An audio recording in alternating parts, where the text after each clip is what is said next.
Silence, all stand.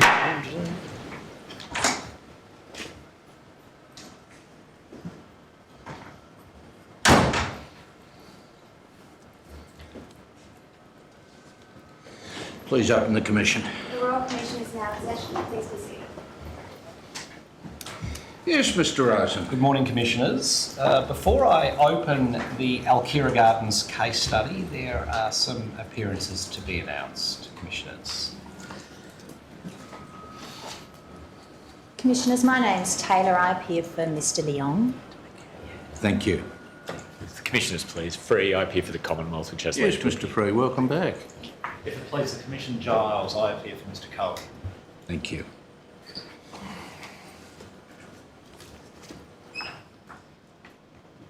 Commissioners, please. Shannon Ruddock lives in Sydney and with her husband and two young children. Mrs Ruddock is the youngest child of Marilyn and Vincent, and the late Marilyn and the late Vincent Parentoin. Shannon Ruddock contacted the Aged Care Royal Commission through a public submission using the Royal Commission's website. She did so because she was concerned that her late father did not receive adequate or quality palliative care. I will shortly call Shannon Ruddock as the first witness in this case study.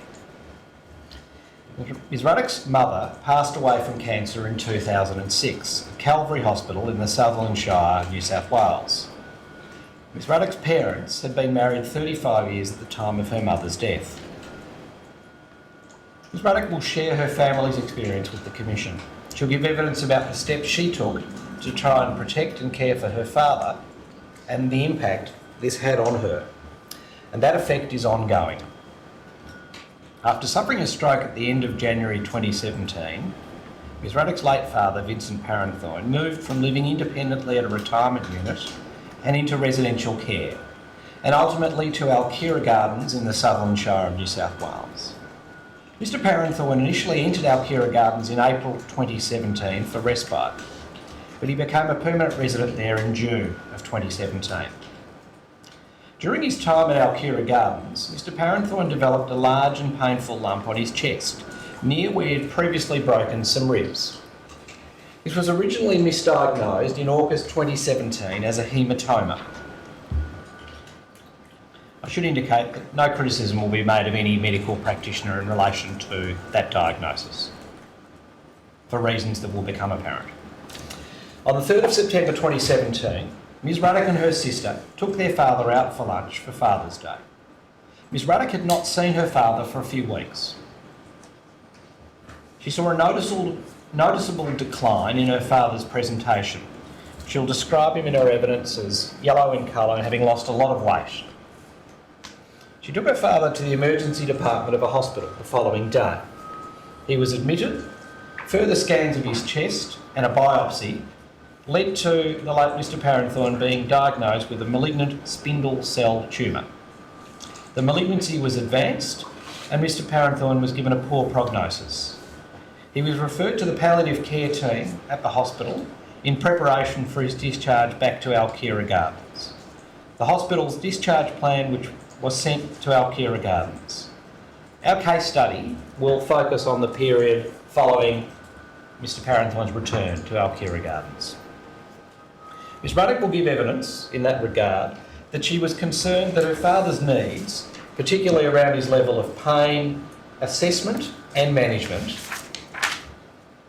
and pain relief, were not adequately managed by Alkira Gardens after her father's return on the 18th of September 2017. Josh Cohen, of the Community Palliative Care Team at Calvary Healthcare in Cogra, saw Mr Parentoin at Alkira Gardens on the 20th of September 2017.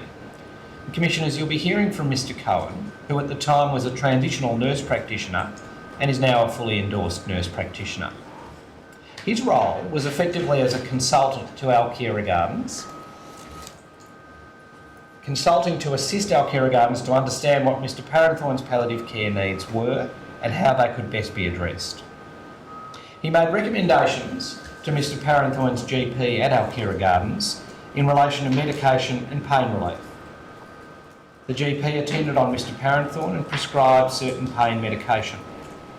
Mr Cohen will explain the role of the Calvary Community Palliative Care Team in relation to the delivery of palliative care in residential aged care facilities. And he'll explain that about 6 months after these events, his employer adopted a new model of care which he will be detailing for the Commission's benefit. Mr Cohen attended upon Mr Parenthorne again on the 27th of September 2017, and he provided updated guidance on prescriptions for Mr Parenthorne's pain management. He'll give evidence about the steps he took in respect of the care of Mr Parenthorne, and as I've indicated more broadly, about the role of a specialist palliative care provider working in an aged care setting. John Leong is the Compliance and Development Officer of the Sisters of Our Lady of China Healthcare Proprietary Limited. Our Lady of China, as that company will be referred to, operates the residential aged care facility Alkira Gardens. Mr Leong has been employed by Our Lady of China since 2007 and has been involved with Alkira Gardens since it opened on 1 June 2015. He'll give evidence about the care that Alkira Gardens provided to Mr Parenthorne during the time that he was a resident at the facility, and in particular he will address the provision of palliative care by Alkira Gardens to Vincent Parenthorne. He'll explain that he had no personal involvement in the delivery of that care. A little bit like the case studies that the Commission has heard in Sydney, his evidence will be primarily based on his reading of the records that were maintained by the staff that were involved in the care. Most of those staff members are no longer working at Alkira Gardens, and that's another matter that he will be asked about in his examination.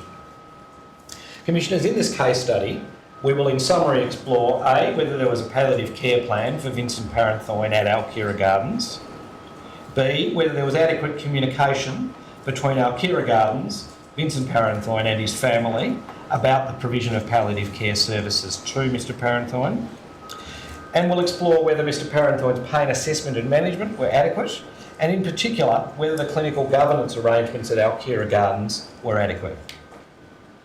Commissioners, at this point I tender the Alkira Gardens case study tender bundle. Yes, the Alkira Gardens tender bundle will be Exhibit 5-31. Commission pleases. Commissioners will in due course see there are a lot of detailed progress notes maintained by nurses and care workers and others at Alkira Gardens included in the tender bundle.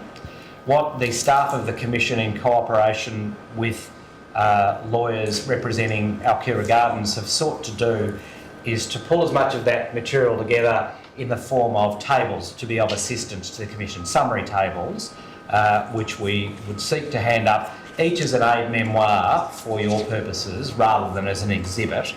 The purpose being, as is probably obvious, to assist in understanding the material without necessarily having to wade through a lot of the documents in the form of progress notes.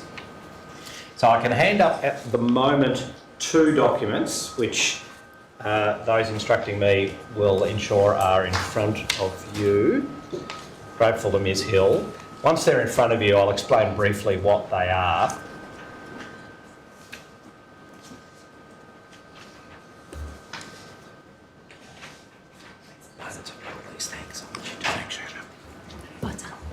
Thank you. We're just handing them down the bar table. As I say, they've been the subject of detailed consultation, and I should indicate on the record our gratitude for the cooperative spirit within which this task has been approached by the legal representatives of Alkira Gardens. So in no particular order, I'm not sure which is on top of the pile. One of them is headed Alkira Gardens Case Study Record of Regulatory Action, and that probably speaks for itself. It's a list of dates with events and cross-referencing to the tender bundle.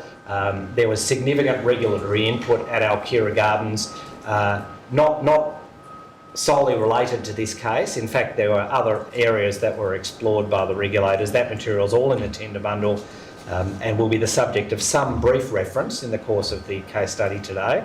The second document is headed Alkira Gardens Case Study Chronology of Events, and that is, as it describes, an attempt to just summarise the various steps that saw Mr Parenthorne move from different hospital back into Alkira Gardens, back to hospital, ultimately passing away on the 16th of November 2017 at hospital.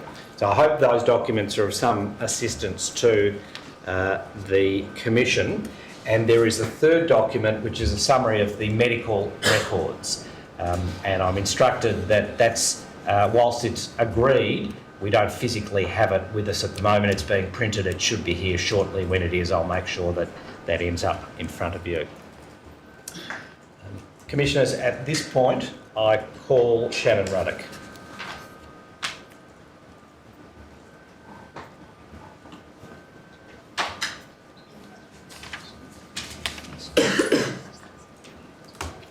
I solemnly and sincerely I solemnly and sincerely declare and affirm declare and affirm that the evidence I shall give that the evidence I shall give will be the truth, will be the truth, the whole truth, the whole truth, and nothing but the truth. and nothing but the truth. Thank you.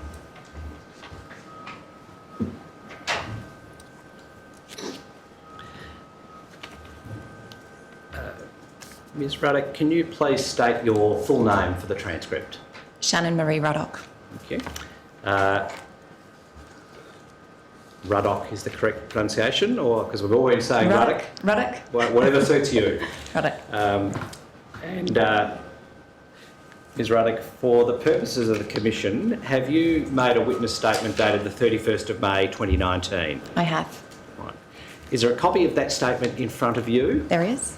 It's wit.1132.0001.0001. Have you had an opportunity to read through your statement before coming along this morning to give evidence? I have. And is there anything that you would like to change in your statement? No, there's not. All right. Are the contents of your statement true and correct? They are. Okay. I tender this statement of Shannon Marie Ruddock, dated the 31st of May 2019, Commissioners. Yes, the statement of Shannon Marie Ruddock dated the 31st of May 2019 will be Exhibit 5-32. Commission pleases. Now, Ms Ruddock, I'll ask you please to keep your voice up, essentially because we've got some background noise from some of the equipment here. If your voice drops off at any time, I might just gently remind you, if that's all right, to try and speak loudly. I'll move this closer But too. at the moment, it's absolutely fine, I should say. All right. Now, you made a submission to the Royal Commission about your experience involving your late father. I did, yes. We might just start by asking you a little bit about your childhood and your mother and father. Where did you grow up? So I grew up in a suburb called Engadine in Sydney, in the south of Sydney. Yes. We grew up in a pretty modest home. My mum and dad were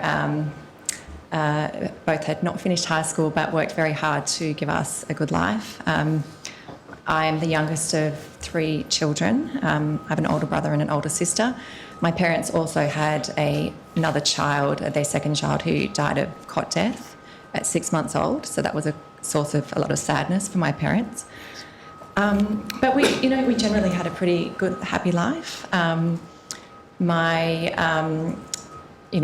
spent a lot of time with my dad doing water activities. My dad had been a commercial abalone diver in his 20s and 30s in the south of Australia, in Victoria and South Australia. And even though he wasn't doing that when I was a child, he still had a love of the water. So even though we didn't live that close to the beach, it was about half an hour drive, the beach was a big focus of our life. Yes. And in particular, for me and my father, I would spend a lot of time going on diving trips with him to catch fish and abalone, hiking through the national park to places that he knew had good fish and abalone, and I would do those trips with him, snorkelling beside him. We also did a family holiday every year, camping, which was a lovely experience. We went with the same group, same families, and we'd go for 3 or 4 weeks, and again, more fishing, more diving, more catching abalone. So it was a happy Australian childhood. Took the words out of my mouth. Now we've got a photo here, tab 21 in the tender bundle, which I will ask to be brought up on the screen.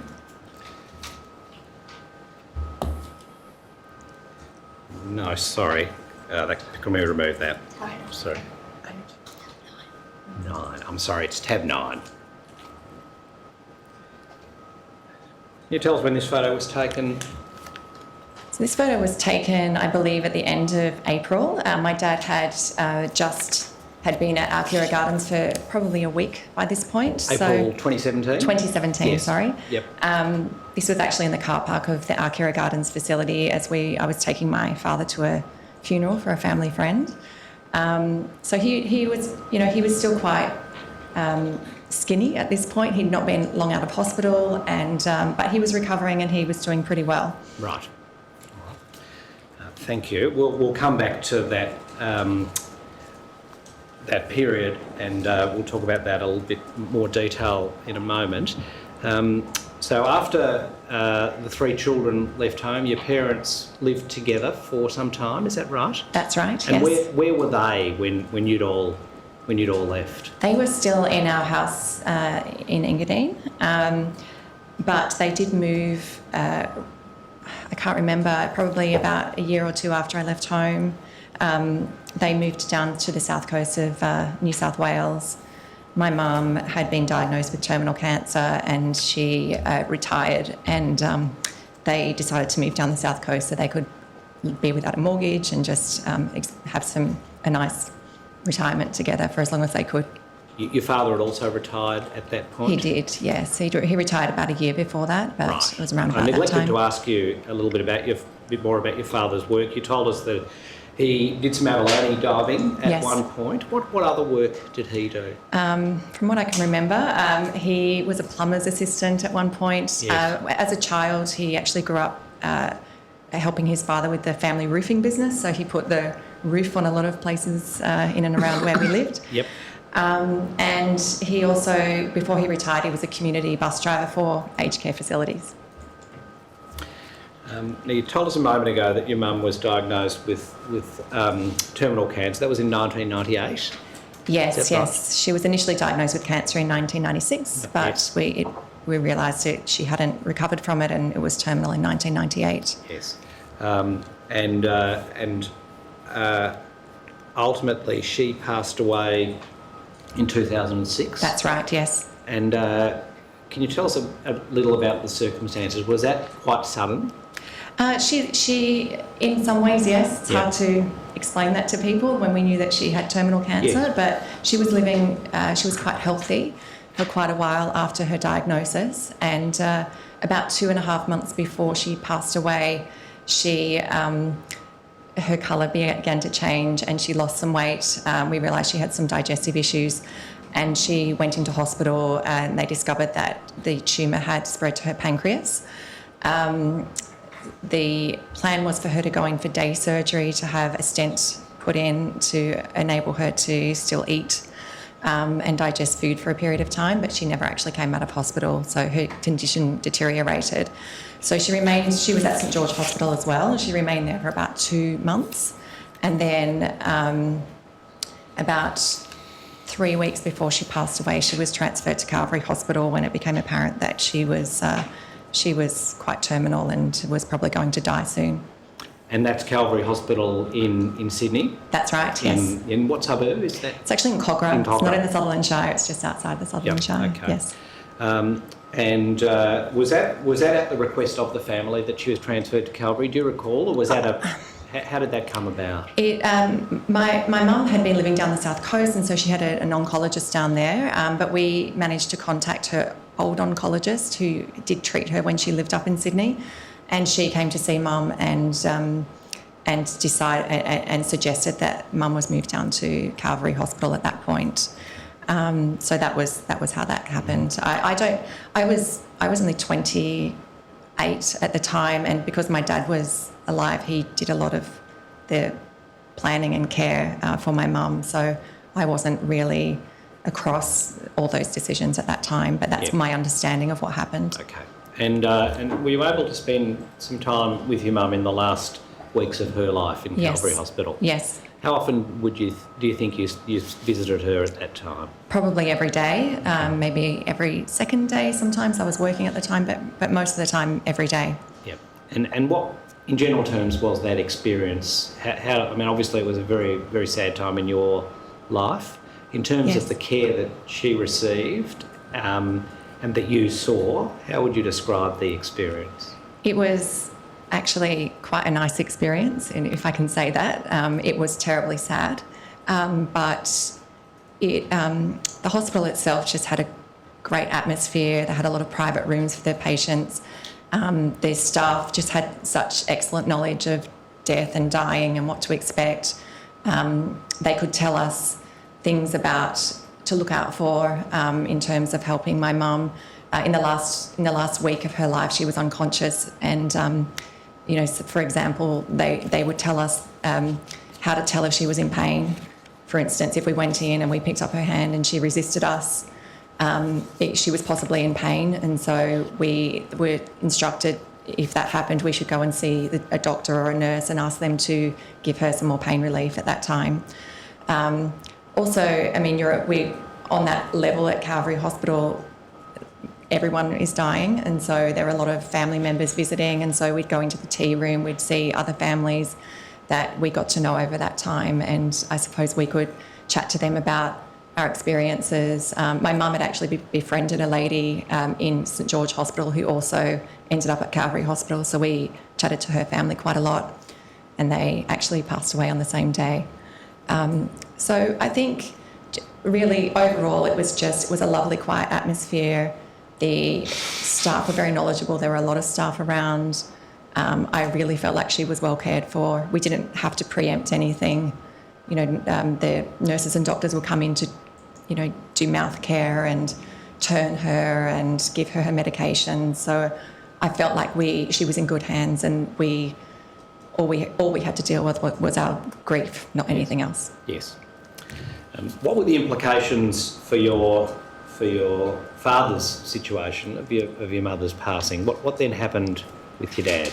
So my dad was devastated and remained so until he passed away. He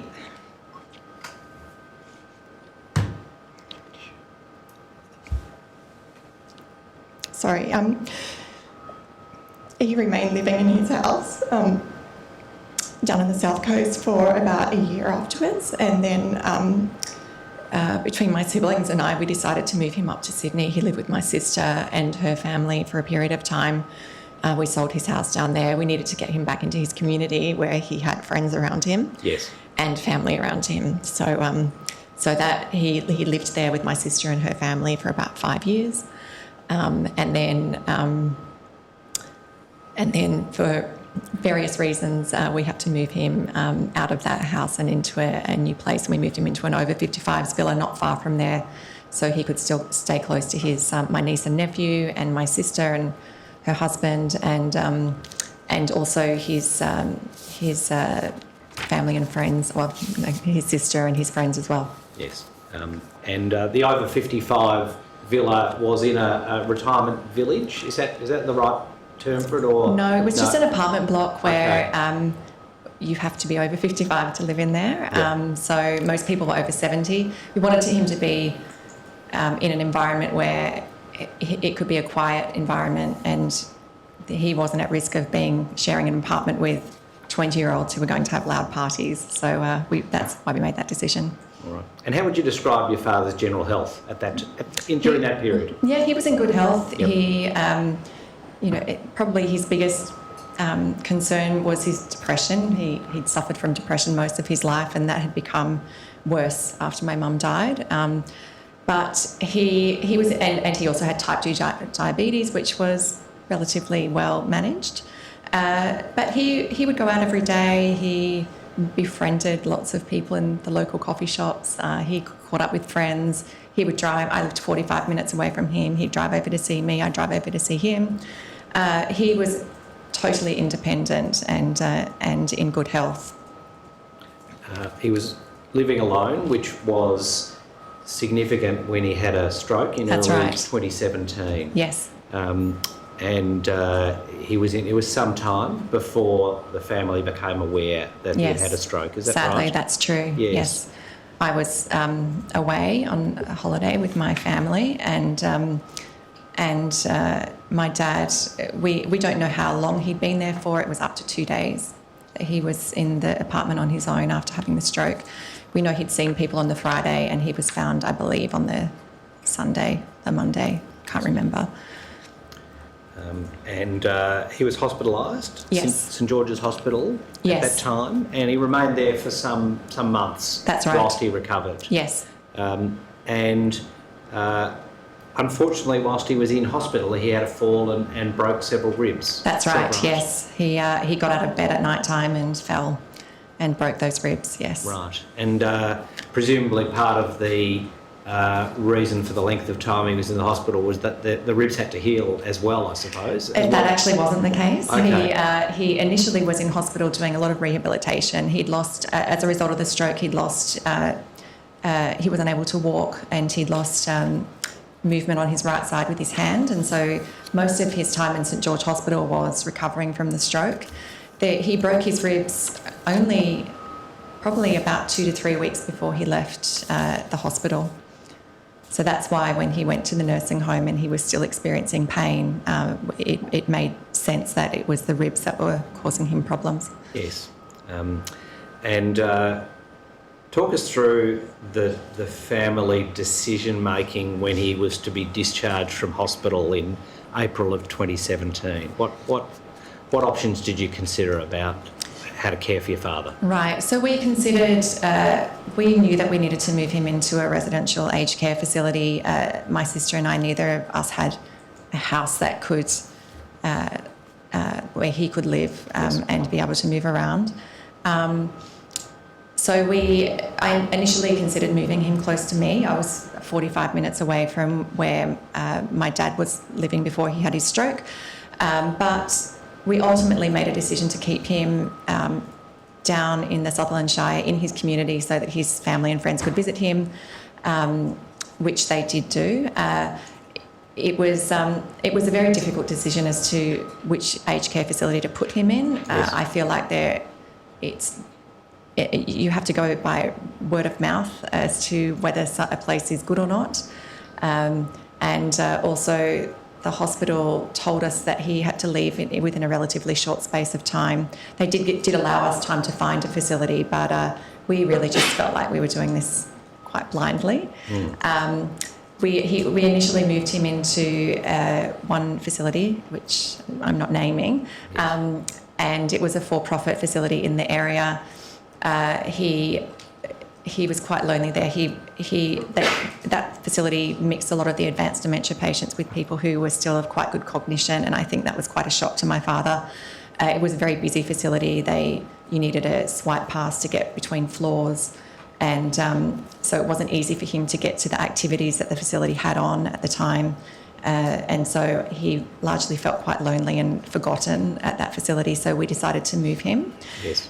We decided to move him to our Kira Gardens. We'd heard good recommendations from a few different sources about our Kira Gardens, from our financial planner, from family friends in the area. Another friend told me a nurse that she knew had worked there and had recommended it as a good facility. So my sister actually went and visited that facility at the time, and we agreed to move him there. In relation to the information sources that were available to you in helping you to decide where to move your father, did you at any point consult the My Aged Care website? I believe I did, but I was really looking for reviews and recommendations, and you don't find that on the My Aged Care website. I did look at the My Aged Care website, but it gave me an indication of what facilities there were in the area. Yes. But in terms of providing any real information that I was looking for, that's all it provided for me. I was looking for recommendations. Okay. So some sort of indications of quality, Yes. presumably. Yes. Do you think a publicly accessible government-endorsed website that provided that information would be of assistance to people? That would be very helpful. I think it would be difficult to do because people's experiences are subjective, I suppose. But Yes. but it would be helpful. Yep. Yes. In the absence of that, you were reliant on word of mouth from Yes. friends and colleagues and family Yes. members. Right. So initially your dad went into Alkira Gardens for respite. Yes, that was just why we got his financials in order. Okay, The so- plan was always for him to go in there permanently, but Okay. he was there on respite initially. For some time, from Yes. April till about June. Yes. The paperwork wasn't actually finalised until July, but from June onwards he was a permanent resident there. That's correct. Of course, at this time there was no sense in which he was palliative. That wasn't the treatment, the care that he was receiving. No. And had he recovered? How would you say he'd recovered from the stroke? He wasn't fully back to his pre-stroke self, or No, he wasn't fully back to his pre-stroke self, but I don't think he ever was going to be. No. He was walking with a walking frame. He was able to move around. His cognition had been affected, but he still had pretty good cognition. His short and long-term memory was still quite decent. We got a phone connected in his room. He would pick up the phone and call people. We had phone numbers beside the phone for him, and he would call people to chat to them. He made friends with people in the facility. Yes. He participated in the activities, and he was in pretty good shape given he'd had a stroke. Yes. What sort of activities did they have that he enjoyed participating in? Mainly internal activities that I know that he participated in. I know they did do a couple of external activities. I'm not sure if he went on those. Things like they would have a singer come in and sing. They had pets, dogs come and visit the facility. They would take the residents out to the garden and do, I'm not sure what activities, but they would take the residents out to the garden. But mainly it was also the church service that the facility provided. The sisters from the order would come in and chat to the residents, and I know my dad really enjoyed that. Right. I meant to ask you about that. Was your dad a religious man? He was a lapsed Catholic, but after his stroke, I think in hospital my sister must have written down that he was a Catholic because we had Catholic people come and see him in hospital. Yes. And he enjoyed that attention and that spirituality that they brought with the visits that they gave to him. So I think as his health was failing, it was something that became more important to him. Yes. Was it part of your decision making in relation to Alkira Gardens, that In spiritual some ways, dimension? it wasn't really part of my decision making, but when I knew it was a Catholic facility, I thought, yes, I think that just gave me some extra confidence that I thought he would be happy there. Right. Okay. And to your knowledge, how often did the nuns come in? Was it once a week? Is that how it worked, or more frequently? I think there was a bi-weekly church service, but then Right. on the other weeks there was some kind of religious activity. So I'm not sure whether the nuns came in every week or every fortnight, but they were there regularly. I saw them on a few occasions. And on average, how often do you think you were visiting your father at this time? At this point, probably about twice a week, maybe 3 times a week. Right. And did that become more frequent at a later period? Yes. All right, we'll come to that in a moment. Now, in July, the 11th of July, you tell us in your statement, you first noticed a lump on your dad's chest. Yes. Do you want to just tell the commissioners about that? What were the circumstances? I came in to visit my father to take him to a friend's funeral. I brought him some clothes to get him changed. And when I took off his shirt, I discovered that he had developed a lump over the site of where I believed was where his ribs had broken. It was quite significant in size, and so I immediately went down to the nurses' station on that floor and asked whoever was there to come and have a look. I know that I'm not sure if it was a registered nurse or what the qualifications of that person was, but that someone came up, the physiotherapist came up to take a look at it. People were feeling it. I could notice that he was a little bit uncomfortable and in pain when they touched it. But it was certainly something that I hadn't seen probably 2 to 3 months prior when this photo was taken, when I'd also taken him to a funeral. So it was something that had grown in a very short space of time. And I dressed him, and we agreed that a doctor would come and visit him that evening after I'd brought him back from the funeral. Okay. There was, sorry, I'll draw that. There was also a noticeable loss of weight at this time with your father. Yes. That was something that was clear to you. Yes. Can you expand on that for us? What did you observe? It wasn't noticeable to look at him, but I dressed him in these same clothes that he's dressed in here in this Yes. photo, and I noticed that they were bigger on him. I had to tighten the belt quite a lot around his waist, and the shirt appeared to be much larger on him. Were you present at the facility when your father was fed at any time around this period? Were you there for meal times, I should say? I had been there for meal times, but I can't recall whether it was around this period or not. Okay. So I can't answer that question. All right, that's okay.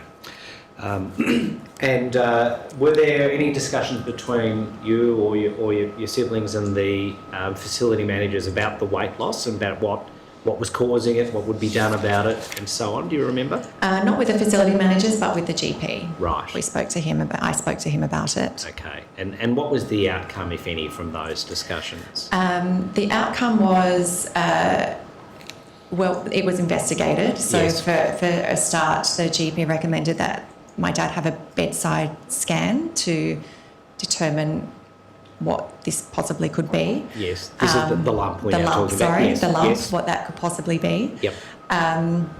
And from memory, I can't remember who gave me this information, but it was concluded the ribs were still broken, and that the lump was probably a hematoma that had developed over the site of the broken ribs, and we talked about my father being in pain, and the GP suggested perhaps unmanaged pain was making him lose his appetite and causing weight loss, and prescribed some high-calorie drinks, I believe, around that time for my father to have at meal times. And did you see your father having those high-calorie drinks at any time? No. Okay. You're not saying he did it, you're just saying you didn't. Yes, you didn't I'm not see saying it. he didn't, I just All am right. saying I did not see that. No. Okay, all right. And the scan of the first scan of the lump that you've just referred to, do you know what form that took? Was that an X-ray or what type of scan? If you don't know, I'm not asking you to guess. I can't be sure. I thought it was an X-ray, but I can't be sure. Anyway, it was communicated back to you by the GP that it was likely a hematoma or a build-up of blood around the area of the broken ribs. That's Is that right, right? yes. Okay. And when you visited your father at this time, so we're now in about July, August of 2017, was he complaining of pain? Yes, he was. Right. And can you talk, was it constant or was it coming and going? How did it manifest itself? It was intermittent, so he could be quite comfortable and then he'd be sitting there quite comfortably and then be in pain in moments. Yes. And it was quite significant pain that he could be in within moments, yes. Yes. And then it could pass quite quickly as well? It could pass quickly, right? it could hang around, but I think at this point it was passing quite quickly. And if my father then readjusted his position, he could become comfortable again. Yep. On Father's Day in 2017, which I think was the 3rd of September, Yes. you'd arranged to have a family lunch. That's right, yes. I'd been unable to visit my dad for about 3 weeks because my husband had been sick and in hospital. And so after we'd been through this process of trying to determine what this was, I felt comfortable that he was being taken care of. My sister and I decided to take him out for lunch with our children and husbands, and the plan was for my sister to collect him from the facility and meet us at the restaurant. And when you first saw your father at the restaurant, what was your experience? I was about 20 metres away from him. I was shocked. He looked terrible. He lost even more weight. From a distance, he looked yellow. And I said to my husband, oh my God, he's dying. I'd seen that before with my mum. I just knew. Would you like to have a break, Ms. Ruddock? It's okay, I'll just have a drink. You sure? We very much appreciate how difficult this is for you to relate to us, and if at any time you want a break, there's no problem. Thank you. So he was about 20 metres away. I said to my husband, he's dying. My children were with me. I had a 3-year-old and a 7-year-old. I very much tried to not make it look, tried not to get upset in front of them. They didn't really notice. As my sister came over to me with my father, she said to me, he's not making any sense either. And that became apparent to me. We sat him down at the restaurant. He wanted to be there with us. So we decided to go ahead with the lunch. He was so happy to see everybody, but he was a little bit delirious. He was a bit confused at times. And then other times he would notice the kids. He said to us, he said to us, this has really lifted me up. And just enjoyed looking at the kids playing around. But it was quite obvious to the rest of us that he was very ill.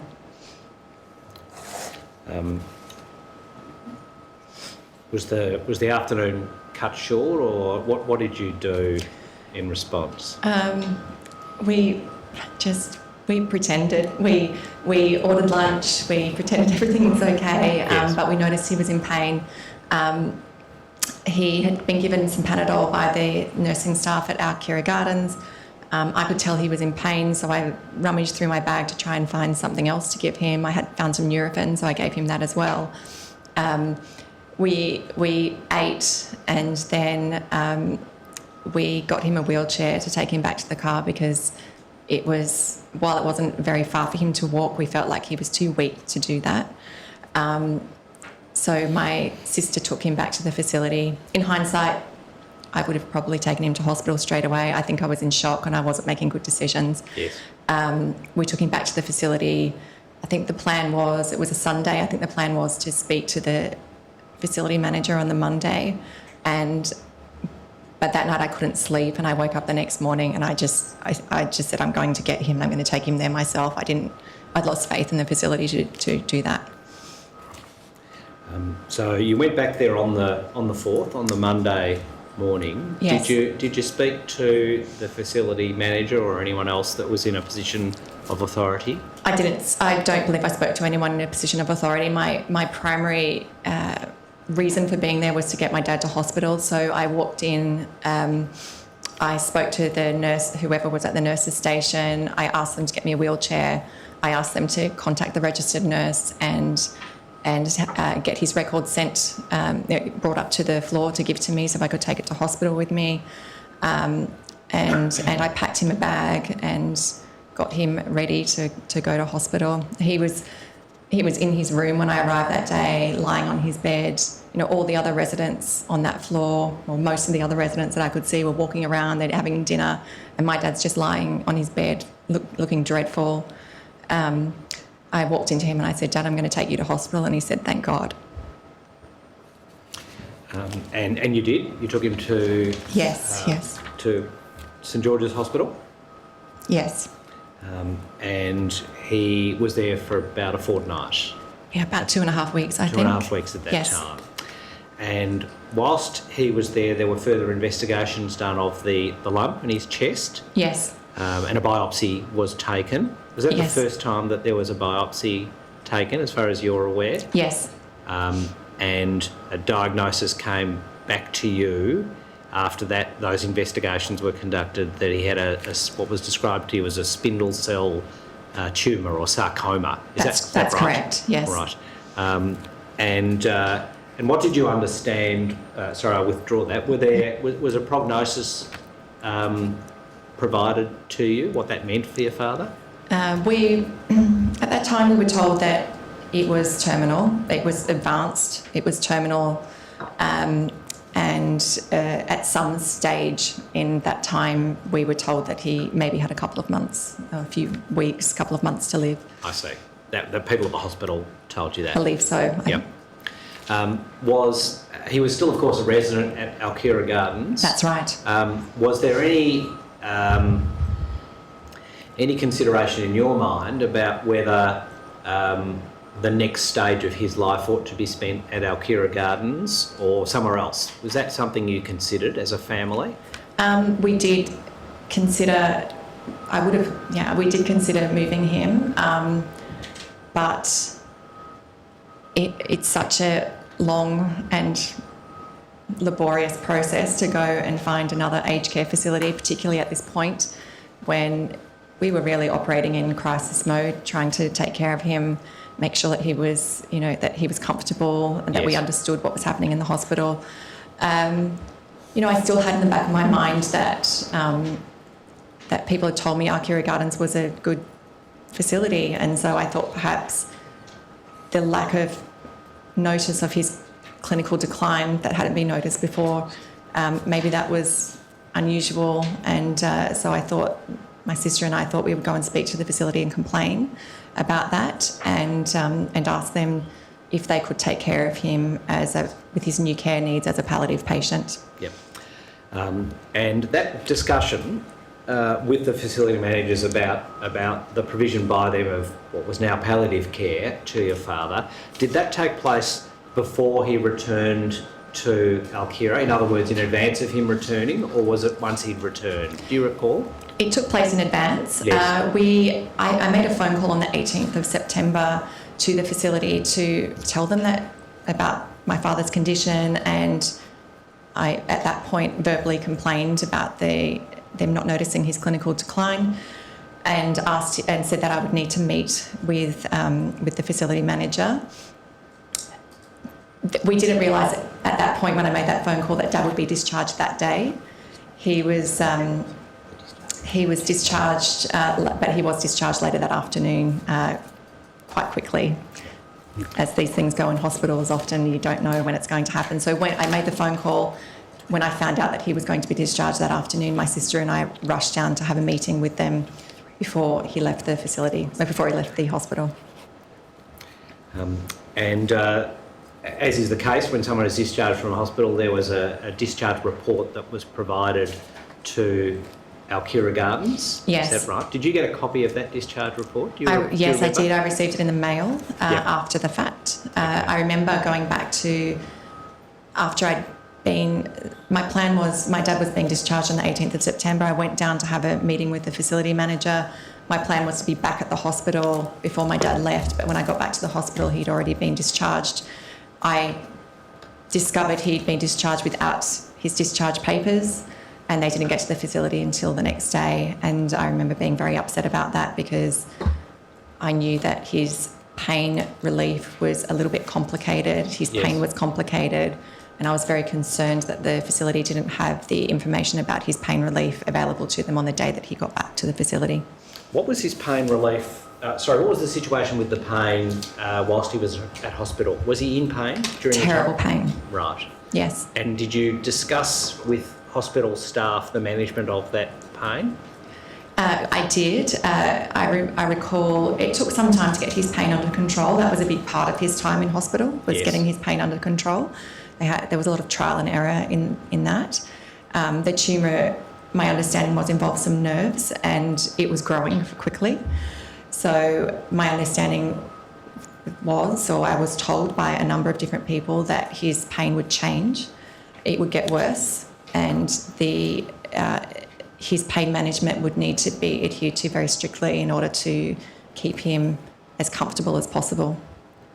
Was the experience with the pain whilst he was in hospital similar to what you'd observed earlier before the diagnosis? That is, that there would be sudden peaks in the pain when it would be very intense? Yes, I think I wouldn't say that he was in that level of pain while he was at Alkira Gardens, but when he was in hospital, yes, he could be laying there asleep, and then he could be, then he could wake up in pain. He would say things to me like, I want you to, you need to throw me under a bus. The pain, it was just terrible pain.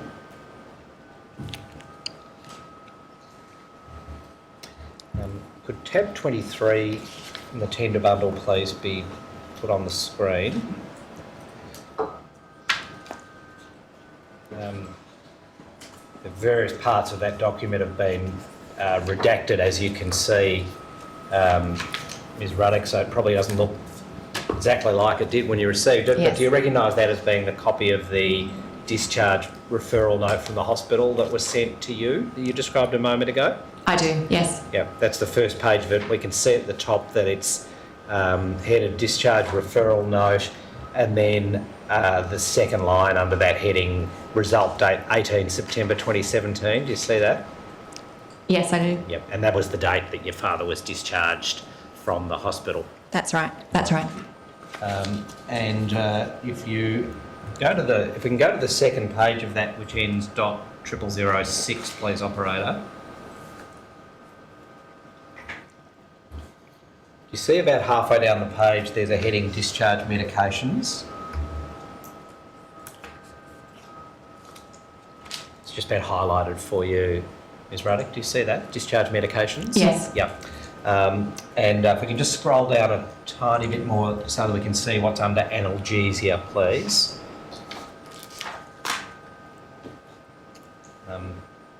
Without asking you to give expert pharmaceutical evidence, you understood that was the pain-killing regime that was in place when your father left the hospital on the 18th That's of right. September. Yes. And was it explained to you that the OxyContin and the Lyrica, I think it should be Lyrica, Yes. were the drugs that would operate as the base level of pain control? Yes. Yes, and the endone, which we can see there as prescribed PRN, which is as needed, as I think you understand, Yes. was a 2-hourly as needed prescription to deal with the sudden onset of pain. Yes, the breakthrough pain. Yes, that was how it was described, the breakthrough pain. Yes. Thank you. They said the pain would break through the baseline medications occasionally, and Okay. he should be given endone when that happened. Yes, and that was a discussion you had at the hospital, was it, before the discharge? Yes. All right. Now, you told us a moment ago that as far as you are aware, and I don't think there's any dispute about this, Alkira didn't get the discharge referral until the following day, the day after your dad was there? That's my understanding, yes. Did you accompany your dad from the hospital back to Alkira? No, I wanted to, but by the time I got back to the hospital after meeting with the facility manager, my dad had already been discharged, so I didn't transfer him. I was going to drive back to the facility that afternoon, but I was already halfway home. I needed to get home to my children. So I called the facility to talk them through I believe I took to talk to them about his pain relief. Okay. And was it at that point that you found out they hadn't received the discharge referral note? I discovered that in hospital, so I went back to the hospital to see if I could accompany my dad back to the facility, and Yes. I found that he'd already left. I spoke to a nurse there, and she told me the discharge papers hadn't been sent with my father, and they would go the next day. Okay. Did you ask them whether that could happen on that day, or how did that conversation end? Do you remember?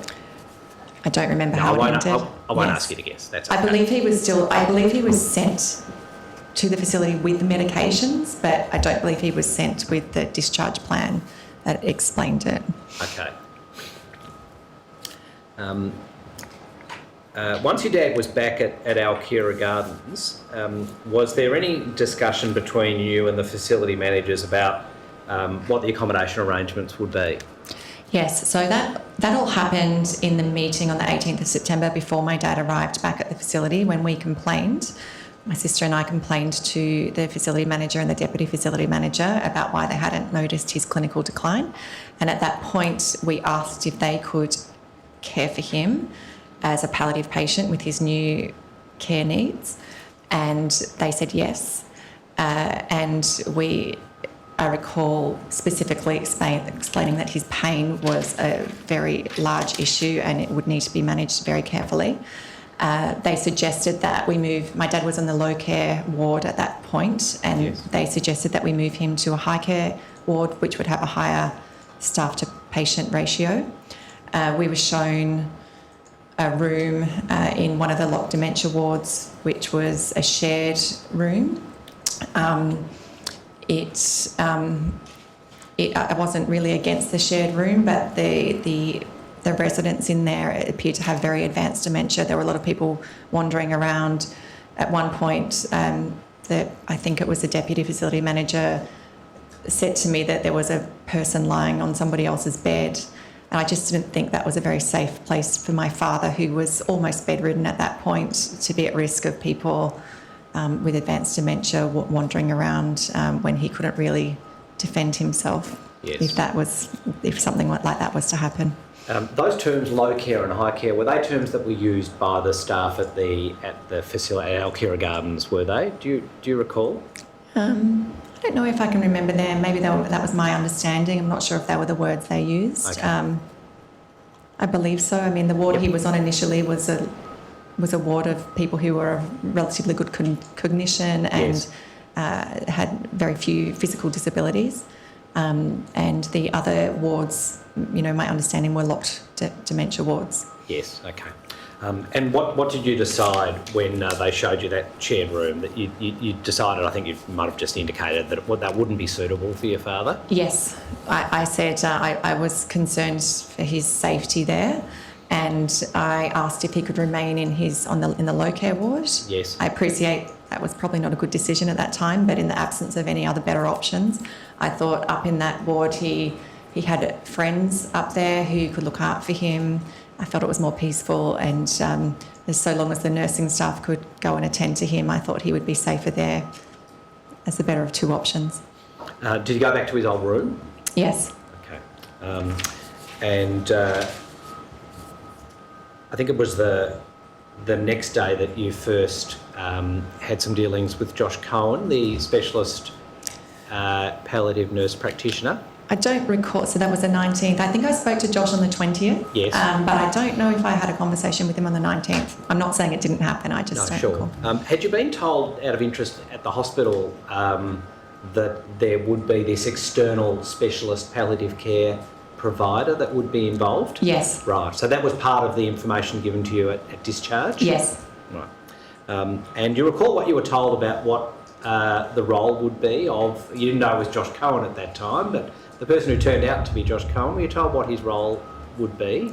I didn't understand exactly what his role would be. I just understood that he would be in touch with us. We dealt with the palliative care nurses at the hospital, and there had been a voicemail to my sister by one of them saying, "We will put you in touch with somebody like me out in the community when your father is discharged from hospital." But I didn't totally understand what the role was. I remember feeling very comfortable with it because I knew that he or she at that time, because I didn't know it was Josh, was from Calvary Hospital, and I had a lot of confidence in their care. So I remember feeling quite happy that someone from that hospital would be attending to my father in the community. That confidence was based on your previous experience with your mother. That's is that right. Yes. And describe for us the first meeting on the 20th of September with Josh. How did that come about? And Okay, so the first conversation that I recall having with Josh, I think, was on the 20th, and he called me. I just picked my children up from school, and he called me to say he'd visited my father, and that one thing he noticed is my father had not been administered either any PRN endone medication or enough of it. I can't remember the exact conversation. I remember being very upset about it. I was very, very worried about my father's pain becoming uncontrolled. And I remember at this point I was so distressed. I remember hanging up the phone after speaking to Josh. I mean, my understanding was Josh had spoken to the facility about it, and yes. I felt like he was advocating for my father. But I still remember being quite angry that the facility hadn't been managing it well enough. And I hung up the phone and I was standing with a friend and I remember bursting into tears with her, and I remember saying, I don't know how hard it is to ask a question. Why can't they just ask him if he's in pain? Why can't they do that? At that point, I think it was around about that time, I was starting to think, do we need to hire a private nurse for my father to take care of him in the hospital, mainly to ask him if he was in pain, or in the facility, sorry. Yeah. Did you talk to the facility management about, apart from Josh Cohen, what they had by way of staff with palliative care skills? Was that something that you discussed? I never asked them about their staff, if their staff had palliative care experience, but we had, from the hospital, been told that our Kira Gardens could provide palliative care. Yes. They were good at it. Yes. So I didn't ask those specific questions, no, but I allowed him to go back there with the knowledge that other people had told me that they could provide that care. Now, without going through day by day, this fortnight that we're now talking about, where your dad was back at Alkira Gardens before ultimately being re-hospitalised, how often did you visit during that period? You told us more frequently than had previously been the case. Yes, up to every day, maybe every second day. My sister and I made sure between the two of us, one of us was there every day, each day. Yes. We also had, my dad also had family, friends and his sister, and so lots of people were visiting him, and his friend, one of his friends who was on the low care ward would come down and see him every day. He had my phone number, and I would speak to him relatively regularly, so that he could tell me that he'd seen my dad that day. Yes. I should actually note, in terms of the room that my dad was in, I'm not sure if my dad did actually end up being in a high care room in one of the wards. I'm not sure if we were going to get to that. Yep. But sorry, thank you for reminding me of that. Yes. Can you explain to the commissioners how that happened? Because he was ultimately moved. Yes, he was ultimately moved. How many days did he spend back in his old room? He was back in his old room just for one night. Yes. The next morning I went in to see him, and the deputy facility manager said to me again, we can't look after him in this room, and suggested we move him to a high care room again. And I said, well, I didn't like the room you showed me yesterday. Do you have any other rooms to show me? And they showed me another room in a different locked ward, which appeared to me to be much more peaceful. The patients it was a locked dementia ward as well, but the patients there seemed to, I didn't see as many people wandering around looking as confused as they were in the other ward. And so I agreed to move my father to that room. So he was in a high care room as of the next day. Did you notice when you were visiting any difference in the number of staff in that part of the facility compared to the lower care area? Was it apparent to you there were more? Or? There were more people because some of the residents, particularly around meal times, required people to feed them. Yes. So I did notice there were more people. I don't know what their qualifications were, what level or what level of staffing they were. Yes. But I did notice there were more people around. Yes. Okay. Just in relation to that, there were some qualified nurses working at the facility, and then there were other people who were care workers, personal care workers. Was it possible for you to know from one day to the next whether you were dealing with a nurse or a care worker? Was there anything to distinguish them? Do you know? Not that I can remember. I remember there was a difference between the recreational officers and Yes. the caring staff. But in terms of the caring staff, I don't recall there being any significant, obvious differences. So I would, if I asked to see the registered nurse, she would come and see me. Yes. But in terms of the other staff, I wasn't sure what the mix was. Was there any group meetings involving yourself, Josh Cohen, and the staff at the facility during this period that we're talking about? Yes, so on the 27th of September, so in one of my phone calls with Josh, I can't remember how many times he visited my father, but on the 27th of September, we agreed to meet at the facility together. Yes. And talk about my father. So we met in my father's room initially. Josh asked me any concerns that I had about my father's care. he, at that point, had the staff had told me there was a developing pressure wound. There was something developing on his back. Yes, on your father's back. It was a red mark at that point, Yes. and the staff were aware of it, and they had put an air mattress on the bed, which is meant to help prevent them. So I remember discussing that with Josh, and then Josh said to me, "All right, let's go and talk to the staff about your father and about his care needs." There was another discussion that we had about the endone, about the PRN endone, about how my understanding, and I'm sure Josh will expand on this, but my understanding was that the endone that was administered to my father would be charted, and so that would allow Josh, when he came back to the facility to see my dad each time, to see how much endone my dad had.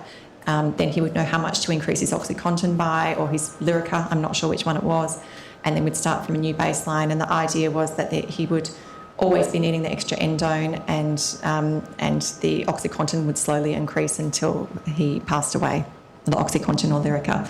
So we had the two conversations were mainly about the pressure wound and about the medication. So we got together, the staff that were there at the time. Josh requested that the registered nurse on duty would come to that meeting too, so they called her down. I can't remember, there were a number of them, but I can't remember how many people were there.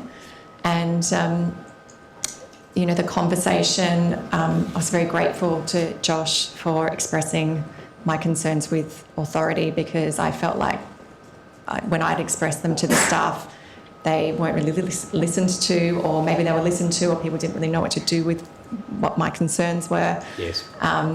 I also am not I don't have clinical experience, and so I needed someone with that clinical experience to speak to the staff on behalf of my father. So I was very grateful to Josh for doing that. I noticed in that meeting, the staff, I've used in my statement that the staff appeared shocked in that meeting, and Yes. I'd like to say that had nothing to do with Josh's approach. He was very professional and respectful and polite to the staff. I believe that response that I subjectively saw was mainly because I didn't think the staff could answer his questions. They couldn't answer why he wasn't having pain assessments. They couldn't answer.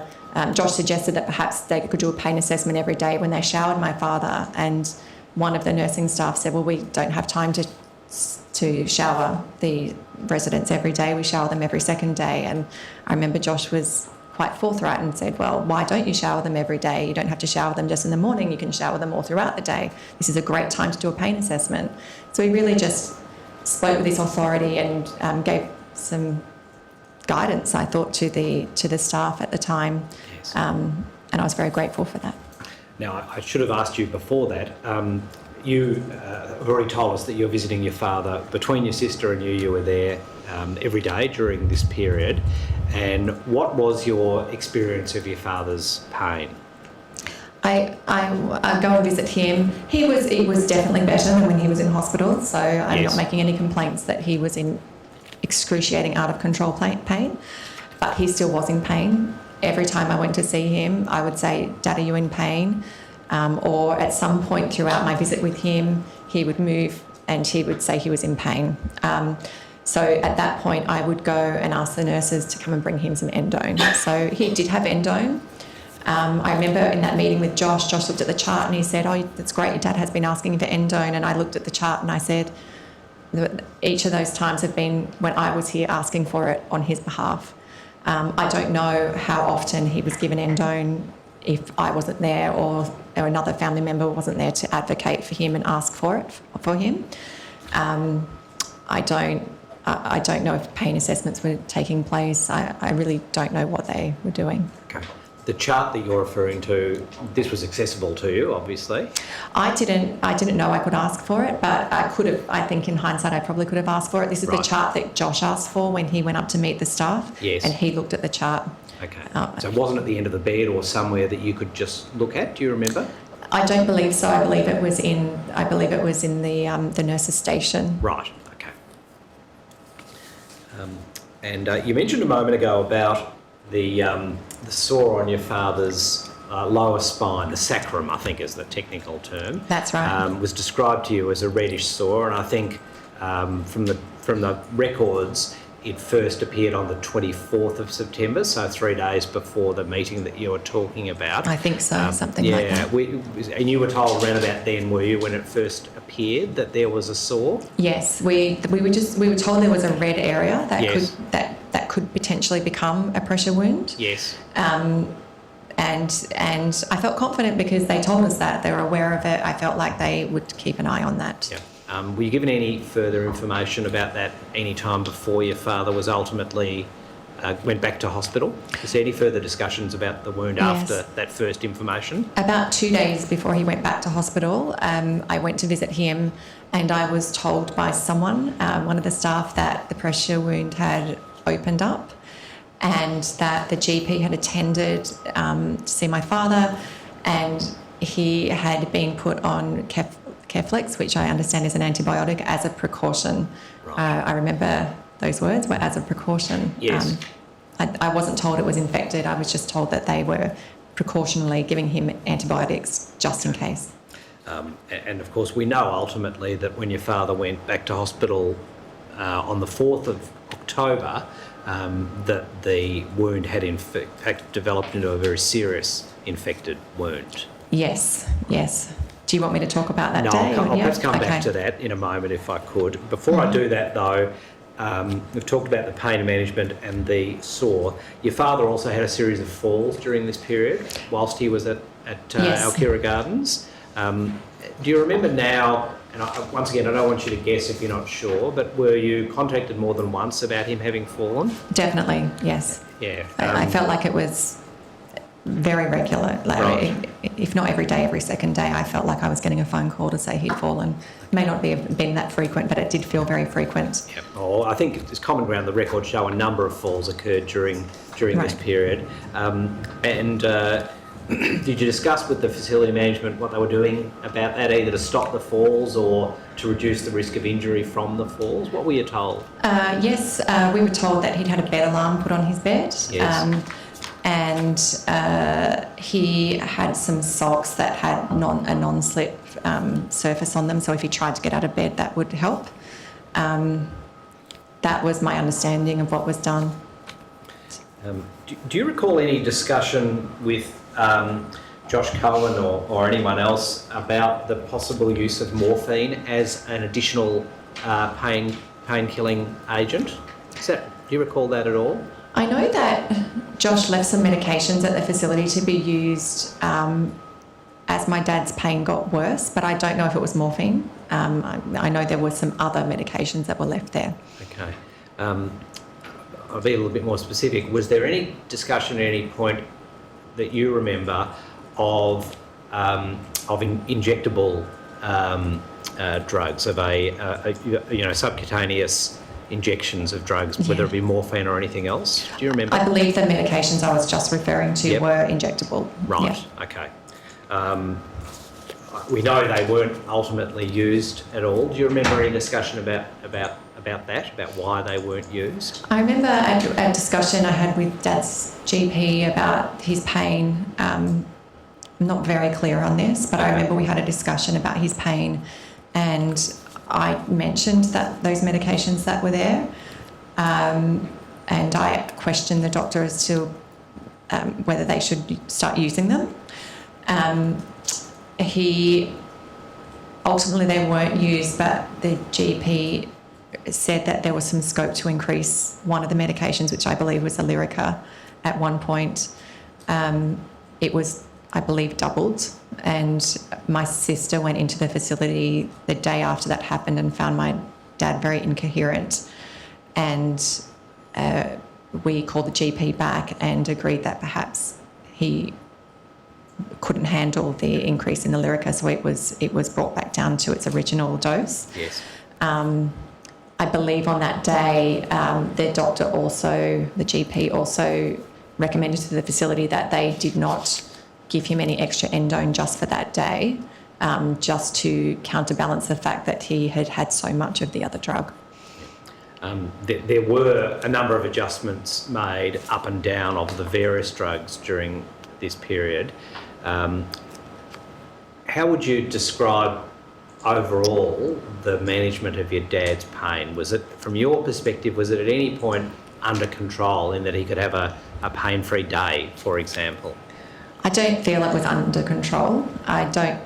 But I don't feel like he was in excruciating pain like he was in hospital. It was managed to a point. Yes. But I feel like he was always still susceptible to quite strong breakthrough pain experiences because of what I thought was a lack of endone given to him.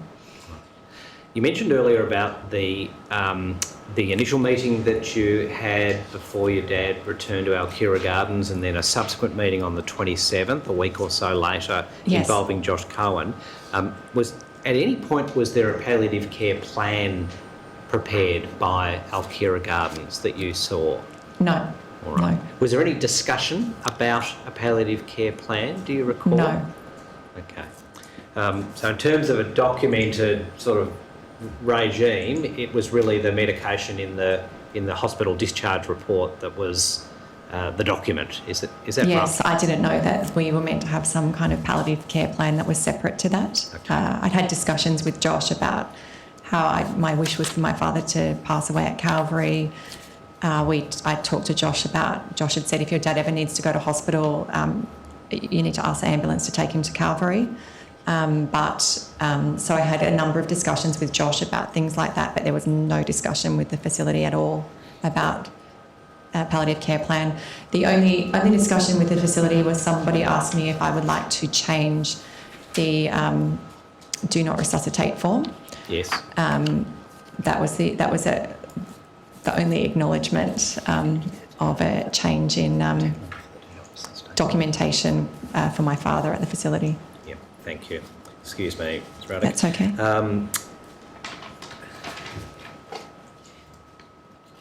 There was a discussion at some point about some radiation treatment. Yes. Was that proposed by Josh Cohen? That was after the meeting on the 27th. We talked about Dad's pain, and Josh suggested that perhaps my dad would benefit from some palliative radiotherapy, which it was not meant to prolong his life, but was meant to hopefully help with the pain. Yes. So I thought, fantastic, if we can do this, maybe we don't need to worry so much about if the medications are a bit out of control. So I agreed to him having that. It was to be conducted at the hospital. Yes. Do you recall which hospital that was going to happen at? I'm not 100% sure. It was either at a hospital or at an imaging. I can't remember. I believe it was at St George. I'm not 100% sure. It was off-site. Off-site. It would involve a trip. Yes. Was that a factor that you considered in deciding whether to do that? That it would involve your father having to be transported away from the Alkira Gardens? I wasn't overly concerned about him being transferred at that point because I thought the benefits would have far outweighed any distress that he would go through being transported. All right. As it turned out, of course, he had a fall just as he was about to be transported, and that changed everything, didn't it? Yes, so the morning of he was meant to go to have the palliative radiotherapy. Yes. He fell at the facility that morning and banged his head very hard on a table and was rushed to hospital with bleeding on the brain. Yes. You were contacted by Alkira Gardens about that? Yes. And they told you about the fall, that there was quite a significant injury on this occasion? Yes. And that he would be transferred to hospital? Yes. All right. Before I ask you some questions about what then happened at hospital, I'd ask you just to have a look at tab 86 in the tender bundle, which will appear on the screen in front of you. Do you see that Sisters of Our Lady of China Care Directive is the heading on the left-hand side? Mm-hmm. Is this the Do Not Resuscitate document that you mentioned? I believe this is a moment do ago? not resuscitate document, yes. That's your signature down the bottom. Yes, this of the was, page. this is the 28th of July. July, yes. This was before, because oh, hang on.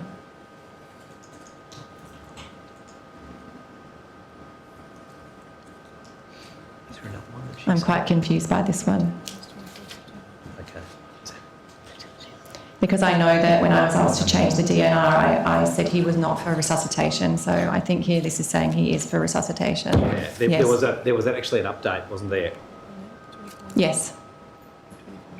Oh, I see. Sorry. We can see the update at the top of the top line. Is that right? 24th of September. Right. Oh, okay. So yes, but it's redacted there. I think if you look at the second, oh, is it? Well, Yeah. where I ticked no and updated it. Yes, that's actually your initials there on the across Yes. from number 2, isn't it? Yes. Yeah, well, you've changed it from yes to no. Yeah. And that was what took place during this period. Yes. On the 24th. Yes. Okay, Yes. So thank you. that makes Sorry, sense to no, me I now. probably confused you. No, that makes sense to me now. I was asked to change that. Yes. Yep, and that's when that occurred. All right, thank you. Now, your dad was transported back to St George Hospital for treatment for the head injury. He went to Sutherland Hospital, which was closer to the facility at the time. Right, Yes. as an emergency Yes. patient. And what happened there? They assessed that injury. Yes, I was away at the time, so my sister was with my father. They assessed his head injury. It was quite significant. They said it was quite possible that, given his poor condition, he could possibly die from the head injury within the next couple of days. They said if he survived the next couple of days, he would. The head injury wasn't going to be fatal. Yes. So we had about a period of about 2 days where we weren't sure whether he would survive the head injury. But after he survived that, what became more apparent was the pressure wound was very severe. And how long was he in Sutherland? Do you remember? Was it overnight or was it a couple of I nights? believe he was there for a couple of nights. I remember saying to my sister, we need to get Dad across to Calvary Hospital as soon as possible. And so she started making inquiries about that through the hospital to get him moved across. Right. Your dealings with Josh Cohen, did they cease when your dad left Alkira Gardens to go to Sutherland Hospital? Yes, Yeah, they did. Okay. And then he was ultimately moved to Calvary on the 6th of October? That's right, yes. Okay. And he remained ultimately at Calvary Hospital until he passed away? That's right, yes.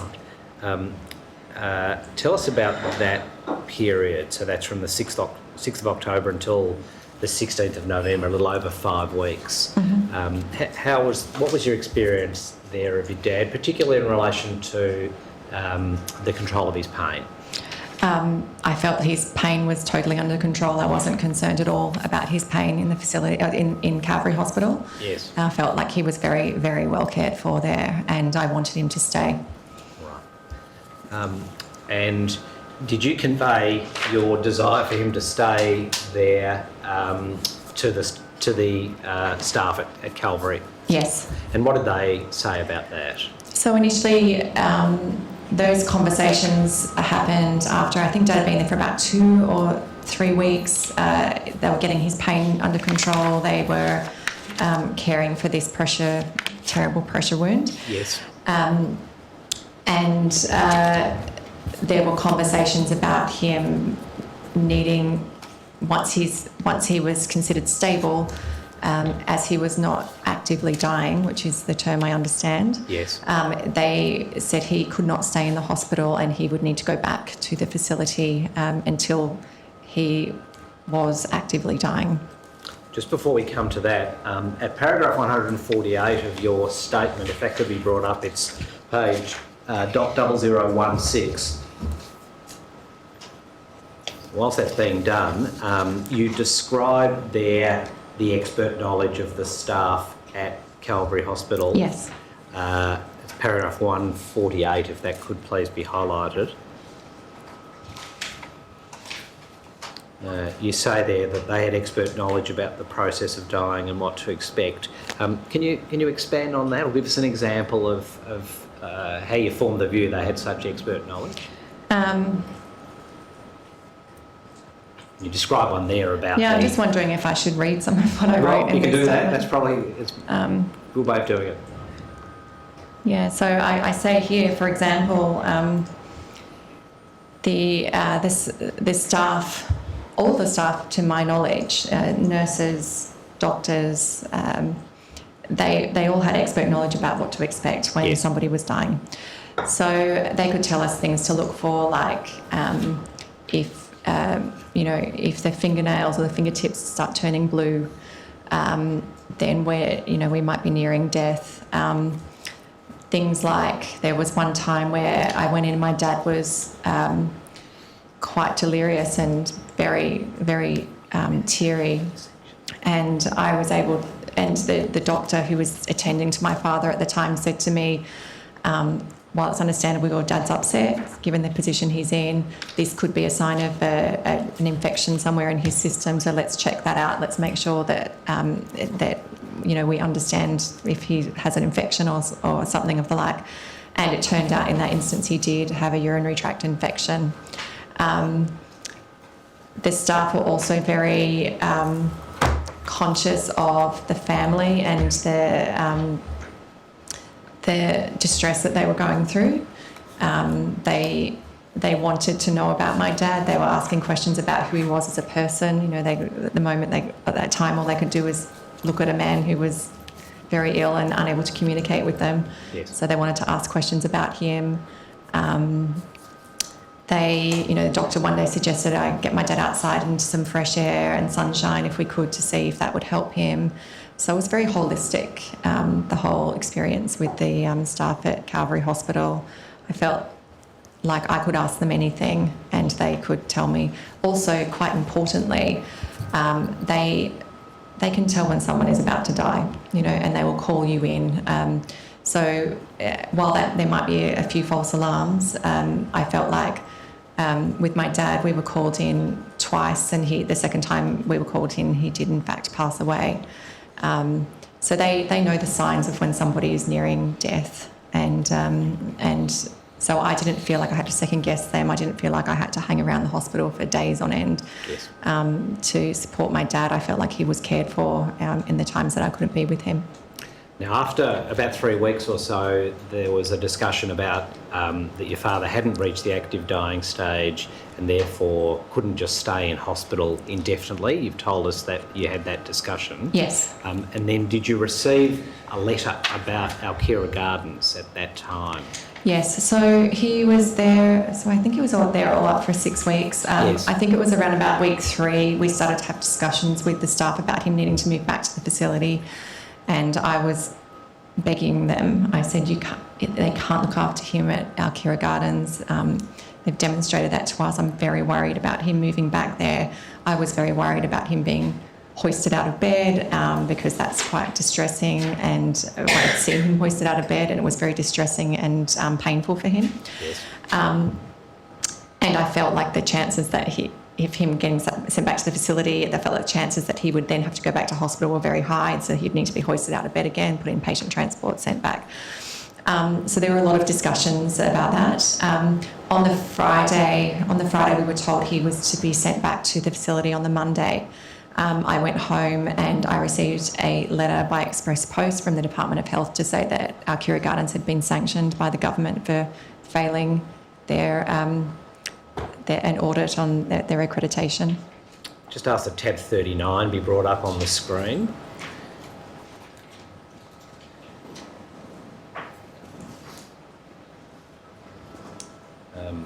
The date on this letter, which is on page 2, which we don't need to go to at the moment, but that's the 25th of October 2017. It's a letter from the delegate of the Secretary of the New South Wales State Office, Department of Health.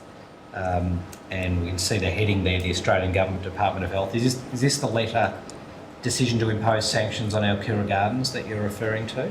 Yes. And how did the receipt of that letter impact on the following events? I felt like I'd won some kind of perverse lottery. I felt like this is giving me a chance to keep my dad at Calvary. So as soon as I received it, I called my sister, and she's had some experience in healthcare, and she said to me, we need to call the I think the Director of Clinical Nurse Services at the hospital and and tell them about this letter. So I called and spoke to, I think it was the acting director at the time, and I said, please, you cannot send my father back. They can't look after him. This letter demonstrates that. Particularly at that point, I didn't realise what standards they'd failed, but the line which said something along the lines of there was serious concerns for the safety, health and wellbeing of residents. I discussed that with the clinical director of clinical services, and she agreed that my father could stay until such times as I'd attended the meeting on the 8th of November, which was a family and friends meeting with the Department of Health. Yes. And the management of the facility. You said a moment ago, Ms. Ruddock, that you begged the hospital to keep your father at Calvary. Yes. Do you mean that? What did you say? I remember speaking to, I think it was a bed manager at Calvary and a few of the other staff when we were talking about Dad having to go back to the facility. Yes. And I feel like they were really trying to reassure me that it would be fine.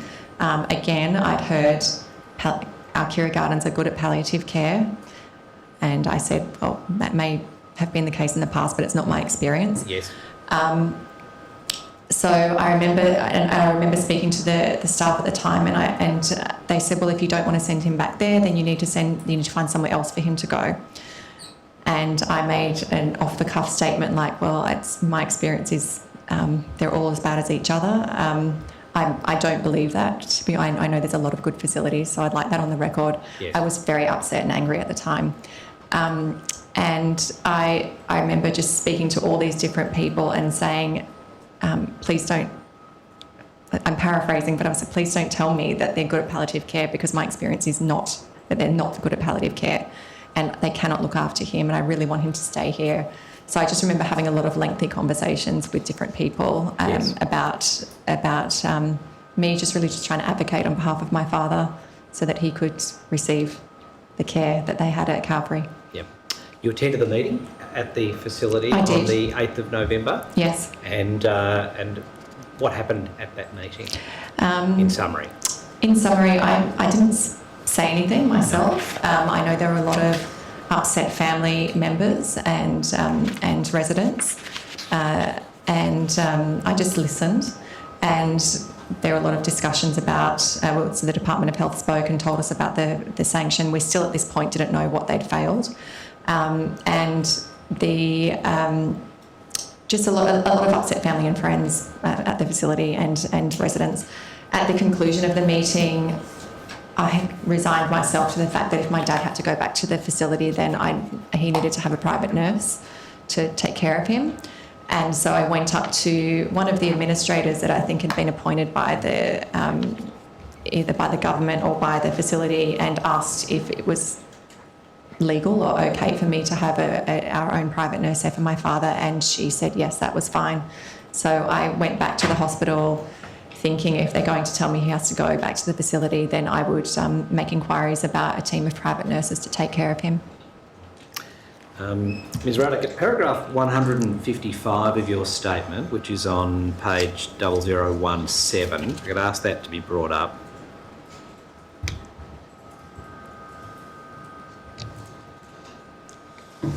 Para 155, please. You say there, as you can see, it's highlighted on the screen, referring to this period under the heading my emotional experience, you say, I spent most of my time hoping my father's condition would deteriorate rapidly so that the hospital would be forced to keep him and he wouldn't have to go back to Alkira. That must have been a particularly difficult experience for you. Yes.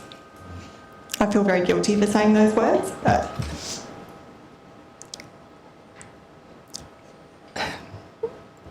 I'd go in and see him and I'd think if the staff told me he'd had a good day, I was so annoyed, because I thought, you can't have a good day, because if you have a good day you're going to get better and they're going to send you back there.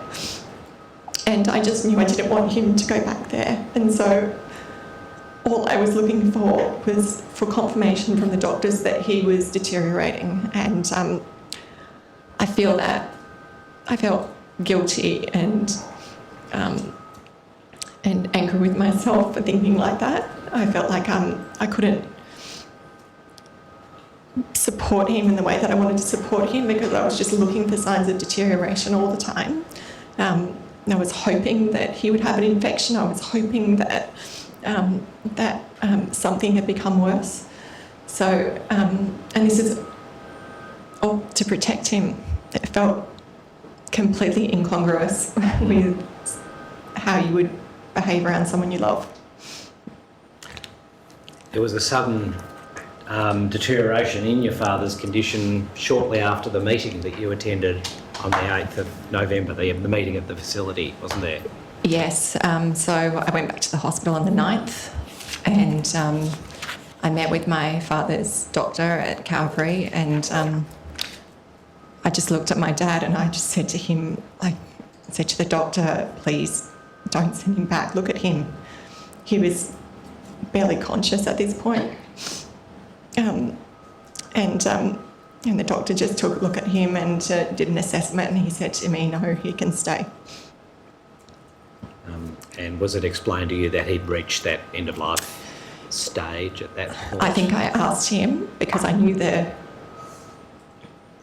words that I needed to hear were that he was actively dying. Yes. And I think I did ask if he considered my dad was actively dying and I believe he said yes. And you say, in relation to that, in your statement at paragraph 166, that you met with your sister, this is on the 9th of November, and you said it's over, we don't need to fight for him anymore. Yes. Is that how you felt? Yes. I felt like I was in battle for pretty much that whole time to take care of him. Yes. So we ultimately felt relief and just decided at that point that we needed to discharge him from the facility just in case he improved again and the doctors decided he needed to go back. I don't know, I was thinking, well, maybe if there's nowhere to send him, then that throws another spanner in the works and we can help, maybe keep him there for a little bit longer just in case he improved. I think in the back of my mind, I knew that he wasn't going to improve. But at that point, I just wanted to end our relationship with Alkira Gardens, get my dad's things, and so we could just focus on supporting him for the last few days of his life. And tell us about that last week. So he was, after that, when he was at Calvary, before he was actively dying, he was in a shared room. So they moved him into a private room, which gave us an opportunity to just spend time with him in a peaceful environment. Allowed me to bring my youngest daughter in to see him and she would sing songs for him. And it just, I don't know, it was just very peaceful. I really felt like he was being taken care of. I had no concerns at all about Calvary, about their ability to take care of him. I had total faith in them and they didn't fail me. They did look after him very well. And ultimately your father passed away on the 16th of November. That's right. Now, Ms Ruddock, you have included in your statement at its conclusion a section headed My Message to the Royal Commission. Yes. I think you've already given a very powerful message to the Royal Commission as it is, but I was wondering if you would like to read out that section of your statement to quite us. Long. It'll be highlighted on the screen or you can read it from a document if it's easier. So my message is, I believe my father was neglected by Alkira and they could not provide him with adequate palliative care. My concerns are that there were not enough staff at Alkira to care for residents such as my father with complex needs, and the staff that were there were not trained to provide appropriate palliative care, including how to administer PRN medications. I also believe that palliative care is specialised care and that residential aged care facilities that offer it should go through a rigorous accreditation process and ensure that staff delivering this care understand the care needs of each patient. I constantly felt like the staff at Alkira did not understand that they were caring for someone who was dying. I also believe that because palliative care was not adequately provided at Alkira, my father was transferred into hospital, and once in hospital I was constantly concerned he would need to be transferred back to Alkira. I believe if this had happened, it would have not been too long before he was sent back to a hospital, as our care were not providing him with adequate palliative care. Hoisting patients out of beds, putting them in patient transport, and then hoisting them back into a bed in a facility is extremely distressing for end-of-life patients. I believe this is inhumane and unnecessary, and an unnecessary thing to do to an end-of-life patient. My experience was also that there was not sufficient recourse for residents and families to seek appropriate palliative care if it is not being delivered at the facility. As the time at the end of a person's life is emotional and time critical, it is often difficult to begin a complaints process. It's quite separate to palliative care, but my father was assessed in his ACAT assessment as being a high care patient. I understand assessment as a high care patient means the facility receives more government funding for that resident than for low care patients. However, in my experience, there seemed to be a discrepancy between how much the facility received to care for my father and the care he actually received. My concern is that the discretionary powers granted to facility managers to direct funds as they see appropriate is open to abuse, and if abused, can put high care residents at risk of neglect. I'd like to say that I don't believe all facilities do that, by the way, but it's open to abuse. Due to this, I think specialist palliative care facilities should be considered to ensure that the needs of palliative residents can be met appropriately. I'm glad that my father received wonderful care in his final days at Calvary and died with dignity as he deserved. However, it was very distressing and exhausting to ensure he received this care because it was not available at Alkira. Thank you, Ms Ruddock. Thank you. Commissioners, that concludes my examination of Ms Ruddock. Ms Ruddock, thank you very much for that evidence. It was extraordinarily hard to give. I just want to ask you a little bit, just one question really, about the situation in hospital and how you felt in that engagement with the hospital about whether or not they must be transferred back to Alkira. And it's really about, I had a sense of powerlessness from your situation in negotiating this interface between the two. And was there anyone else there to help you in this, or were you entirely on your own? I can't recall. Other than my sister, I can't recall if there was a social worker with me. It's possible there was, but I can't recall. There were a few people from the facility, from the hospital. I did feel very powerless, and I consider myself as someone who was a pretty strong advocate. I know that there's a lot of people who maybe don't speak English or don't feel they can question authority. I feel like they weren't problems for me. But even given that, I felt powerless. I felt like I had no control over whether he was going to be sent back or not. I was also told by one of the staff at Calvary that sometimes people transferred out of palliative care back to facilities die in patient transport.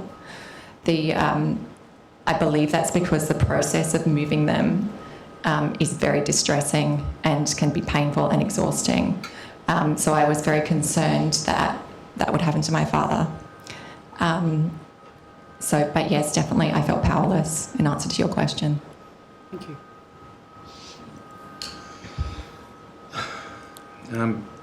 Ms Ruddock, we're very conscious of the extraordinary courage that you have shown in engaging with the Commission. It's been very important to us to hear your story and understand how palliative care can and sometimes doesn't work in the community, and be assured that your story will be well and truly in our minds when we come to make recommendations for improvements to a system that obviously needs improvement.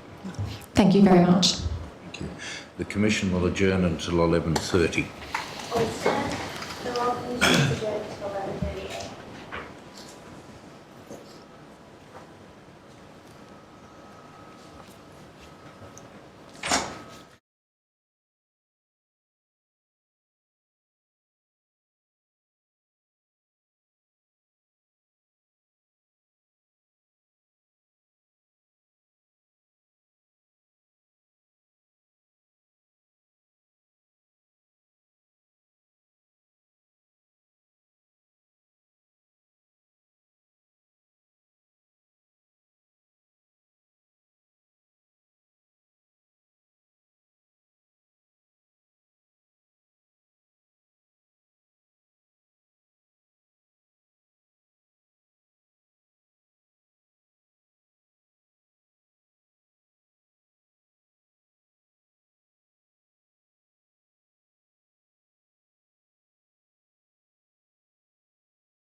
Please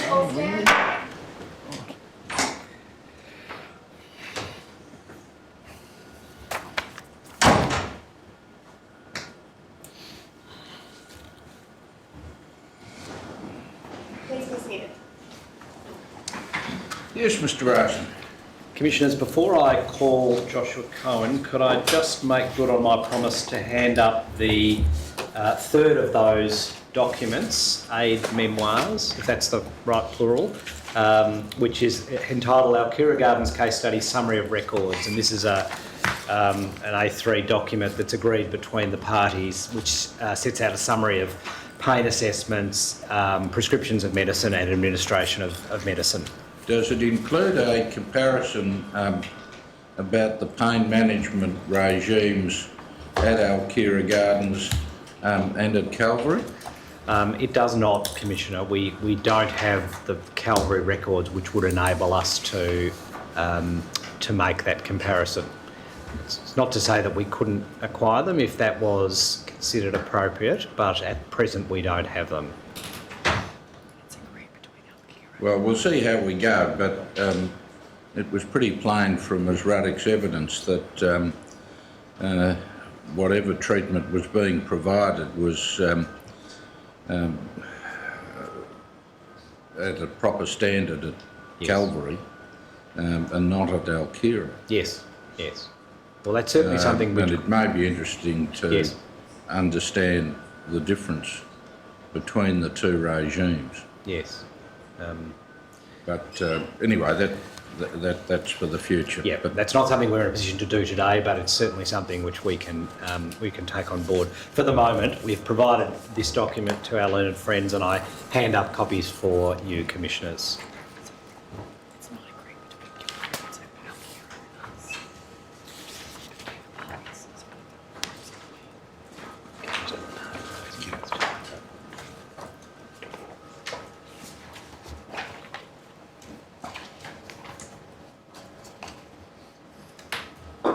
That document may be of assistance in the examination of both Mr. Cohen and Mr. Leong, who'll be the third witness. I call Joshua Bedford Cohen.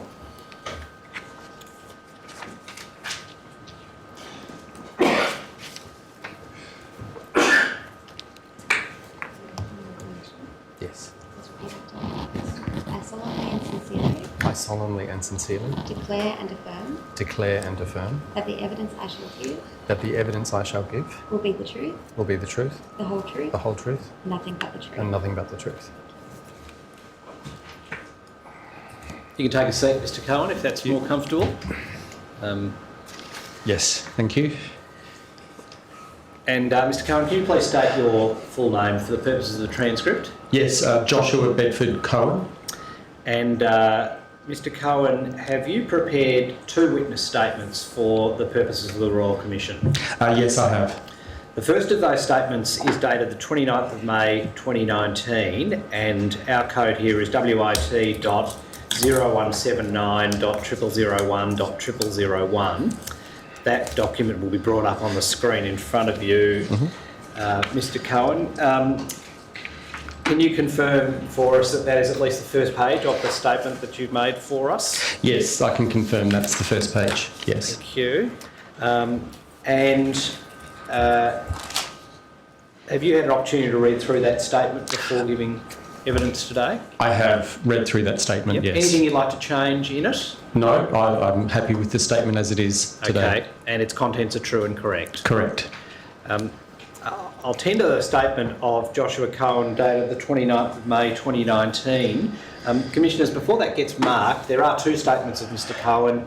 They could be separate exhibits or they could perhaps I'll be... mark them separately. Separate exhibits. Content with that, thank you, sir. So I tender firstly the statement dated the 29th of May 2019. It's the witness statement of Joshua Bedford Cohen dated the 29th of May 2019 will be exhibit 5-33. In addition, Mr. Cohen, for reasons which will become apparent shortly, you provided another witness statement to us, this one dated the 6th of June 2019, and that's WIT.0225. 001.001. Can you confirm for us that the document on the screen is the first page of that statement? Yes, I can confirm that. And have you had an opportunity to read through that statement as well before coming along to give evidence today? Yes, I have. Anything you'd like to change? No, I'm happy with that statement as it is today. Right. Content's true and correct. Correct, yes. I'll attend to that, sir, please. Yes, the second witness statement of Joshua Cohen dated the 6th of June 2019 will be Exhibit 5-34. Commission pleases.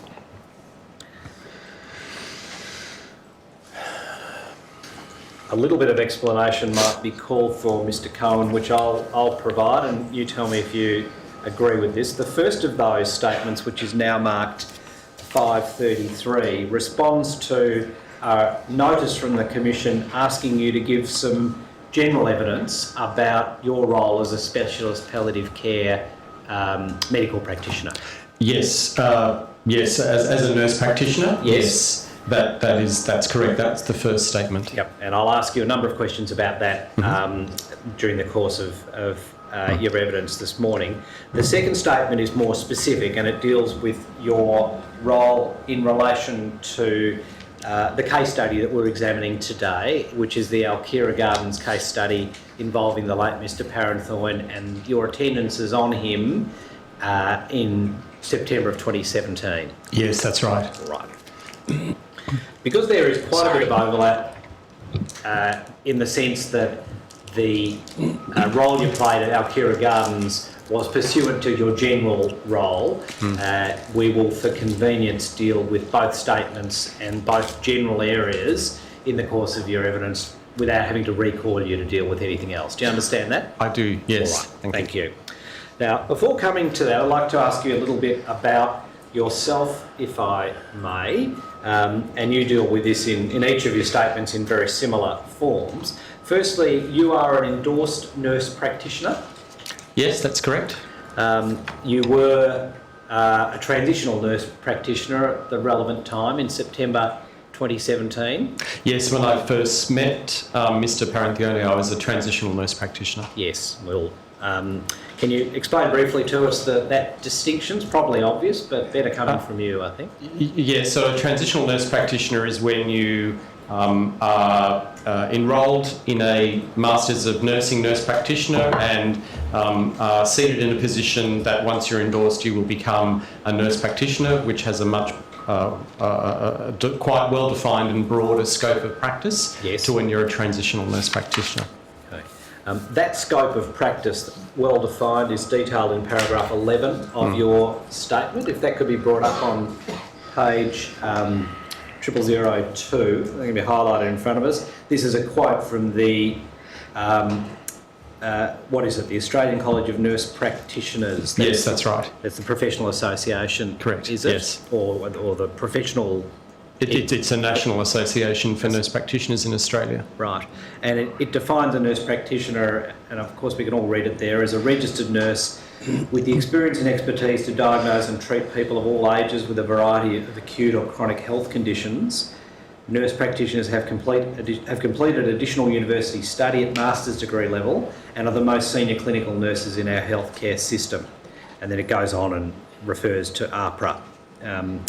That's a definition and explanation that you're comfortable with, I take it. It is. I find that a very helpful definition. All right. When explaining what I do. Whilst we're on that page, if we can just go up to paragraph 9, you detail your qualifications, and you have a bachelor degree of nursing from the University of Sydney. Yes. And then, so far as your postgraduate qualifications, I'd like to ask you a little bit about that. Firstly, a graduate certificate in health palliative care from Flinders University. And secondly, a Masters of Palliative Care from Flinders University. Yes. We're having witnesses, as it turns out, later this afternoon, possibly one of the professors that you might have studied under, I imagine. What made you choose Flinders University as the place to study those areas? Flinders University was known within palliative care circles as being a university that offered a Masters in Palliative Care. There was only one other, which was my understanding at the time, that offered it. Yes. And I had some colleagues that had enrolled in that Masters of Palliative Care and were very happy with the level of education and the quality of the courses within that master's degree. So I had started off with a certificate in health and as a sort of, wet my feet in the course, and then decided to progress that onto the masters. Okay. Now, those two qualifications didn't elevate you to the nurse practitioner status, did they? You had to do a Masters of Nursing. That's right. Obviously very fond of tertiary education, Mr. Cohen. Yes. The Masters of Nursing back at the University of Sydney. That's right. And is that 1 year full time? No, it's 1.5 years full time, 3 years part time, Okay. and I did that part time.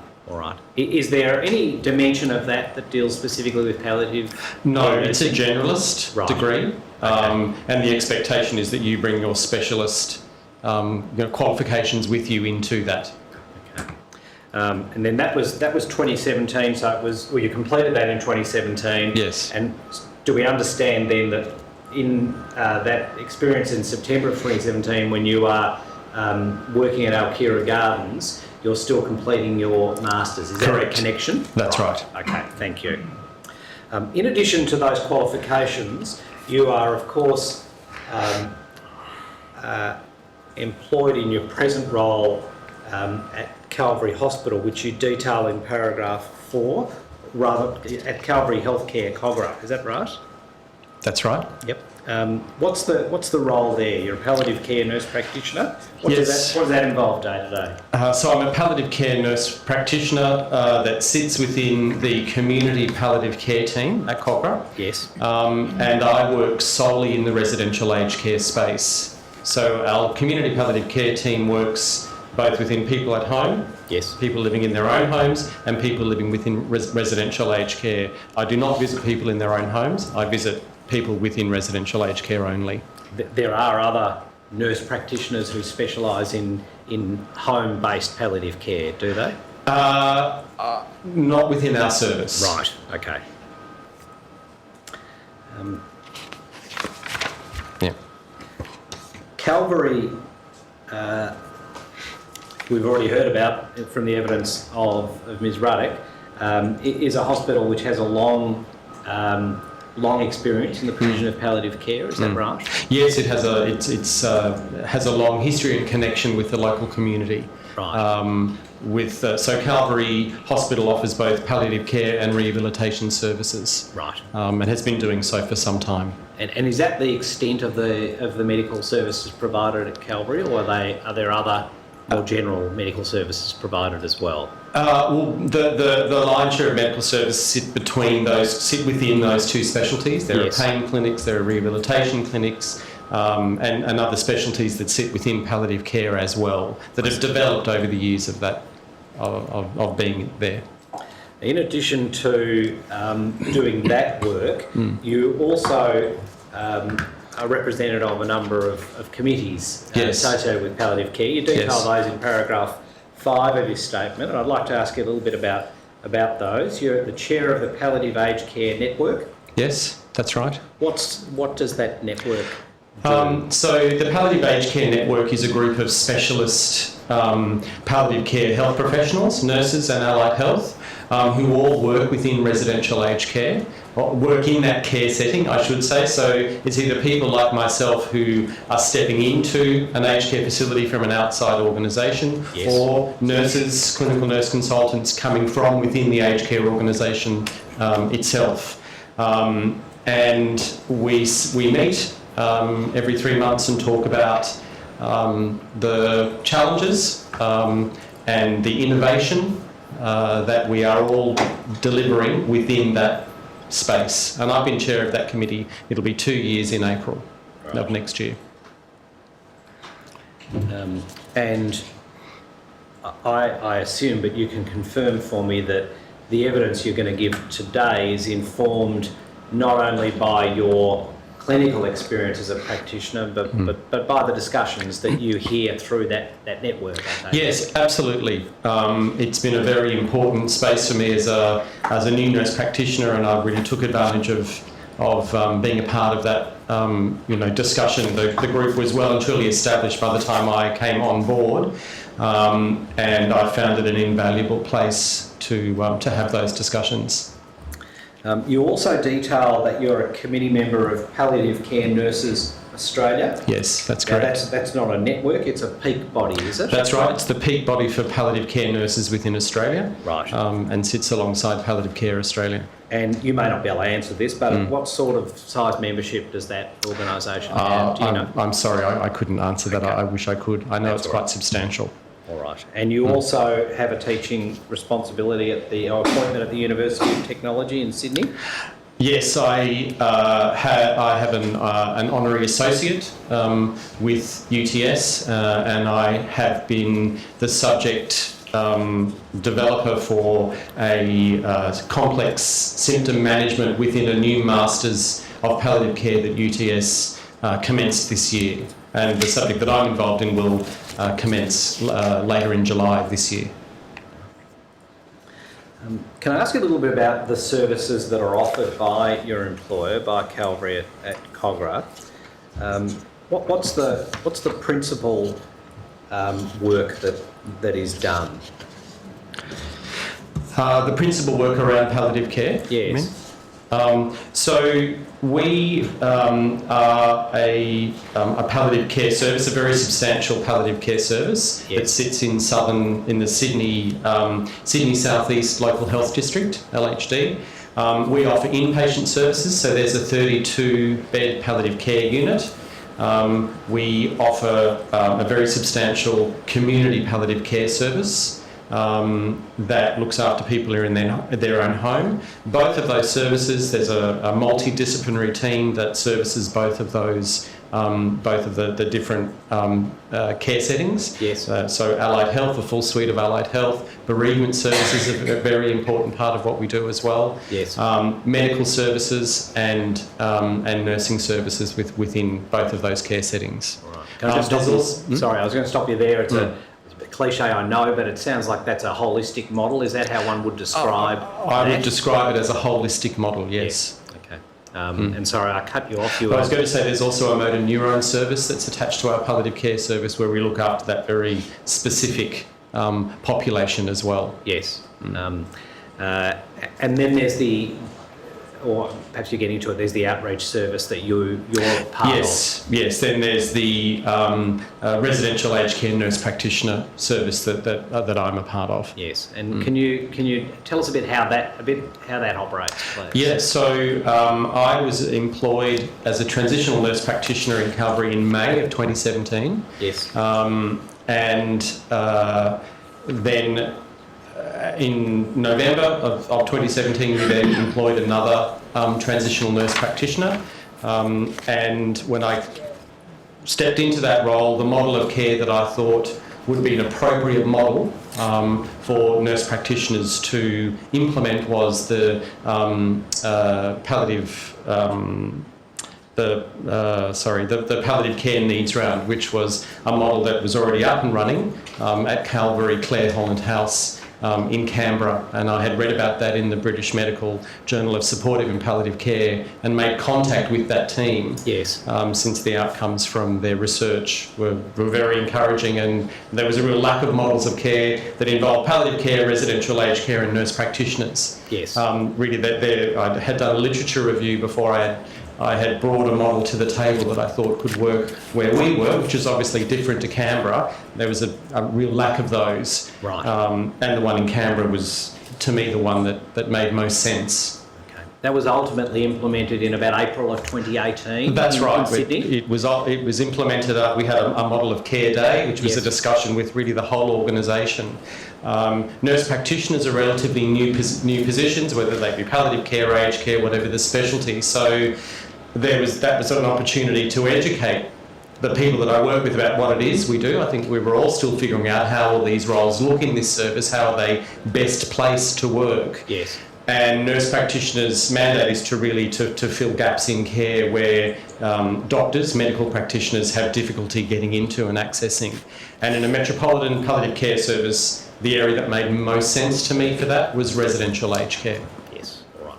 I'll ask you a little bit more in a moment about the palliative care needs rounds and how that model changed. But as at September 2017, which is the focus of our case study, that new model hadn't been implemented. No, it had not. What was the model at that time, if you're able to describe it? So up until that time, before I had actually started at Calvary, we had already made a commitment to residential aged care through the employment of a nurse specialist who was working 0.6, which was, I think, over a fortnight, so 3 days a week, servicing our very large geographic area, which really goes from south of the airport in Sydney down to as far as Cronulla and those areas sort of before Wollongong. So it's quite a large geographic area. Yes. And the referrals then, when I came along, obviously I was a 1 FTE, so a full-time nurse practitioner. That other position and person had left. We would receive referrals. Ad hoc referrals is what I refer to them in my submission, where they come in either from a hospital, so an acute care setting, making a referral to a palliative care service that someone will need their services once they arrive home, or into residential aged care. The referrals could come from residential aged care facilities themselves, and usually they came from GPs. Right. And they would be faxed into our service, where our staff would then allocate them to the appropriate person. All right. Probably an appropriate time to ask you about your involvement in the case study, which we are examining. And I think you've been in the courtroom this morning while Ms Ruddock gave her evidence. Yes, I was. I'll ask you a little bit about some of the things that she raised during the course of your evidence this morning. So the statement, which is now Exhibit 534, deals specifically with questions about this case study. Okay. I'll ask you to agree with that. Take my word for it. That's the statement dated the 6th of June 2019. Yes. If that could be, I'm not sure if that's the one on the screen or not. No, if that one could be brought up, thank you. And I'll ask you some questions about this. We don't need to go through your background. You were asked, firstly, what your recollections are of your involvement, and if I could summarise them, they're next to none. You don't have any actual memory now of the work that you did at our Kira Gardens? No, that's correct. I rely on the documentation that I made at that time. Yes. To give me record of that event. And so you were able to interrogate records maintained by your employer, which you made at the time. Yes. And if I can just, before we go to those records, get some understanding of the practice that you followed at that time in terms of record keeping. In other words, were you making handwritten notes? Were you entering them on a database? And when were you doing that relative to the events that you describe in the notes? What was your practice? So my practice is and remains that I document electronically on my own documentation at that time, either usually, either directly after or that afternoon when I go back to work, but in the lion's share of cases it's directly at that time. Every aged care facility I go into has a different way of keeping medical records. Some of them are electronic, some of them are handwritten. So, but I always present an electronic document, whether that is put into their own, as a cut and paste, but I document contemporaneously, so at the time of the event. Yep. So you travel with a device? I have a laptop. I have a portable laptop. Right. That has access, internet access, and I can look at medical records, and I can store documents. Yes. On that computer. Right. If we could bring up tab 104, please, in the tender bundle. This is a printout, or it's not a printout, it's on the screen, but it's based on the printout of the medical records that you provided to the Royal Commission. Is that right, Mr. Cohen? Yes, that's right. All right. And if we can just, taking this is the first entry in your records that you were able to identify? Yes, that's the first entry. All right. Just to help us navigate through that, we can see in the top right-hand corner immediately under the Commission's coding, which of course wasn't there when you provided it to us. Is that right? That's something we've added to the document, LCM.0002 and so on? Yes, that's right. Immediately under that we see the late Mr Parenthoine's full name and a number. What's that number? That's his medical record number that a person is given when they're registered with our service. Right. And then if we look on the left-hand side, the first entry there is ACC. What does ACC stand for? Aged and chronic care. Okay, that's the category of notes that I you're document making. under. That's Okay. right. Then we've got a date, the 19th of September. Is that the date of the events being described, or the date the notes being made, or what are we looking at there? That's the date of the actual event and the note Okay. there. Were all of these notes made on the same day as the events they describe? Do you know? If you're not sure, I'm not asking you to guess. Yeah, look, I'm not sure. My usual practice is to document on the day. Yes. That's what I would say to that. Okay. Is it the case that occasionally you might make the notes the following day if you're particularly busy? No. No. Okay. And then we've got a heading about a quarter of the way down the page, aged and chronic care progress note, and there's some other information there, and you're identified as the person. Is that the person who made the note, or the person that provided the services described in the note, or both? I'm sorry, whereabouts do you see mean, Mr. Rosen? it's centred and it's in bold.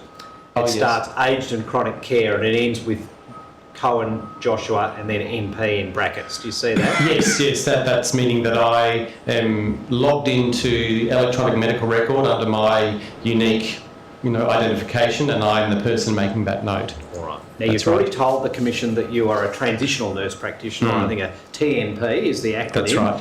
On the note, you're described as an NP. Yes.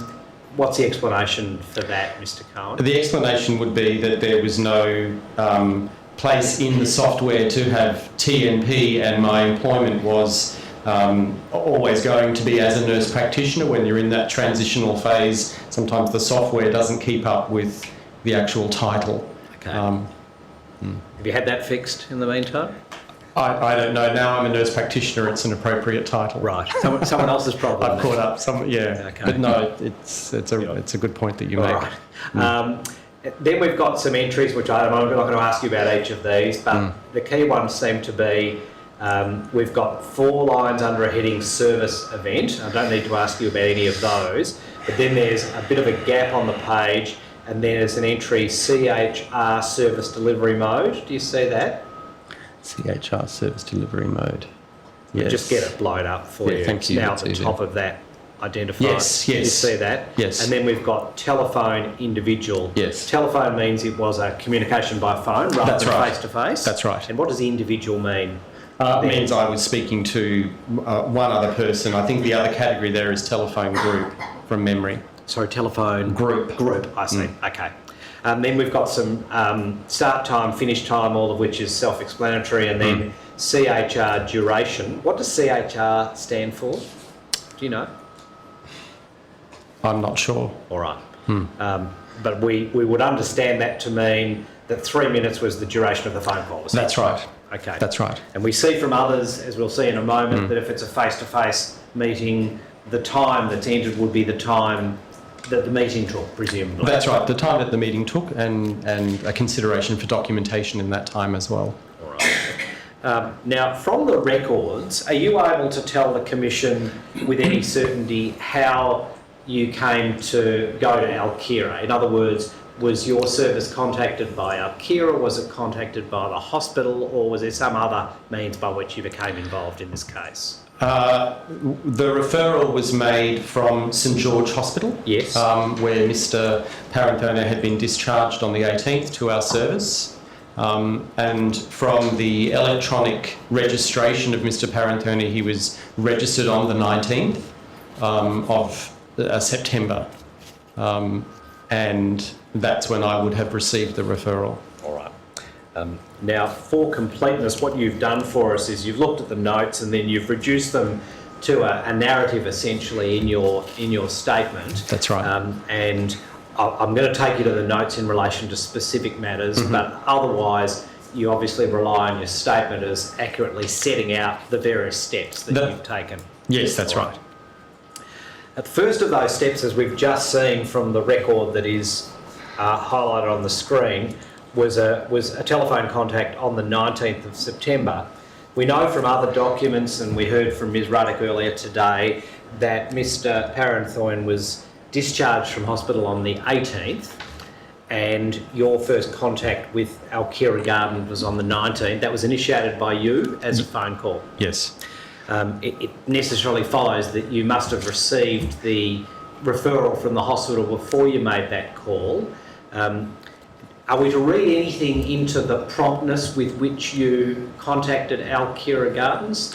What does that tell us? Does it tell us anything about the urgency, or does it tell us about your work habits, or what? Look, one of our indicators of our service is the length of time it takes us to contact a referral once we've received it from a referrer, and we always try to contact within the first 24 hours. The trigger would have been the referral to me, and I would have read the progress, the discharge summary as well, and then that would have followed up with a call to triage, if you like, the urgency of the need for a review. Yes, okay. And the discharge referral, I think you were in court when the document was brought up on the screen. That's the same referral. That's right. It went to Alkira Gardens, a copy went to Ms Ruddock, the daughter of Mr Parenthorn, and a third went electronically, presumably, to you. Yes, I would have had access through Mr Parenthorn's medical record number to his St George discharge summary. We use the same electronic medical record. I see. So I would have had access to his pathology, his discharge summary, his imaging, all of those things. Oh, I see. Yes. Not just the discharge report. Not just the discharge summary. You could go behind that, look at anything you needed. That's right. Right. You may not know the answer to this, but I assume that's not access that Alkira Gardens would have? I do know the answer to that, and that is not access that Alkira Gardens would have. Okay. Just while we're on that, is that a problem in your experience? Would it be better if the facilities had such access? Look, I think that, and this is an opinion that I would make, initiatives like My Health Record are going some way to try and fill that gap. Yes. So that, for example, discharge summaries from other hospitals that you wouldn't have access to, you could potentially find through that record. So there's an acknowledgement that communication across care settings needs to be improved electronically. Yes. But I think there's a long way to go for that electronic medical record that I have access to and acute care does being available in primary care setting.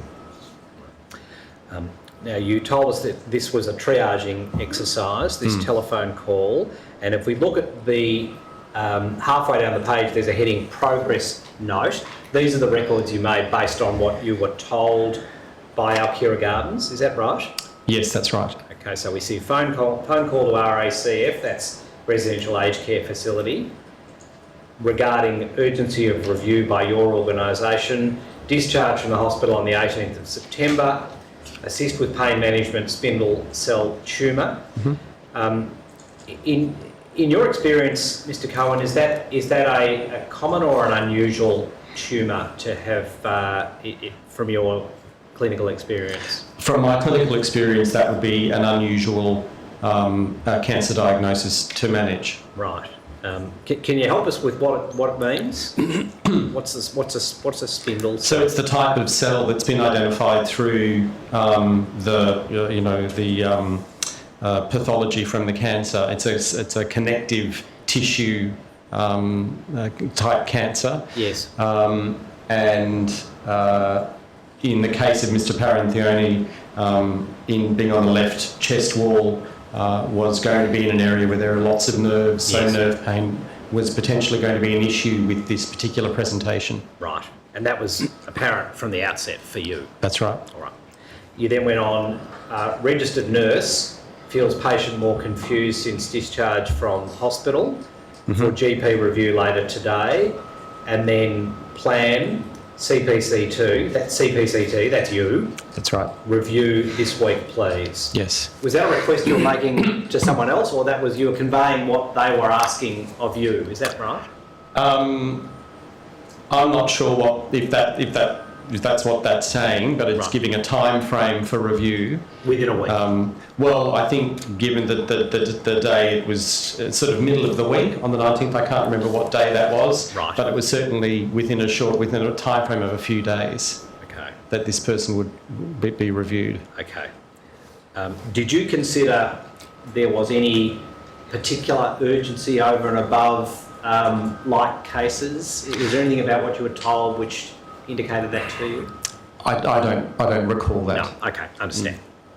If I haven't already said this, I'll say it now. I'm certainly not asking you to guess. If you don't recall, then that's an entirely satisfactory answer. As it turned out, your next involvement was the following day. Yes. When you attended at Alkira. Had you at that time had any experience of working at Alkira Gardens residential aged care facility? I don't recall if I had been to Alkira Gardens before that date. I'd started on the 2nd, in May. Yep. So there may have been an instance of interaction, but I don't remember if there was. At this time, you've already told us a very large geographic area that Yes. you're responsible for. Yes. Do you know what, either approximately or accurately, what the population is of the area that you're working? Well, the number of beds that we have, so beds are referred to the number of residential aged care beds in a particular local health district. Yep. We look after 4,000 beds. Right. And at that time, I was the only health professional from our service going into that care setting. Yes. And managing specialist palliative care need. Right. And those 4,000 beds are spread over how many facilities? Do you know? So I think it's around 66 facilities Right. that we have. Okay. And as you've already explained to us, at this time, there was no proactive element to the work that you were doing. You were just responding to referrals. That's right. The model of care was as it was when I first started at Calvary. Yes. And those referrals, you've already told us, could come from a range of sources. That's right. This one came from the hospital. Are Yes. there other hospitals that were referring palliative care patients? Yes, to so you the as other well? hospital within our district would be Sutherland Hospital, so Yes. they could refer people. Prince of Wales Hospital may refer to us. Also other hospitals outside of the district, Concord, Royal Prince Alfred. Okay. Now, if we could go in the notes to page 3, that's 0003. And if we could just scroll that down a little bit so that we can see the page number in the top right-hand corner, please. Thank you very much. These are the notes that you made in relation to your involvement on the following day, on the 20th. Yes, that's correct. And we can see about a third of the way down the page that this was a face-to-face individual delivery mode, as it's described there. Yes, that's right. And you were there for 90 minutes. Does the 90 minutes cover the time that you were delivering or that you're providing care advice and services and the time it took to make the notes, or so it's both? It's both of those things. Okay. And you explained in your statement that on the 20th you visited the site, and this is a paragraph 28 of your statement that I'm looking at now. You detail that Mr. Parenthorn was experiencing pain, including during the assessment. Yes. And is it significant that he was experiencing pain during the assessment? Is there any particular reason why you make that point? So I can't recall exactly the context of that, but the way that I document, I list them as issues. Yep. And you give as much flesh to the issues as you can. I think, so that's what I would answer there. Okay. I think it's the case that, you can correct me if I'm wrong about this, Mr. Cohen, but I think on each occasion that you attended, and I think there were 3, Yes. you recalled that Mr. Parenthorn was in pain. That's right. Yeah. And in your experience, including your subsequent experience, was this a difficult pain management case?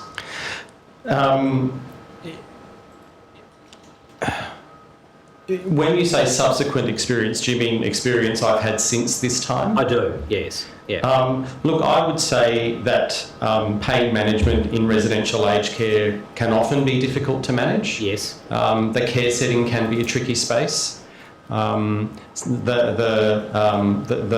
lack of education and knowledge amongst staff around how to manage pain management, how to assess pain appropriately, yes. how to manage the medications appropriately, both regular and as required medications, can present some barriers to good pain management. When it comes to cancer pain management in residential aged care, that isn't often the type of pain that we're managing there. In the instance with Mr. Paranthony, that was absolutely the type of pain we were managing, and it was in this care setting difficult to manage.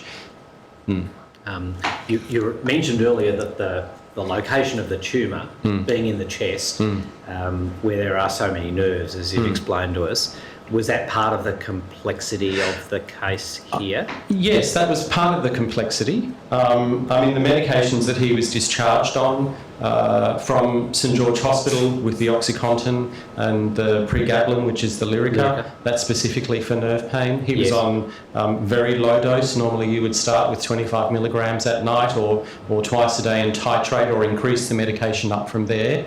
And the as required endone was very standard practice. So looking at the medications, there's nothing to suggest this is going to be very difficult to control pain. They're fairly standard medications that would be used for the management of cancer pain. Right. So to the extent that there were difficulties, it was contributed at least in part by the care setting, as you've explained. That's right. Right. And I take it from that that's not unique to Alkira Gardens in your experience? That's something you find in residential aged care generally? Yeah, in my experience, you could not say that is unique to Alkira Gardens. Okay. You mentioned the word titrating. If I could just get you to explain a little bit more about that, because that's what happened, isn't it, over this period of time with your involvement? So titrating medications in palliative care means that you increase or decrease the dose according to response and according to the distress of the person. So, for example, with the PRN or as required endone, that is something that we use. We ask people to utilise that medication when they have breakthrough pain, and then the idea is you come back and evaluate the amount of use of that medication, and that gives you an indication whether the background dose is actually an adequate dose, whether there's been failure of the background and it's not managing adequately, or whether there could be other reasons why someone's requiring the use of endone. All right. Is another description of the interrelationship between the background dose and the endone. So the background was the OxyContin and the Lyrica. The as needed drug was the endone. Is another description of that the basal pain relief, and could you refer to the endone as being a bolus pain relief? Is that terminology? Look, you'd refer to the endone as a short-acting pain relief. Yes. And the OxyContin as a long-acting pain relief. So pharmacologically, it works over 12 hours, hence why it's twice a day. Yes. And the endone, pharmacologically works over a 4-hour period. Takes around 30 to 45 minutes to actually have an effect. And then depending on the person's, level of organ failure may be in the system anywhere 4 to 6 hours. Yes. So it's no good treating acute sort of exacerbatory pain with a long-acting medication. You need something short-acting to get in there and relieve the actual pain in a short time frame. All right. If we could have tab 28 brought up. This is an email that you sent on the 20th of September, and I just want to try and understand from you, and just so that it's a bit clearer to you, obviously there's some email addresses that have been blocked out, and I'm looking at the email at the bottom half of the page, the one that you sent, and I'd ask you to accept that it was sent to to Alkira Gardens. Yes, I would accept that. And it's addressed to the GP, whose name has been blocked out, and the residential aged care facility team. And you'll see you wrote, please find review for Mr. Paranthony attached. Review attended 20th of September 17. Thanks, Josh.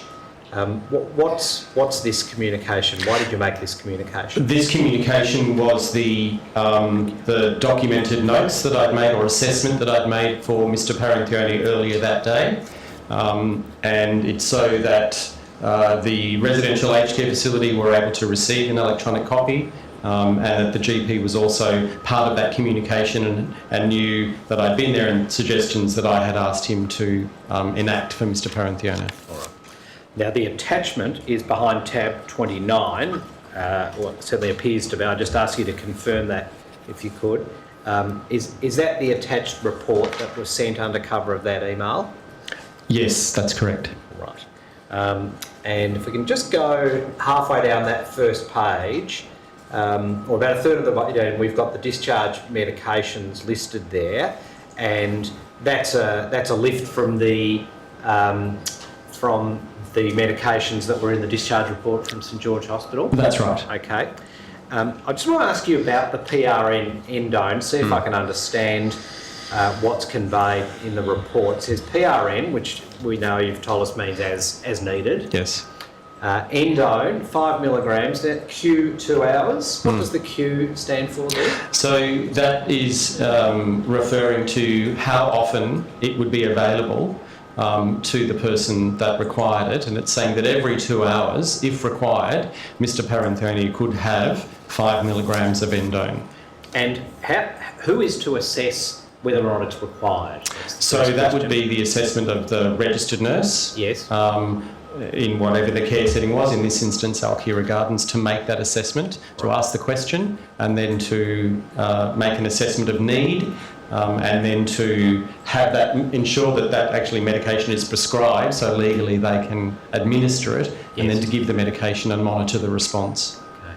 And is there an assumption built into that prescription that an assessment is to be made every 2 hours? How's that meant to work? Yes, there is an assumption that that is what would occur. Right. Yes, that's right. That the people who made that plan in the hospital would be thinking that when he goes to the other care setting, when Mr. Parenthione goes to the aged care setting, that there will be the expertise to then manage that that intervention, that pharmacological intervention. Expertise and resources. Correct. Right.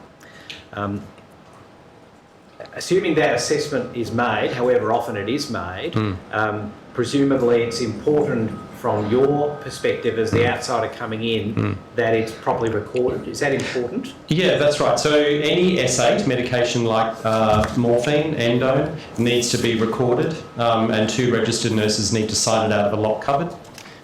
So there's always quite detailed recording of when those medications are actually administered. So finding when they're given is not difficult. Right. So that's the legal obligation to record them. I'm more interested in the clinical importance of recording them. Why is it important for you? So it's important for me as someone who's coming from an outside in-reach service. If I arrive in a facility and find that someone's been using a lot of extra medication on top of their background pain relief, then the first thing that comes to my mind, well, what's going on here? Why are they using so much of this medication, and what change needs to occur? Yes. So having a good idea of that then directs some of directs my plan of care for that person. We can just go back to the entire page. I just want to ask you about the next entry, which is headed social. Do you see that?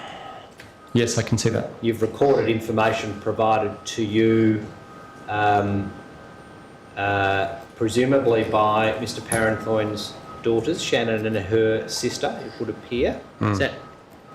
Is that how we would read that record? That's how you would read that record, yes. And why is that information important to record from your perspective, that social information, if we can call it that?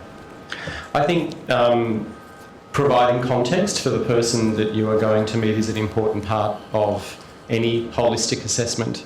And so social is one of the key aspects to who needs to be involved in conversations, who needs to be present. And obviously that's a very basic snapshot, but it helps to consider the whole person. Yes. One of the themes of the evidence we've heard this week, both in a negative and in a positive sense, is focused on the importance of relationships in residential aged care. And I take it relationships are important in the provision of palliative care. Is that a fair observation? Do you mean relationships with people that I'm assessing in their families, or with facilities? Or both, probably. Both. Yeah, look, I think especially as an in-reach service, then all of those relationships are critical to any successful, implementation of plan. Yes. For transparencies, for the sake of transparency of care, speaking with family and residents about their care plans, their wishes, their goals of care. Yes. All people need to be present for those conversations, so we are making or helping people make the choices that they want for their care. Yes. And then obviously staff being present so that they can hear the plan of care, because that's often where it falls apart, when the plans aren't passed on. Do such plans need to be documented in your view or experience? Are they ordinarily documented? Look, I think those conversations need to be documented, whether that's in documentation such as the notes that I've made, or a formalised document, advanced care planning documents, those sorts of things that have been spoken about previously. Yeah, and drawing on the experience that we've discussed earlier, just in relation to advanced care planning, is that something you're seeing? Is there more of it in your experience? Look, I would say through our new model of care, the palliative care needs rounds, advanced care planning really features as quite a large part of that intervention. In fact, it's one of the triggers that we use in identifying the people that we might discuss in an aged care facility, whether there is a lack of care plan, no care plan, whether the care plan needs to be revisited. And by care plan, I mean an advanced care plan, an advanced care directive, a goals of care conversation, anything that will give you some information around what that is. So advanced care planning is core to what we do. I think for the very reason that we've needed to put this into a model of care, it's something that routinely hasn't been done. Yes. And that we're very intentionally trying to facilitate. So in the current model, that's something that is being driven by your service in residential aged care. Yeah, in the model of the palliative care needs around case conferencing is a part of that model. Yes. Right. Okay. We don't, and I'll stand corrected on this, but we don't seem to see anything that could be described as a palliative care plan or an advanced care plan in this case. Do you recall there being any discussion about that? There doesn't seem to be anything noted by you. I don't recall. Okay.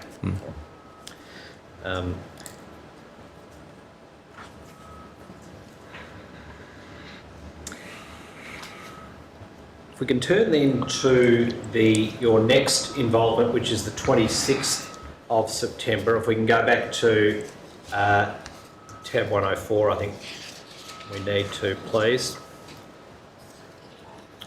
And if we can go to page 0007.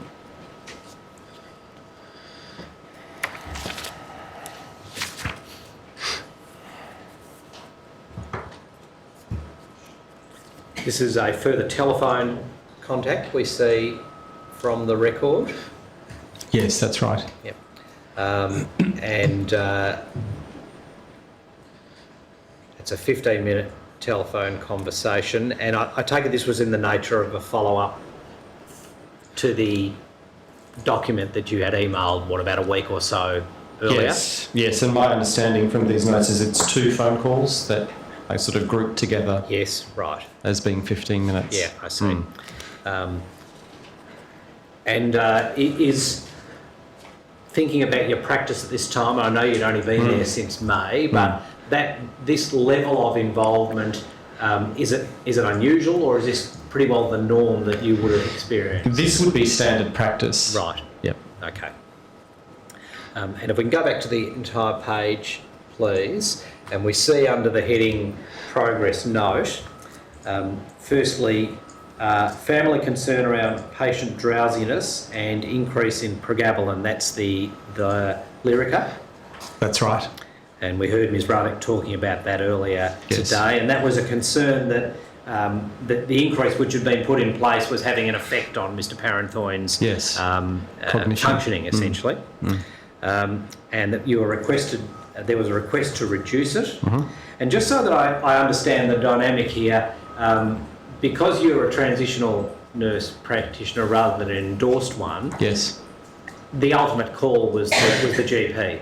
That's right. So the GP would need to do all the prescribing in this instance because Yes. I had no endorsement to do prescribe. that. That's right. Your role was really in the form of a recommendation, essentially. That's right. All right. I take it that's now different, that you're a fully endorsed nurse practitioner? That's right. So obviously collaboration still occurs with the general practitioner, but I'm able to prescribe and de-prescribe as I see appropriate. Yes. In relation to all of these drugs, for In example? relation to all of those drugs. Okay. That's right. I want to ask you about the next entry because it does seem to raise an important matter for us. So after the reference to reducing the medication, we read this entry: GP raised other concerns around medication administration in RACF and his reluctance to chart injectable medications in instance of it being given inappropriately. Do you see that? Yes, I see that. It's a matter you also deal with in your statement, but probably in much the same terms as what appears in your notes. Are we to understand from that that you raised with the GP the possibility of some injectable pain relieving medication? Yes, so in my first assessment of Mr. Paranthione, I had documented that access to injectable medications in anticipation of deterioration and potential end of life and dying, it would be very appropriate that these medications be prescribed so that they're there just in case I see. a deterioration occurs out of hours or on weekends when access to a GP or an after hours GP is going to make it difficult, and you wouldn't essentially. So, for example, if someone stopped swallowing and weren't able to swallow their OxyContin but are still in pain, how are you going to manage that? You need to have an injectable version there to do so. I see. And do you have any particular injectable drug in mind in this situation? In this particular case study? Yes. Yeah. There's a reference to morphine we see in one of the records. Yes, so given that he was already on OxyContin, then a reasonable injectable version would have been the injectable morphine. That's Yes. right. Okay, they're both opioids? Is that Both right? opioids. Yes, okay. They're both opioids. And is that the relevance of him already being on OxyContin, that he's had, Yeah, some exposure to opioids? Yes, so yes, he had clearly, he was not opioid naive, is Yes. what I would phrase. So he already was on substantial pain relief. And that has implications for the type of injectable morphine you would use and the amount that you would use. So you would do a conversion to an appropriate subcutaneous dose of morphine. The response, as I'm understanding it, and correct me if I'm wrong about this, was that just wasn't going to be possible in this care setting because of the GP's concerns. Yes, well, I've documented there that the GP had concerns and a reluctance to chart those medications in the instance of it being given inappropriately. I can't record, other than my documentation at that time, that's my memory of it. Yep. If you'd like me to talk to my experience of it since that time, generally, I'm able to do that. I will, but just in a moment. Okay. Just in relation to this case, if I could. Yes. Was that, did that mean that, to use a colloquial expression, effectively had one hand behind your back in relation to pain management here? Yes, well, it meant in effect that with no injectable medications prescribed, if this gentleman deteriorated and was unable to swallow his OxyContin, then there was nothing there to manage his pain. Yes. So it would never have been possible in that care setting without those. Sorry. As events turned out, a fall on the 4th of October, about a week or so later, meant that Mr. Parenthorn was back in the hospital system. So is it the case that in a practical sense this didn't matter in this case because he never got to a point where the morphine would have been used? Is that right? Yes, certainly he was still swallowing and managing his oral medications up to that point. Okay. So the idea of if needed medications or anticipatory prescribing is how I would phrase it, is something that we use to ensure that these things are there because it's a very unpredictable population, as we've found. Yes. You just don't know what's going to happen at any particular point. So you try and plan and communicate and implement things as wholly as you can to avoid distress. Yeah. Experience teaches you what's foreseeable. That's right. And you act in advance of the foreseeable event. That's Is that right. right? That's right. Now, I cut you off as you were offering a broader observation about this issue, that is the unpreparedness of GPs in residential aged care settings to make such prescriptions. Could you expand on that in your experience? Yeah, so in my experience, that's not the first time that I've heard GPs have that apprehension around prescribing. And, you know, I think these are strong medications. Yes. There needs to be a level of safety and governance around these medications. They can cause harm if used inappropriately, but also they can relieve distress if used appropriately. And that's really at its core. These medications are there to manage distress. So it's really vitally important that we ensure the capacity within residential aged care facilities to manage these injectable medications is there, so that we feel confident prescribing it. I mean, I would say for my own practice, it doesn't prevent me from prescribing these medications because I feel as though I give enough instruction to them to ensure an amount of safety, and I put parameters in around the prescribing of those medications. So, for example, if you say you were speaking about endone before Q2 hourly, an equivalent of subcut morphine, 2.5 milligrams every 2 hours, then you say if you're giving more than 4 within a 24-hour period, then you stop at that point. You don't give any further. You don't give any. They're not authorised to give more past that point. Yes, thank you. And just for completeness, if we go back to page 5 in your notes, that is, I should have taken you to this a moment ago. That's where we see the reference to morphine. This is something you raised. It's point 3, about a quarter of the way down the page. Sorry, which notes, Mr. Rosen? Yeah, we're now looking at your notes from the 20th of September. Oh, yes. I've taken you back in the narrative. I apologise for that. I see what you mean now. Yeah, but that's the point at which it's point 3, option for PRN, S/C. What does that stand for? Subcutaneous. Subcutaneous, thank you. Pain relief, 5 milligram morphine, Q4 hourly PRN. So that was the point at which you raised the possibility of morphine. That's right. And then there was a subsequent discussion with the GP that you've recorded in the notes that I was just asking you about. Yes. Thank you.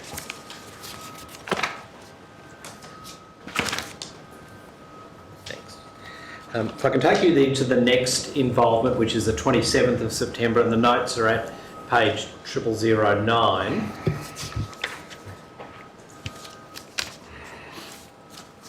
Just before I do that, if I could just pick up on a matter you raised a moment ago, and that is your own personal preparedness to prescribe subcutaneous medications. You said that the way you address questions of risk is through information provision and oversight. Is it important for you to have some previous relationship with a facility and the staff at the facility to have a level of confidence and trust about that? Yes, absolutely. That would be seen as the ideal. It's not always the case. Yes. And I'm sure that we'll get to this detail later. The palliative care needs around, we're doing them in a quarter of the facilities. Yes. And I would say they're the facilities where there is a growing relationship. Yes. And you can, be more assured of, for example, the triaging information you're getting from a nurse about level of distress. Whereas if you're walking into a facility that you haven't been into for some time, there could be different staff, and you're prescribing subcutaneous medications, then you would be in a situation where you'd need to think carefully. If I'm prescribing this, who's going to give it? Will they give it appropriately for the right indication at the right time? And will they come back and evaluate that later? You can't always guarantee that. What information sources do you have? This is a general question. What information sources do you look for in relation or to inform decisions that you make about increasing or decreasing medication? So we know you did that during the course of your involvement here. So at its core, it would come from my assessment of the patient. Yes. And if there was an assessed need, then I would need to find the means to manage that need. And if it was a pharmaceutical option, then that would be what I would need to pursue. And then that sort of creates a whole cascade of activity where you're speaking to family and making sure that they're aware of the things that you are wanting to prescribe, because very often families aren't told and are surprised when they receive their letter from the pharmacy and all of these medications that they had no idea their loved one was on, is on, and I think that would be a very distressing thing to find. So I always make it a point to make sure they're not going to be in that situation of not knowing what someone's taking. But then to engage in the conversation with the care staff. And usually that means you need to speak to someone senior within a facility who can hand over and hand on messages. Some of the electronic medical records that you do with there, you can actually ensure your note is going to be at handover, so it's highlighted in red with a very prescriptive plan. That gives me some confidence that will occur. Yes. Other software, you don't have that capacity, so it's close follow-up with a phone call or something to that effect. All right. If I can turn then to the your next involvement, which was the 27th of September, and this was the last of your face-to-face involvements at the facility. I think I'm right. Yes, that's right. And we can see the note is on page 0009, which I think is on the screen in front of you. We focus on the progress note part of that, which is halfway down the page on the left-hand side. You have there recorded the medication's largely unchanged since the last assessment. So just above that, re-review of Vince with daughter Shannon present. What does re-review mean in that context? So I'm coming back for the second time. So Yes. I had already met Mr. Parantoni the week before, and I was coming back this week to reassess interventions that had been suggestions and if they'd made any difference to, in this instance, his pain. All right. You then talk about medication largely unchanged. Pregabalin remain at 25 milligram BD Twice a day. Twice daily. Yes. After the concern about drowsiness, so it had gone up to 50 and was back down to 25. Then pain remains main issue, and that's a constant feature, it seems, of the notes and of course the evidence that Ms. Ruddock gave earlier. Yes. Is it fair to say that Mr. Paranthoine's pain was never really entirely under control during his time at Alkira? I think that's a fair thing to say. Yeah. Yes. Is that a matter of? Should that be a matter of concern to the Commission? Should it have been able to be controlled better, in your view? Look, I think yes. I think if you have adequate pain assessments, they're there. Yes. Mr. Parantoni could easily articulate he was in pain. He's someone who could easily give you a score of, mild pain, severe pain, no pain at particular points in time. And then when you have that response and that answer, then there was medication prescribed that could be given in the instance of assessment. And then if there's capacity within the staff to then reevaluate after that, then there is potential for better pain management. Yes. I think, as I'd also documented on that day, it's important to also note that, Mr. Parantoni was never going to be pain-free. No. There was always going to be an amount of pain, but that's not to say that it can't have been better. Yes. In this note, the very bottom of the page, the last little paragraph, plan discussed with RACF team to treat Vincent's pain with PRN endone prior to meal times to see if this helps. And if I could just stop there, do we read that as meaning moving to 3 times a day, one with each meal? Is that? There had been there'd been a correlation between eating and pain for Mr. Parantoni. Yes. So the idea was that if eating causes pain, I guess it's a type of incident pain, which is common also with cancer, where at a certain activity we know will cause pain. So you anticipate the pain with the activity, be it eating, movement, showering, and you give pain relief prior to that activity. Yes. And when I say prior, it needs to be given with an oral formulation, 30 minutes prior for it to actually be working at the time that you need it to work. Yeah. So I wouldn't say that the inference is it would be a 3 times a day dose. It's still in the spirit of PRN, it's as needed. Yes. But to say that this particular time is a trigger for pain, Yes. so anticipate that. You've already explained to us that the appropriate response to the PRN endone prescription is to do frequent assessments of pain. That's how one determines whether or not it's required. We know from the records that there were pain assessments utilising the Abbey pain scale, which is something that you'd be familiar with. Yes. That's a, I don't know if gold standard is quite the word, but it's certainly an industry standard of pain assessment. The Abbey pain scale is a pain scale for people with dementia. So you're looking at a whole series of things. It's really built around people that potentially can't communicate their pain. Thank you. Yeah. That wasn't Mr. Parenthoine's case. So that difficulty, as you've already indicated, didn't really present itself here. He was quite able to articulate whether or not he was in pain. Yes. Is asking someone if they're in pain a pain assessment? It absolutely is. Yes, that is a pain. That's a screening for pain, which then anticipates care.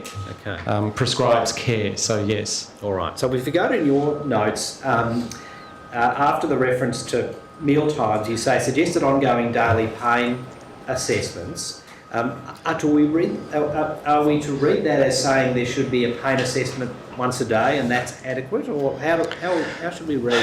Look, I'm not sure how to read that, but I would say my experience in the aged care setting to this time, when you ask a facility to do a pain assessment, it's almost that then I'm surprised with the planning that needs to go around that. But because the first question I'm often asked is, do you want it for 3 days or 5 days? And I'll go, well, I just want you to ask if they're in pain as regularly as you need to. Yes. But if I need to give you a time, then I'll say 5 days. But I would expect a registered nurse to be of a standard where you assess need at the time based upon what's occurring.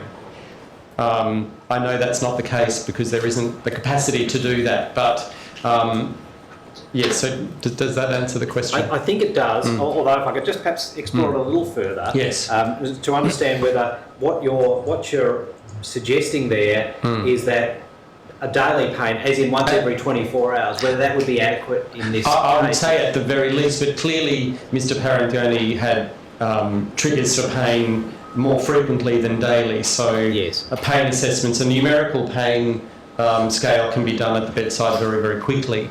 A score of 0, no pain, 10, the worst possible pain, or somewhere in between it. It literally takes that long to do.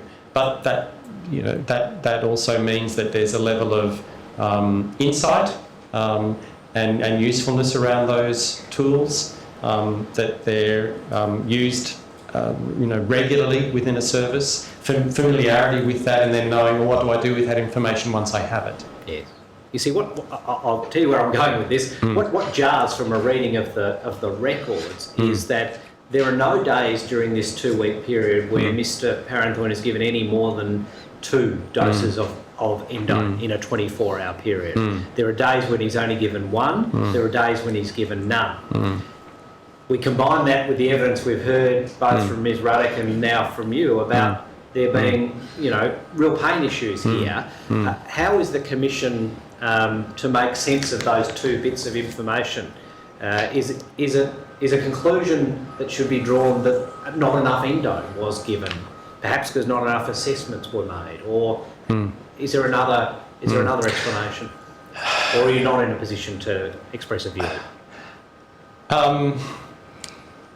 I'm not sure that I'm in a position to express a viewpoint, but I would think that the pain assessment occurring was not adequate.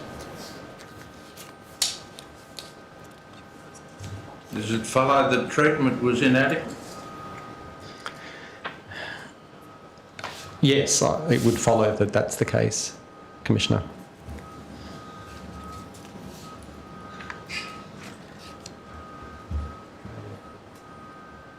Your next involvement at Alkira was on the 29th. If I could take you to the progress notes 0011, please. Yes. This was, as we can see, a telephone follow-up by yourself, and it's at this point in the narrative that the question of the radiation, palliative radiation therapy arose, which we heard Ms Ruddock talking about earlier. Can you just explain to us the clinical judgment behind Yeah, so behind it that? had been documented in Mr Parenthione's discharge summary, the conversations that had been had with radiation oncologist, Yes. and that there was a window there for perhaps a fraction of radiotherapy if required further down the track. As Ms Ruddock said earlier, you balance burden versus benefit and what's going to be most beneficial for a person at a particular time in their illness trajectory. And I think so. That's where the idea for the conversation with radiation oncology to revisit what had been documented previously and see if this was indeed something that was possible. Yes. And can you just explain to us clinically how that would work in a case like this? Why would you do it? It would be one single fraction for to the site of the tumour, in the hope that would manage pain in a fairly timely way, knowing that someone may not have months and months to live, Yes. and that may benefit from that in a short period of time. If you like, it's almost a gold standard type option. Yes. That you could offer somebody. If they were able to benefit from it, and if the judgment was that could potentially make a difference in a short time frame. And is the application of the radiation, is that intended to reduce the tumour in size? Is that how it would look, operate? it's intended to reduce the symptom of pain. So whether that is a reduction in tumour size, then yes, that's what would occur. Right. Okay. But certainly not to prolong life. It's not to prolong, in this instance, Mr Parenthione's life. It's for symptom management. Yes. Is how that would be framed. Okay. And the inconvenience and potential pain of transferring Mr Parenthioine to a facility where that could be done is obviously one factor to be weighed into the assessment of whether it's a good idea or not. That's right. You would need to factor all of that in. Yep. A person's ability to transfer from bed to chair, or from the facility into the ambulance, what effect that would have. You would factor all of those things in. Yes. In this particular case, with that factoring, your judgment was it was something that was worth pursuing. After a conversation, so obviously I'm not prescribing the treatment. I need to say I think this may be beneficial, and then the radiation oncologist would then say yes, I think that's a suitable plan, and then admit Mr Parenthone for, in this instance, the planning and the intervention on the one day. Yeah. Preparations were made for that to take place on the 3rd of October. Yes. And we know from the evidence we've heard from Ms Ruddock that an event intervened where Mr Parenthone had a fall, and that didn't then happen, but other events did. So far as your involvement in this matter is concerned, that was really it, wasn't it? That's right. At that point. That's right. There is a further note, a follow-up note on the 4th of October by a colleague of yours, but that records, it's self-evident what it records, that wasn't any further involvement by you personally. No, that's correct. So once someone goes into another care setting, in this instance hospital, we then discharge that person from our community service. You can't be registered in two places at the one time. I see. All right, thanks very much. That's all I want to ask you about your involvement here. Commissioners, I note the time. I'm about to go on to a different topic with Mr Cohen. I wonder if it might be... How long do you think you'll need? I think I'll need about 20 minutes, and on that basis I was going to suggest perhaps a slightly shorter lunch and break than we've been having, if possible, bearing in mind that we do have a pretty full afternoon still. Well, if we come back at 1:30? Or, I mean, 1:45 would probably meet the... Would that be all right? concern. I think so. All right. Thank you. The Commission will adjourn until 1:45. Understand, the Royal Commission is now adjourned until 1:30.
Silence or stand.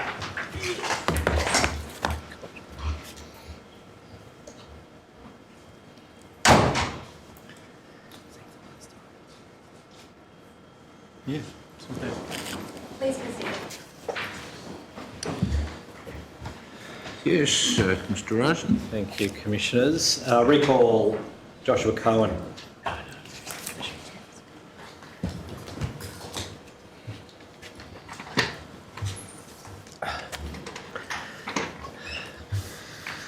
Just make yourself comfortable there, Yes. Mr. Cohen.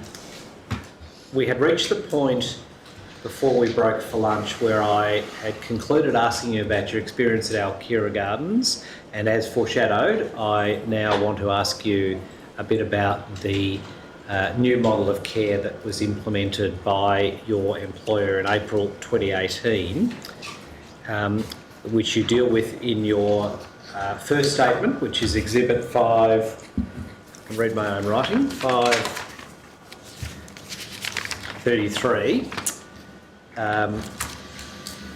And at the outset, can I just ask you to reiterate some of the evidence you gave earlier about the genesis of the new model? I understood the evidence you gave earlier to be to the effect that you were involved in the development of the new model based on an assessment that was done of work in Canberra.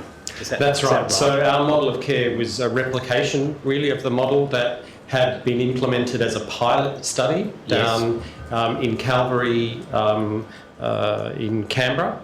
Claire Holland House was the name of the team that implemented that model of care. Yes. And they had published some evidence in 2016, and that was evidence that I was aware of when I came into my position as the transitional nurse practitioner at Calvary, and brought that idea of that model to the Cogra site. Yes. And do you know whether the pilot study in Canberra was in turn based on some work that had been done overseas? Or No, it was original research that had been conducted in Canberra. Right, okay. It was the kernel of the idea came from them. Now, the new model, as we keep referring to it, is palliative care needs rounds. Correct, the palliative care needs round, yes. PCNR, everything has to have an acronym Yes. in the health world. And you've detailed that from paragraph 26 onwards in your first statement, which is Exhibit 533. Can you just give us a sketch overview of how it works? Yeah, so the palliative care needs round is an intervention. It's a clinical meeting that occurs monthly within an aged care organisation that is led by the nurse practitioner in this instance and in the instance in Calvary, where you discuss and identify palliative care need amongst the people that are living within that residential aged care facility. So before you begin the needs round process, you provide education, usually 2 or 3 sessions, fairly short education to a facility, and you give them a set of triggers. And the triggers, which were also developed by the team in Canberra, and they later published that after their first pilot result. The triggers, there are a set of 5 triggers. So you provide education around these triggers, and I can tell you what those 5 triggers are if that would be helpful. You're guessing my next question. I think they're detailed at 37, are they, of your statement? We're talking about the same thing? That's right, that's 37, yes. Perhaps that could be brought up so that this is Exhibit 533, so it's top of the page there, isn't it?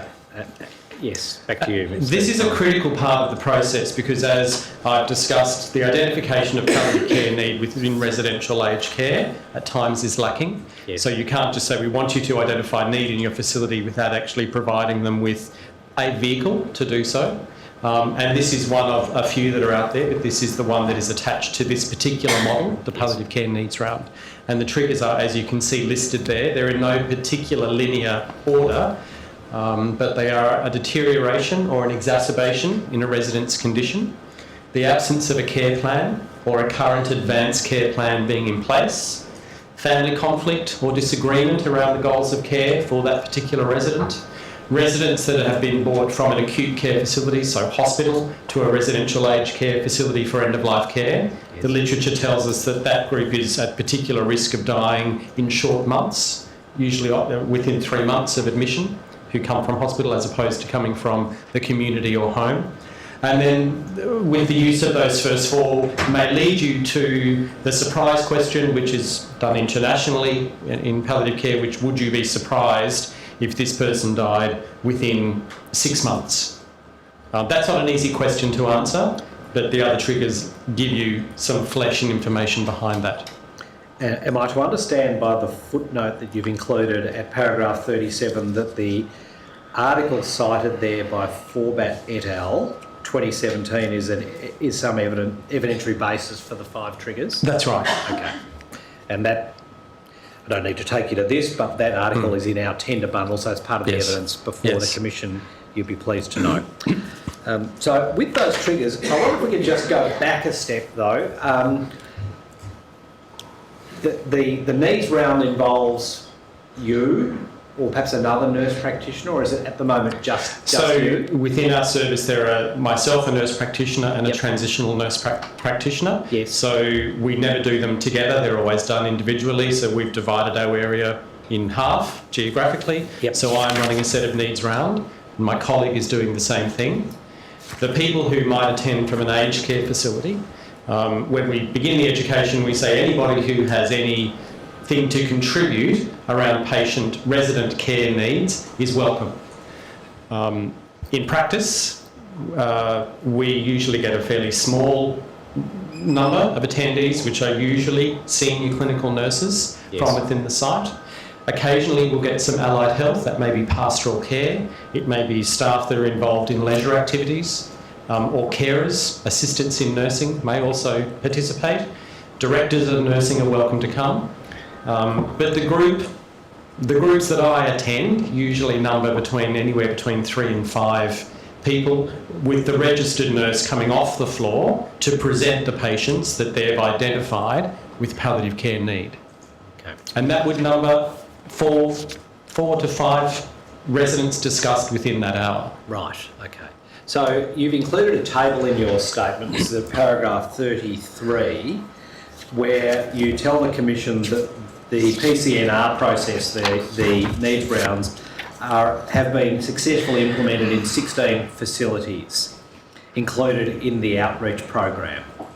And you list the 16 there in the table in the 2 areas, Sutherland and St George. Is that right? That's correct. So there's divided into the current and the facilities where education has commenced, and we plan to commence the needs round in that site. So those 16 are of the, was it 66 that you told us about? Yes, so roughly they represent around a quarter of the sites within our area. How have they been selected, or were they self-selected? How did it work? So when we were deciding which sites to go into, because I was new to the district and hadn't worked in that particular care setting, I didn't really have any idea. So we used the aged care in-reach teams in our district, known as the geriatric flying squads. Yes. They were very present in that space, and when we told them about the model that we were interested in implementing, they assisted us in identifying aged care facilities where they had the perception of palliative care need, where they felt that the aged care team would benefit from our input. Right. So we used that. Also, Calvary Cogra had done some research previously in the aged care space. There was some research in 2016 where they had done a survey to around 78% of the sites within our district around their expectation of our service and their future expectation of our service. So that also provided information as to what would be appropriate. Yeah. Now, it won't be lost on anyone that Alkira Gardens is not one of the facilities listed there. Has there been any discussion with Alkira Gardens about participating in this? Yes, so Alkira Gardens were selected initially on the Sutherland side, and I would state that I was looking after St George and my colleague was looking after the Sutherland side. So whilst I wasn't directly involved, I was aware that they were on our list. We had attempted to implement the palliative care needs rounds there on more than one occasion. Unfortunately, we were unable to get the traction that we needed to sustain that model there. Okay. Because you were the person dealing with them, you're probably not in a position to indicate what the problem was. Yes, I didn't have direct involvement. Certainly I had discussions with my colleague as to her perception as to why it wasn't successful in that particular facility. Can you share that with us? Yeah, so and this is something that we couldn't have known before we started, when we had a red flag with facilities that where there's a quick turnover of staff, or where management, we haven't got suitable buy-in or interest from directors of nursing or senior executive staff on the site, who can then hand over that information to other nurses within the facility to say, actually, this is something that we're interested in pursuing. We didn't ever garner that interest in a month-to-month sustained way from our Kira Gardens. Okay.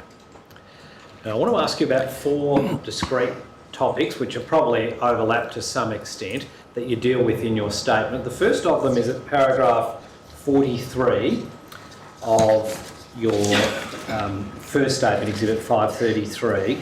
Under the heading Challenges in Offering Palliative Care Services, you identify funding as a key challenge in offering palliative care services into residential aged care.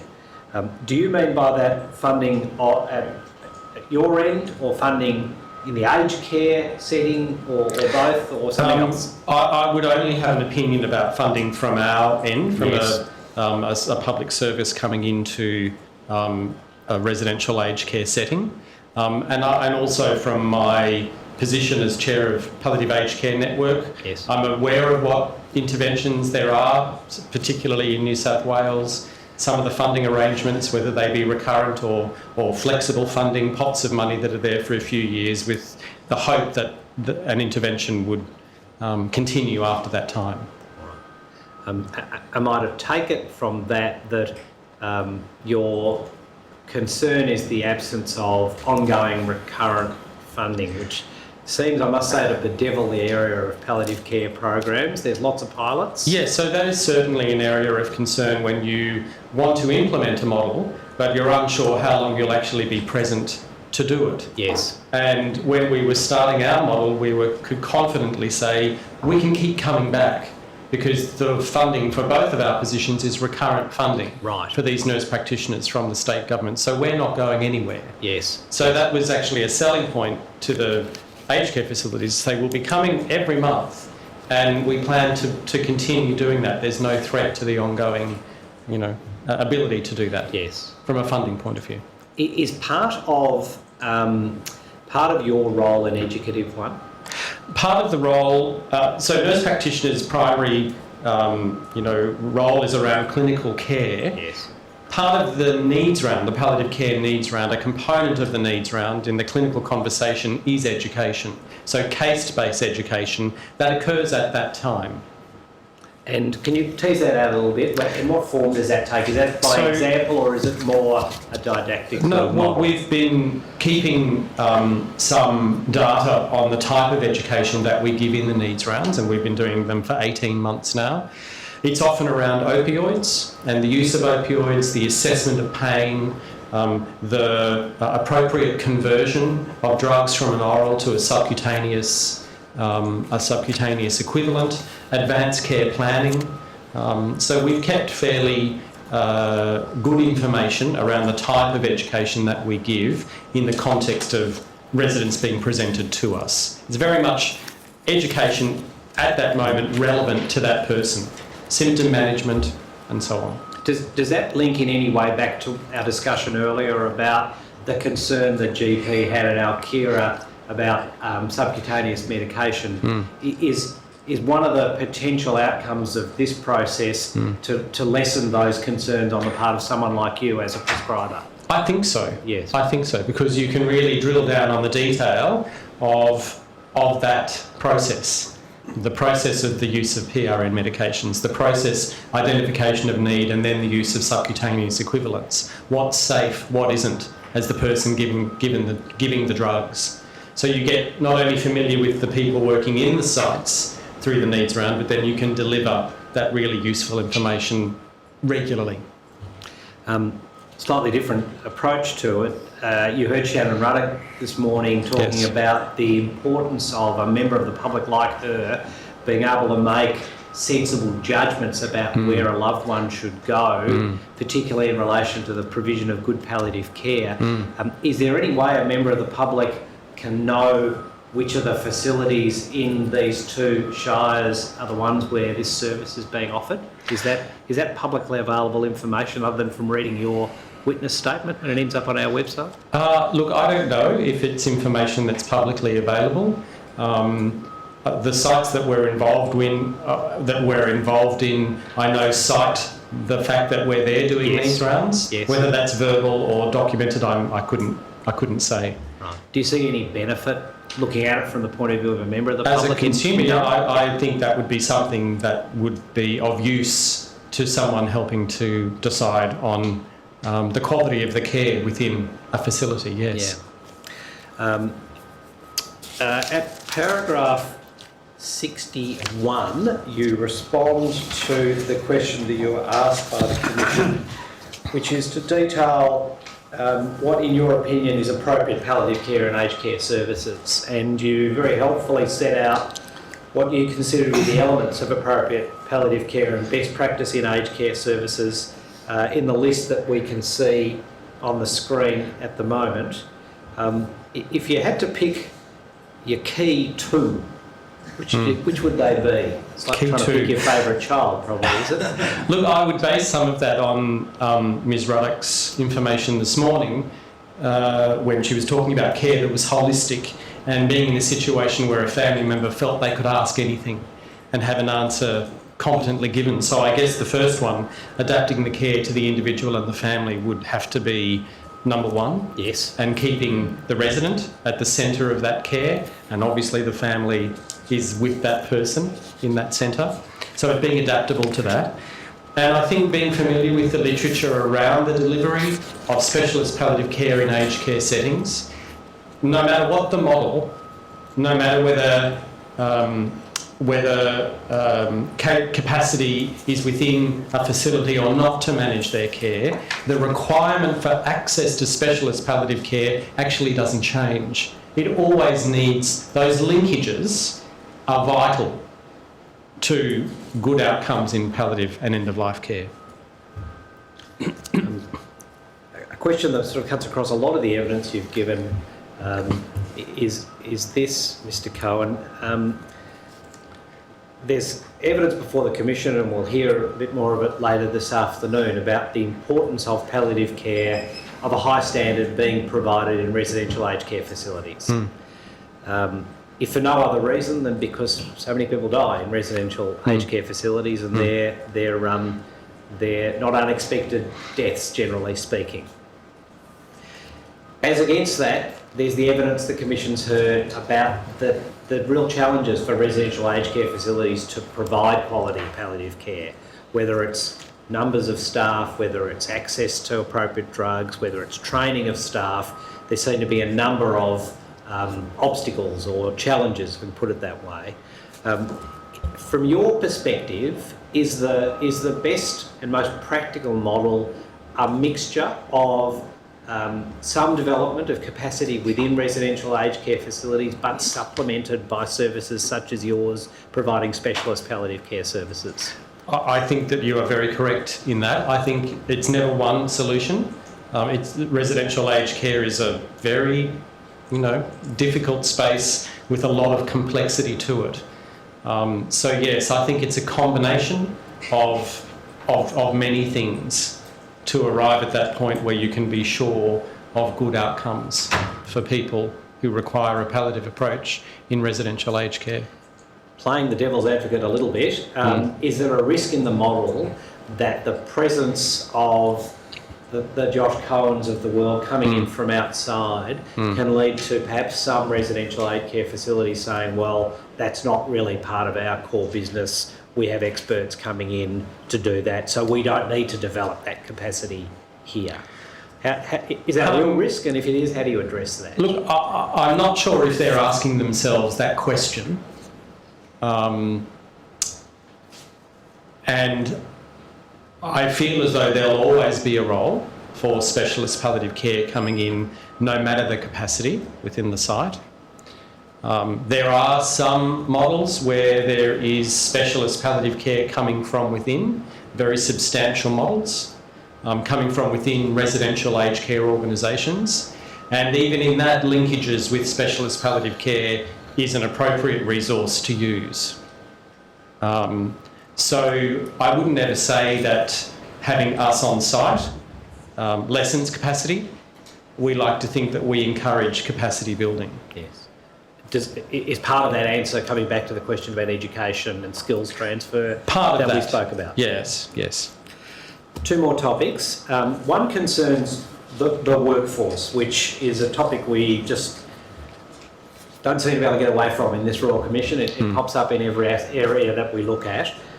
You were asked about whether there are successful workforce models for delivering palliative care services in aged care, and if so, what makes them successful. And you deal with this at paragraph 98 of your statement. I'd ask that be brought up, page 18.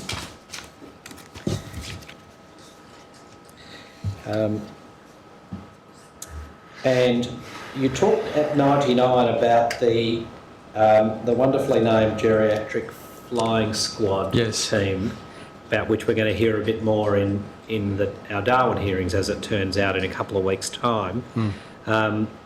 Can you expand on what you say at 99 about the combination of the work you do with theirs? Is this Peter Gonski's team that we're talking about? Yes. One of there's Professor Peter Gonski's team, yes. and there's a team at Sutherland as well. So Right. yes. And how has that been working, and what are the future plans there?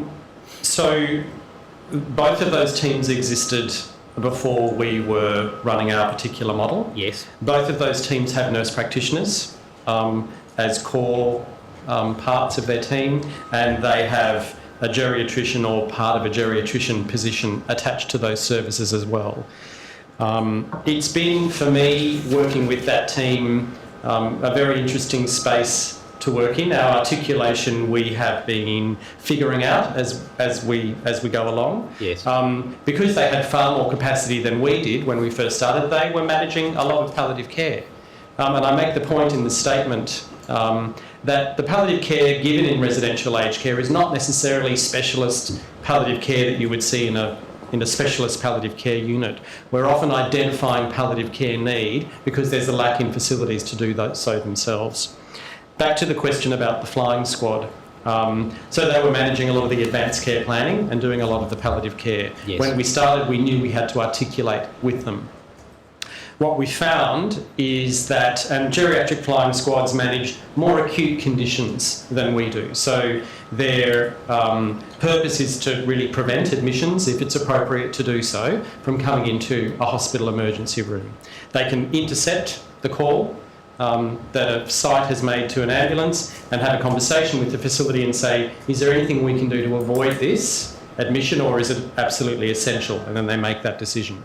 So oftentimes it will be the situation where they turn up and they may be identifying someone who is either dying or requires a palliative approach to care, and an admission is not in their best interest, and they can negotiate that with the resident and family. So we've discovered that it's a shared care model. Sometimes their care is appropriate, sometimes my care is appropriate, sometimes it's a combination.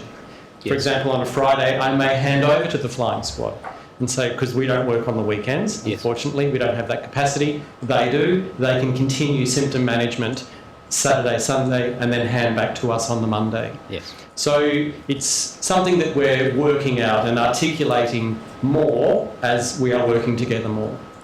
What about at the aged care facility level? You've been exposed to lots of facilities. Some presumably provide better palliative care services than others. What do you think distinguishes the ones that are doing it better?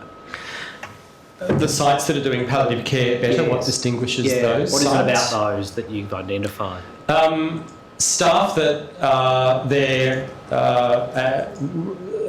staff that have a solid employment at that site, so they're there regularly. There's not a high turnover of staff. Sorry, that's what I'm trying to say. Yes. Not a high turnover of staff, so you can build a relationship with that facility and site because it's the same people that are there.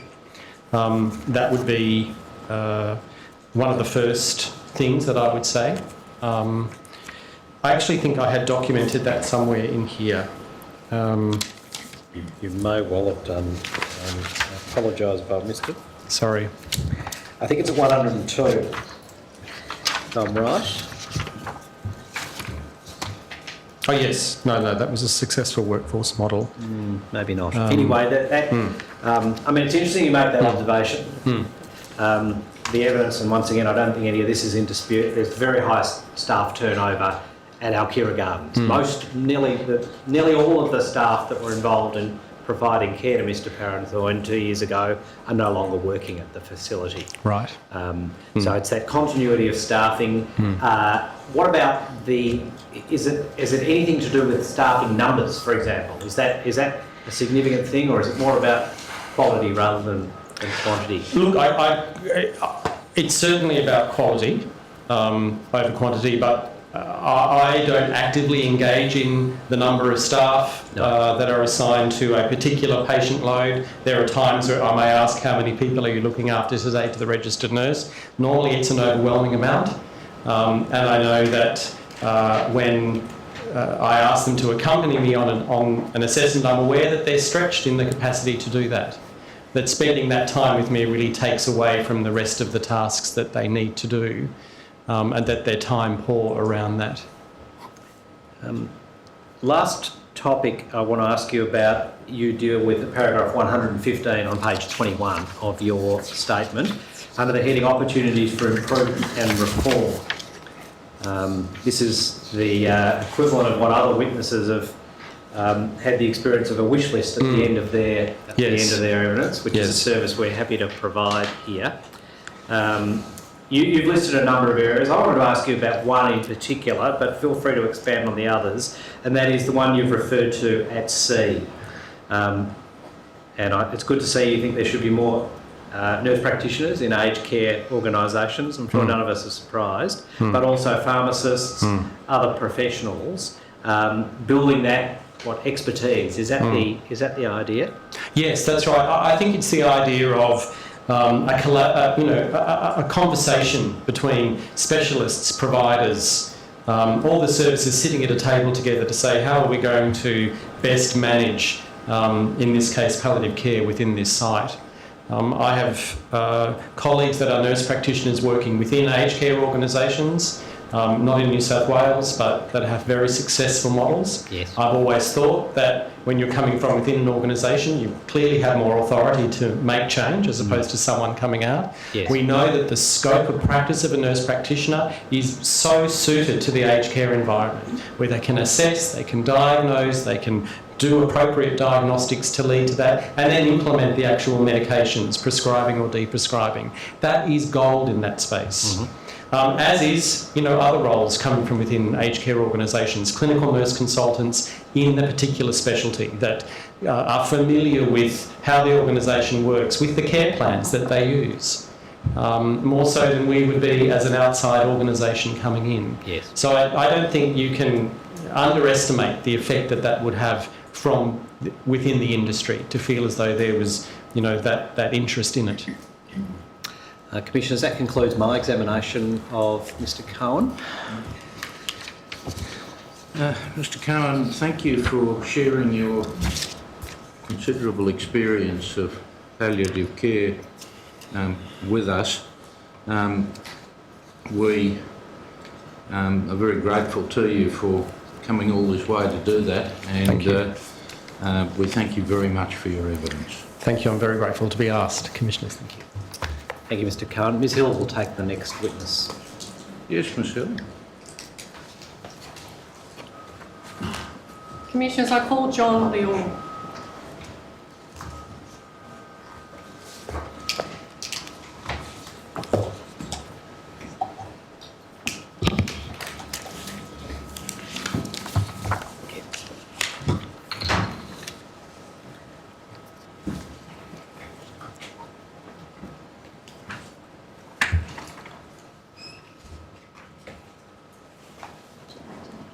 Hello.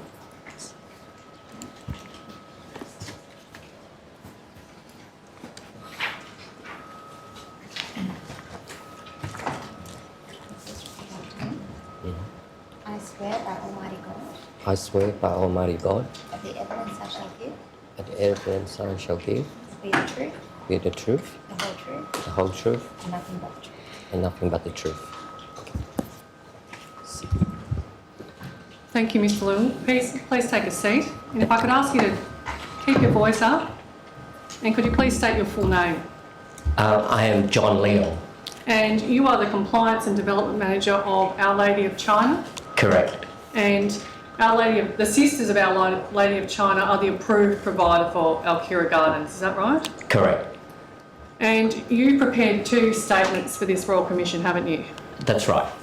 Operator, could I ask you to please display document ID WIT stop 02444 stop 0027, sorry, 0022 stop 0001.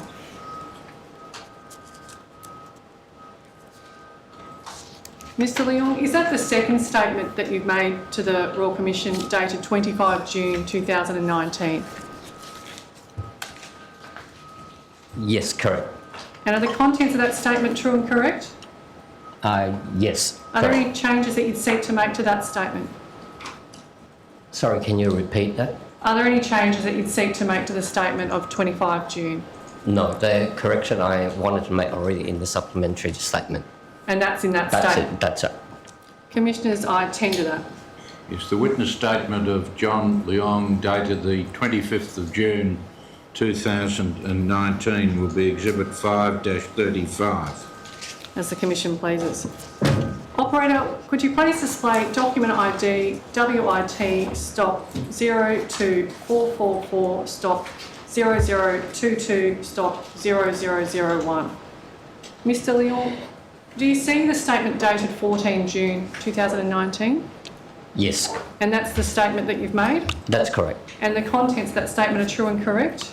Correct. And you had some changes that you wanted to correct in this statement that you made in the supplementary statement, is that right? That's right.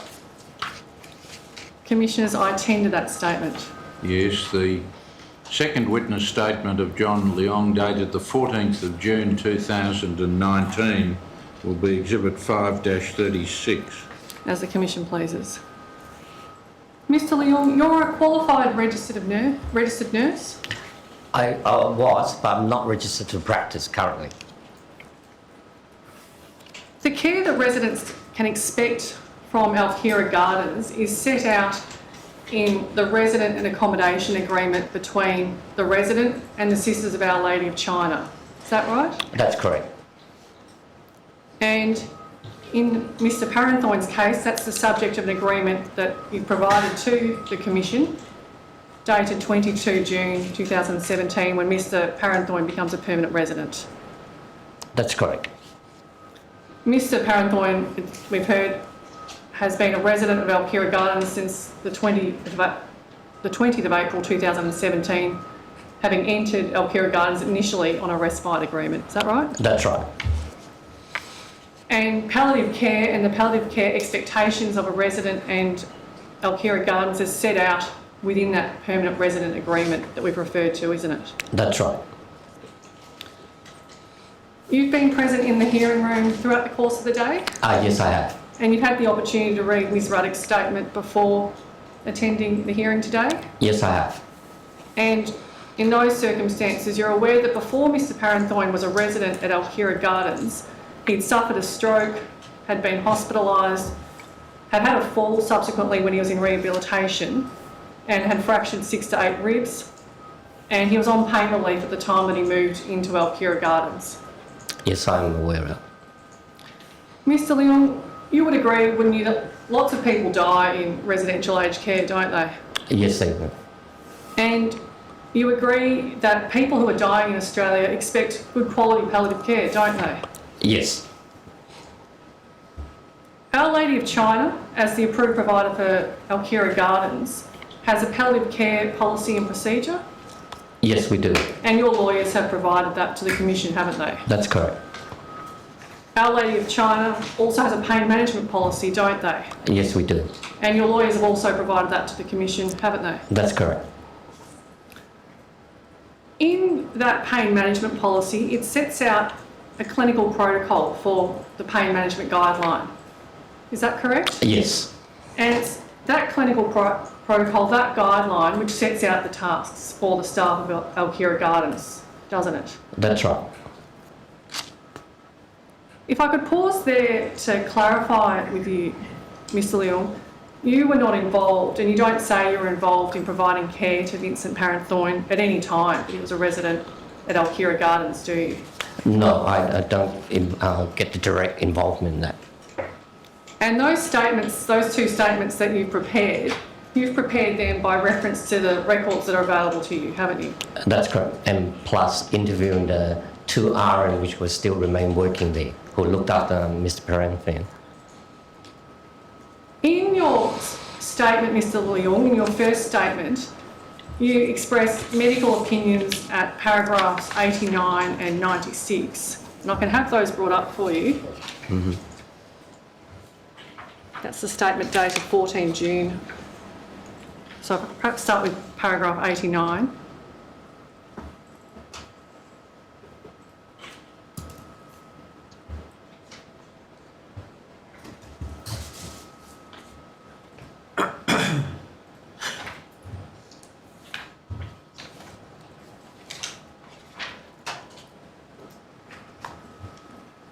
So paragraph 89 at the top third of the page, which is just being highlighted now. At paragraph 89, you express a medical opinion, don't you? Yes. And you've done so based on your view and what you understand from the documents and those people you've spoken to, haven't you? That's correct. You've done the best you can to understand what's happened here. That's correct. But you're not qualified to give a medical opinion, are you, Mr. Leung? No. And operator, if I could ask you then to turn to paragraph 96. If you could take a look at that paragraph that's highlighted before you. I suggest, Mr. Leung, that in that paragraph you've expressed a medical opinion. And I'm referring explicitly to that second sentence there.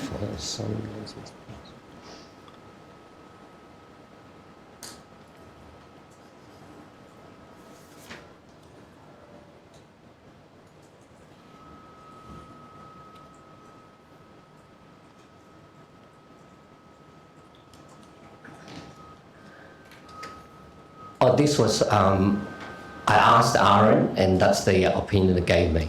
So you form that view on, to the best of your ability on the That's basis right. of Correct. those people you've spoken to, but you're not otherwise qualified to give a medical opinion as to That's correct, I'm that not. second sentence.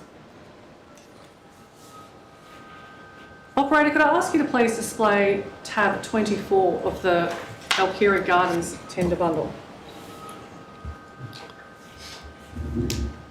Mr. Leung, could I ask you to take a look at that document on the monitor before you? That's a discharge referral note from Mr. Parenthorne on the 18th of September 2017. And I can tell you that that's the discharge referral note that your lawyers provided to the Commission. That's correct. Can you see there that it sets out that Mr. Parenthorne had a diagnosis of a spindle cell tumour with advanced malignancy and a poor prognosis? Yes. That a palliative care team has been engaged by the hospital.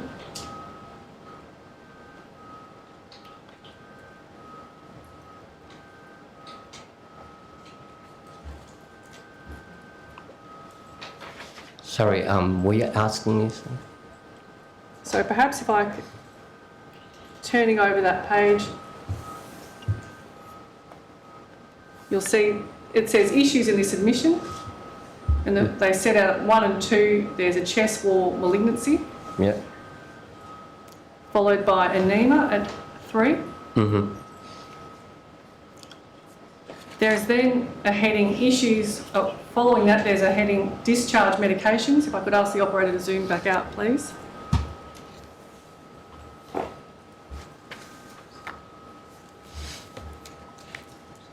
They're the discharge medications, aren't they, Mr. Leung? That's correct.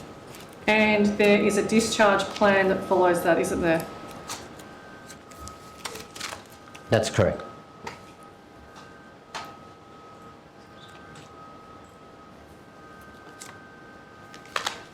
Can I draw your attention to the discharge medications that are there on page 2? Do you see the ticks next to those medications? Yes, I do. Do you know whose handwriting that is? No, I cannot comment on that.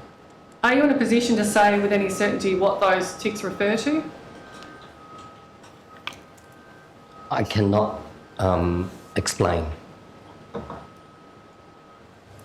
The Commission has heard that there was a delay with Alkira Gardens getting the discharge papers from the hospital, and you were present in the hearing this Yes, morning. I and was. heard that.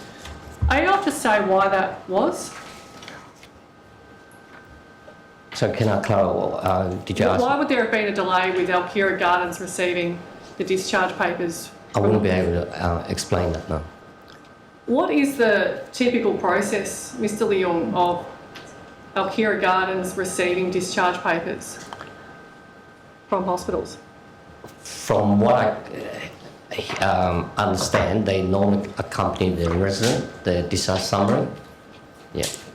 Because I don't have a direct interaction with that in the facility. I just go by like in the documentation. You would agree that it's unfortunate that in Mr. Parenthoine's case there was a delay that we've heard about this morning? That's correct. Could I ask that the witness be shown a document that's been prepared by solicitors for the Commission and your lawyers, Mr. Leung? And I've got a copy.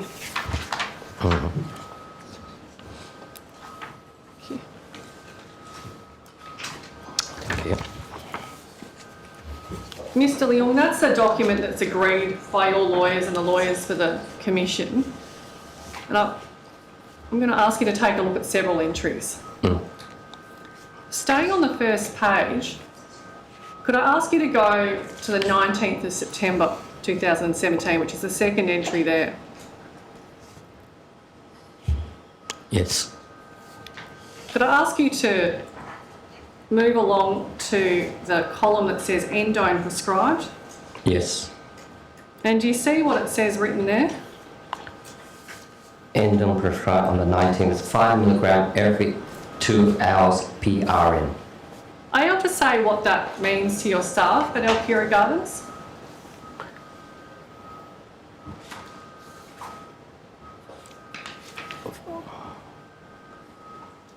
I wouldn't be able to comment on that because I was not there.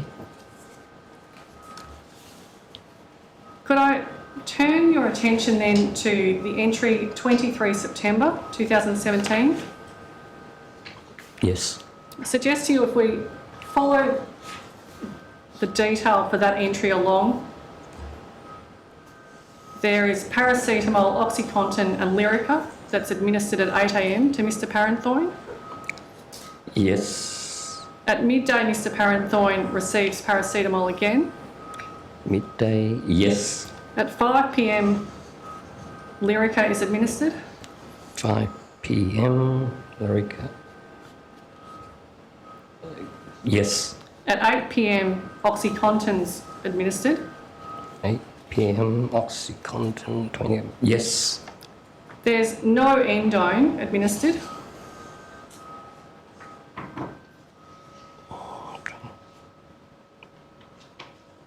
Endone was administered at 9 a.m, 5 milligram, and 11:45 a.m, 5 milligram on the 20th of September. I apologise, Mr. Leung, I'm referring to the 23rd of September. Oh, sorry.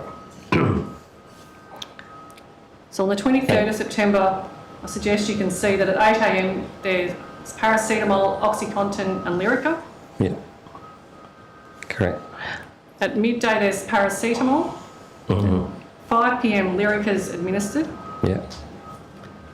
8 p.m, OxyContin is administered. Yeah. There's no endone administered. Correct. And there's no pain assessment, is there? No. Where's the pain assessment for that date, Mr. Leung? Based on the evidence available, I really couldn't explain why I couldn't find it. Can I turn then to the 24th of September, the date that follows? 24th? The 24th. Yeah. There's a pain assessment on the 24th at 11 a.m. Do you see that there? That's right. And it's recorded at 5 to 6 out of 10 at back. That's right. At 8 a.m, paracetamol, OxyContin and Lyrica is administered. That's correct. At midday, paracetamol is administered. That's correct. At 11 a.m, endo is administered. 11 a.m. That's correct. At 5 p.m, Lyrica is administered. That's correct. At 8 p.m, OxyContin is administered. That's correct. And then if we go back to the endone prescribed column, there's a note there that says cease for 24 hours from 2:30 p.m. Yes. Could I ask you then to turn the page, and I'll draw your attention to the 25th of September, which might be slightly obscured by that staple in the top left-hand corner. Mm-hmm. Do you see that there's no pain assessment on that date? On the 25th of September, there was a physio assessment conducted and There's no record, no record of a pain assessment. Are you able to say why that is? I mean, I can't explain why, but there's no record to say whether he was in pain, then they didn't document, or there was no record of a pain assessment done because there was no pain. So I can't explain why it wasn't done. I suggest to Mr. Leung that it's an unusual practice to stop endone for a period of time, which has been done on the advice of the GP, and then not conduct a pain assessment or have any record of a pain assessment the following day. Sorry, can you repeat that question again? Sorry. On the 24th of September, we've seen that endone has been ceased for 24 hours, and there's no dispute that that is at the direction of the GP. And then when we turn to the 25th of September, there's no pain assessment on that date, no record of anything about Mr. Parenthoine's pain. That's right. And I suggest to you that it's unusual to remove endone, remove a medication that's been considered for pain relief, and then not conduct a pain assessment.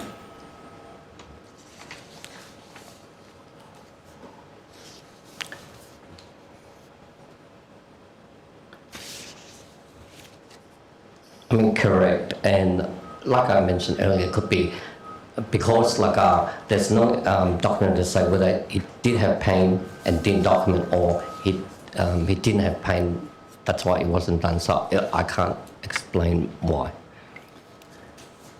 Can I ask you to stay on that A3 document that's in front of you and draw your attention to the dates starting with the 30th of September? 30th of September. Yes. And focusing on that column pain, there's nothing recorded about Mr. Parenthoine's pain, is there, on that date? No. And that's true of the 1st of October? Correct. That's true of the 2nd of October? Correct. That's true of the 3rd of October? Correct. I suggest, Mr. Leung, that Alkira Gardens is not in a position to say what Mr. Parenthoine's pain level was on those dates. I can't answer that, but there's no documentation to indicate whether, like I mentioned, whether he was in pain, it wasn't documented, or he wasn't in pain and wasn't being completed. You can't say what's going on those dates, can you, because of the absence of records? That's correct. Or the fact that there were no records, can you? there were no records, and I can't make a comment on whether why it was no record, whether because he didn't have any pain or he did have pain. So I can't make a comment on that one. I suggest to you, Mr. Leong, that Alkira Gardens has kept inadequate records of Mr. Parenthoine's pain management during this time, haven't they? I disagree with that, because when you look at times from the 18th of September, there were records of the registered nurse conducting either formally using the Abbey pain scale, or they document in the progress note to say, can you rate your pain? They will give a rating either 6 to 10 out of, 5 to 6 out of 10 or 8 out of 10. Those are the informal numerical type of pain scoring. And in the progress note, they even mention something I read. Resident is comfortable lying in bed watching TV and nil complaint of pain. I have seen those evidence in the progress note.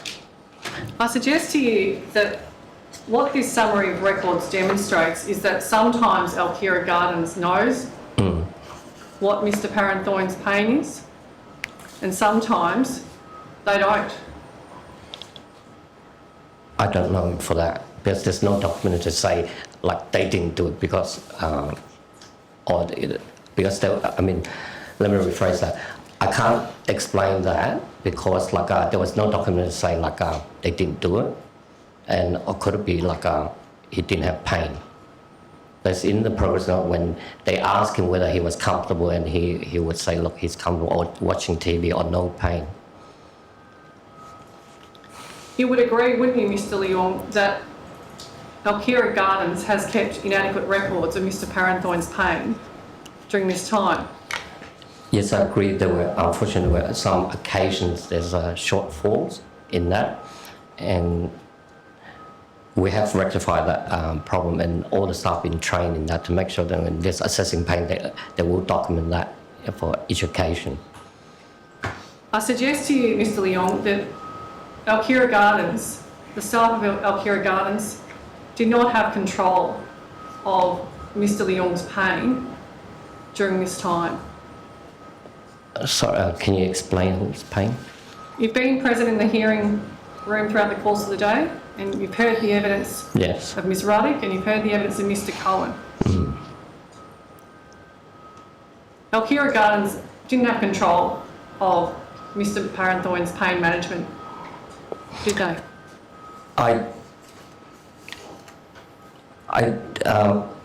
Like I mentioned, there are some shortfalls, and on some occasion they would have done it better. Why were there shortfalls, Mr. Leong? That I couldn't explain. There's no documentation in the file that I could see. I suggest to you, Mr. Leong, that the treatment of Vincent Parenthoine at this time, 18 September to 3 October, was inadequate, wasn't it?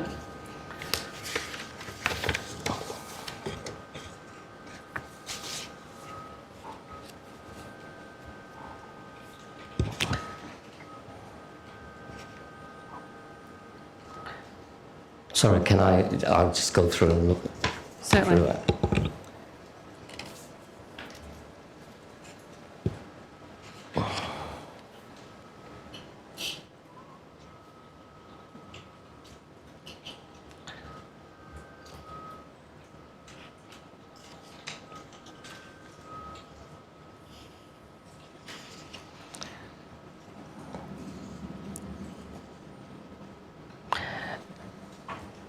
Yes, it was inadequate, but at the same time, they were giving him the pain analgesia as charted by the doctor. After Mr. Parenthoine was discharged by the hospital on the 18th of September, he was assessed by Josh Cohen from the Community Palliative Care team, wasn't he? Yes, it was. And we see that in the progress notes that you've referred to in your evidence earlier. And Josh Cohen emailed Mr Parenthoine's general practitioner and Alkira Gardens his review of Mr Parenthoine, didn't he? Yes, he did. Operator, could I ask you to please display tab 28?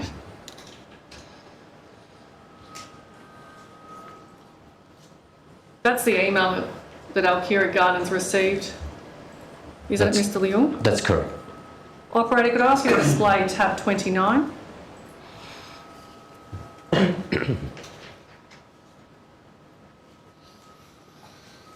That's the review that Mr Cohen emailed the GP and Alkira Gardens, isn't it? That's correct.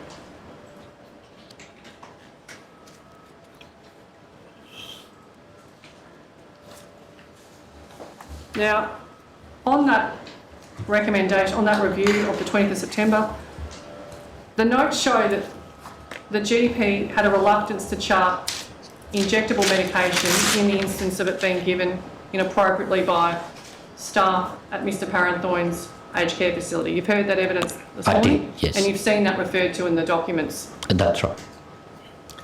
It suggests a pretty dim view of the staff at Alkira Gardens, doesn't it? Sorry, can you repeat that? Sorry. The fact that the GP is reluctant to chart injectable medication because of a concern of it being given inappropriately, that suggests a dim view of the staff of Alkira Gardens, doesn't it? I object to that. The witness can't answer what sort of view the GP had of the staff at Alkira Gardens. The documents really speak for themselves. I'm sorry, I'm having difficulty hearing you. I object to the witness being asked what the GP's view of the staff at Alkira Gardens was. The documents speak for themselves. Mr Cohen was asked about it and that went through, but really the witness can't assist the Commission on what the GP's views of the staff care was in this regard. Is there any suggestion, Ms Hill, that there was some communication between the GP and the witness? No, Commissioner.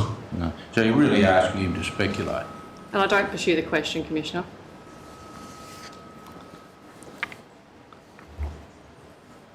Operator, could I ask you to turn to tab 30?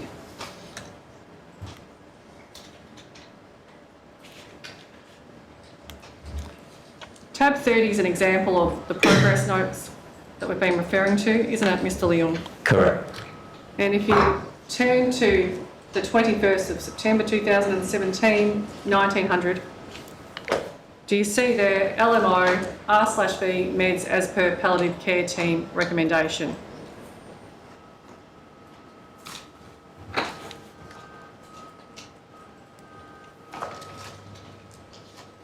Yes. And that's on the first line. That's right. And we've heard evidence this morning. Mr Cohen then conducted a further review on, that was the further review Mr Cohen conducted on the 27th of September. Correct. And operator, if I could ask you to please display tab 34. That further review was emailed, and that's the email, isn't it, Mr Leung? Correct. And operator, please display tab 35. That's the attachment to that email. Correct. Operator, could I ask you to please display tab 33?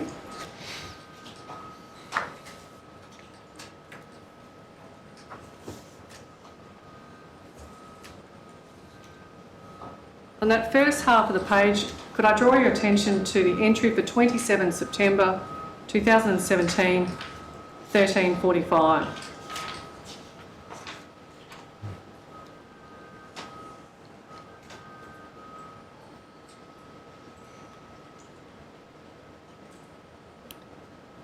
And you see there that it says the LMO was informed.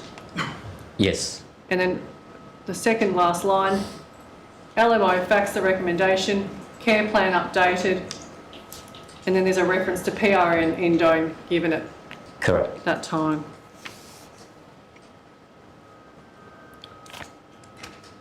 Where's that care plan? Mr. Leung?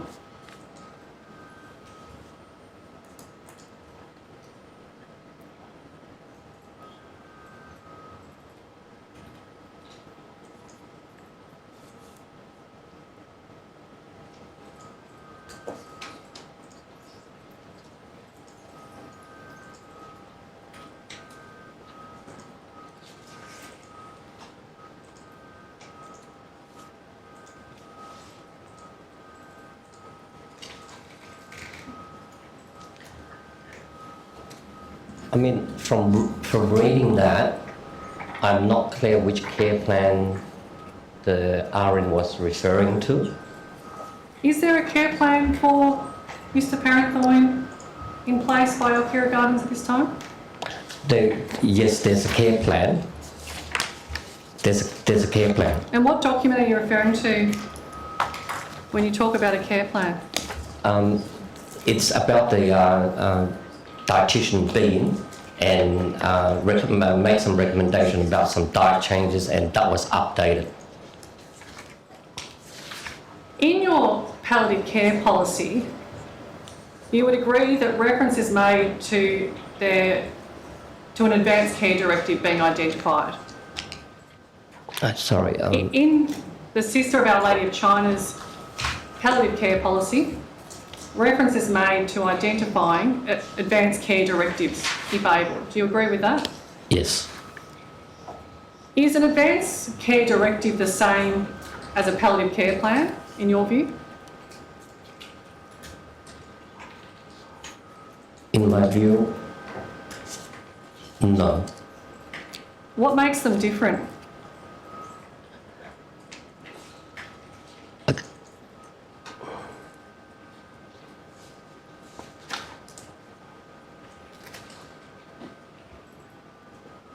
I can't explain the difference.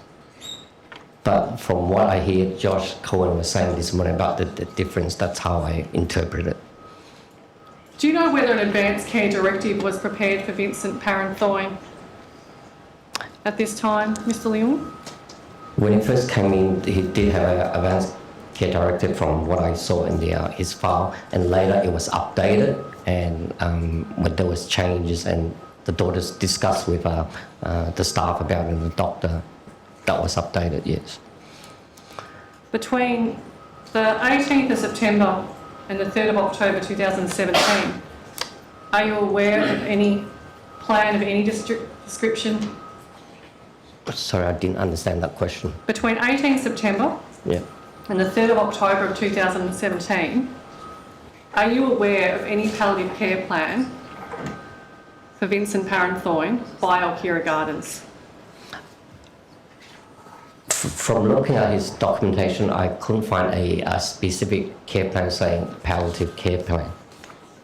I suggest to you, Mr. Leung, that between the 18th of September, Mr. Leung, and the 3rd of October, the staff at Alkira Gardens were not able to know what care Mr. Parenthorn required, were they?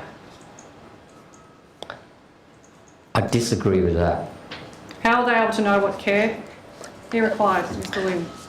The medication charted for his pain, there was a medication chart for his bowels to prevent constipation, and the directive by the RN to commence repositioning, and there's a repositioning chart so that, for his comfort as well, and there are directives there. What direction did Alkira Gardens provide their staff between 18 September and the 3rd of October 2017 about Vincent Parenthorn's palliative care needs? There are throughout, in the progress notes, I could recall seeing different days there was documentation or communication written down in the progress notes to say who Josh Cohen was been, Mr. Perez was being seen by George Cohen and made some adjustment with medication, and then they would have consulted the doctors to make those adjustments, trying to titrate the medication to make sure he's as comfortable as possible. Was there a standalone document of any description? You mean as in terms of a form?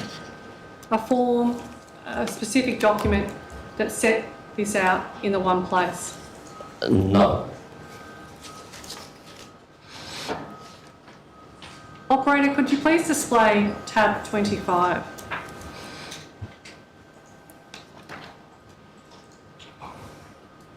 Can I draw your attention to the monitor, Mr. Leung, and ask you to look at the lower third of the screen, 20 September 2017, 1940. Yes. Could I ask you to read that entry to yourself, please?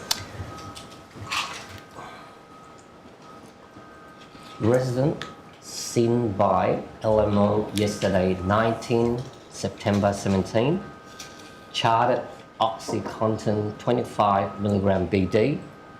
However, only 20 milligram in stock, supplied by pharmacy, but still administered as resident was in pain. 8 out of 10 score. Lyrica 25 milligram BD. And PRN Endone 5 milligram every 2 hourly, charted. Pharmacy supplied stock today. Received OxyContin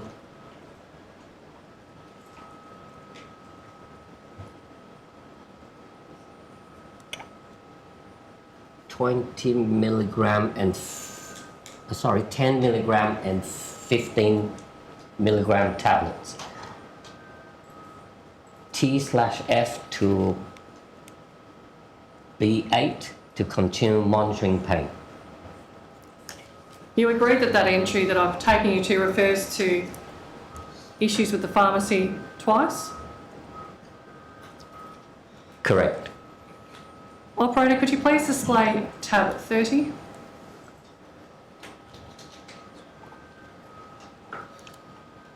If I can draw your attention to the entry of 21 January 2017 at 1900. Sorry, 21 September, did you say? Yes. And that's on the second half of the page, commencing nursing.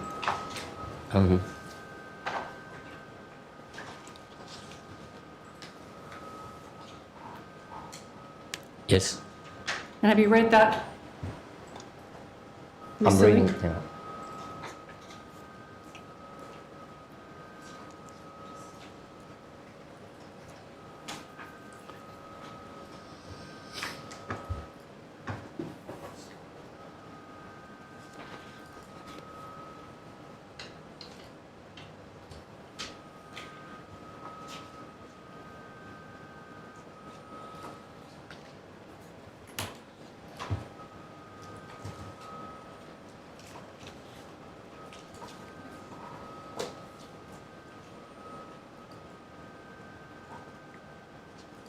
Yes, I've read it. Mr. Leung, you agree that that entry refers to Lyrica being increased to 50 milligrams? That's correct. And that's after Mr. Cohen has attended and then after the LMO, the GP, has charted. That's correct. And the pharmacy is informed and that entry says awaiting stock. Correct. Operator, could you please display tab 33?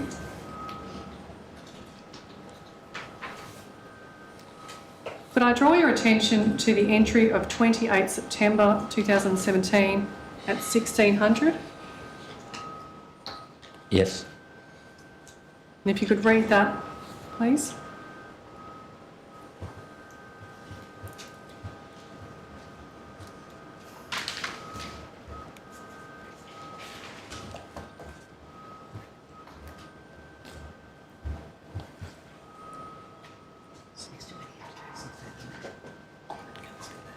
I've got the wrong page for you there, Mr. Lim. Just bear with me.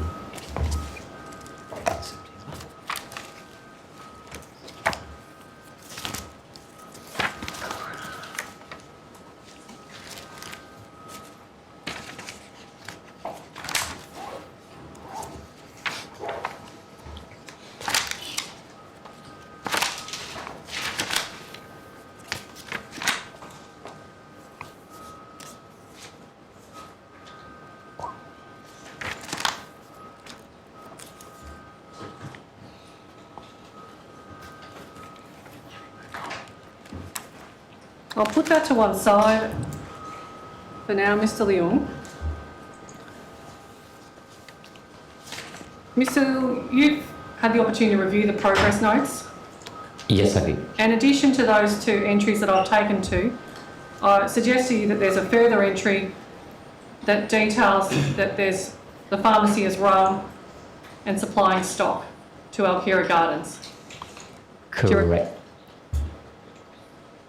In your first statement that you've made to the Commission, you refer to various issues and explain the licensing of certain types of prescription medication, don't you? Yes, I did. And you also set out the need for pharmacy orders to be in by a certain time, by 10 a.m, so that they could be delivered to Alkira Gardens. That's correct. In your statement, your first statement at paragraph 86, you refer to the GP prescribing medication and the fact that Alkira Gardens doesn't receive the OxyContin or the Lyrica until the 20th of September. That's correct. So 2 days pass and Alkira Gardens doesn't have the prescription medication that it needs for Mr. Parenthorn, do they? That's correct. What policies did Alkira Gardens have in place to ensure that Alkira Gardens could meet Mr. Parenthorn's needs for different types of pain medication? I couldn't explain why they have not rung up to request the pharmacy to provide that medication urgently, but in the progress note, I noted that RN gave the 20 milligram in place of the 25 milligram of the medication ordered by the GP. I suggest to you, Mr. Leung, that between the 18th of September and the 3rd of October 2017, Alkira Gardens did not have the pharmaceutical resources to provide palliative care to Mr. Parenthorn, did they? Sorry, can you repeat? Sorry. Between the 18th of September and the 3rd of October 2017, I'm suggesting to you that Alkira Gardens did not have the pharmaceutical resources to be able to provide palliative care to Mr. Parenthorn. They didn't, because they're not allowed to stop additional medication which is not prescribed by the doctor, not ordered by doctor. They cannot stop additional or spare medication, like especially Schedule 8 medication. We've looked at that table, the summary of records, and you suggest to you when you see that table, you'll see that there are times when there's no record of any endone being given. Yes, I agree. And you've read Ms. Ruddock's statement and you've heard her evidence this morning that Ms. Ruddock was concerned that her father needed endone. Correct. Have you been able to locate any record of any discussion between the staff of Alkira Gardens and Ms. Ruddock about her father's pain relief? No, I couldn't. If there was a discussion between Alkira Gardens and Ms. Ruddock about her father's pain relief, would that have been recorded? I would expect so. On your observation of the records available to us, what do you say Alkira Garden is doing during this time to communicate Vincent Parenthorn's care needs to Mr. Parenthorn and his family? On observation of the documentation in the file, and there are occasions like staff documenting important interactions between the daughter and the staff. The example would be in July, they spoke to the next of kin and states she wants to be contacted whenever the doctor visits or when there's any investigation. That was documented there. And in around about September, early September, there was a talk about the weight loss and the pain management, and and then the deterioration, and later, around about 21st of September, there's another documentation about the morphine subcut discussed with the daughter. And then on the 26th of September, there was a documentation about the advanced care direct being updated for not for resus. Which is the document that we've seen earlier in the course That's of right, today's about the evidence. interactions, yeah. Mr. Leong, I want to take you to some progress notes, and if I could ask the operator to please display tab 19.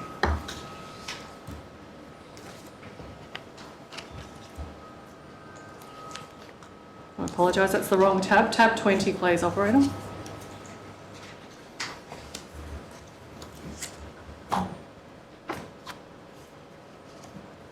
And perhaps if we can have the top half of the page there zoomed in on, operator, please. Do you see there that there's an entry for 25 August 2017?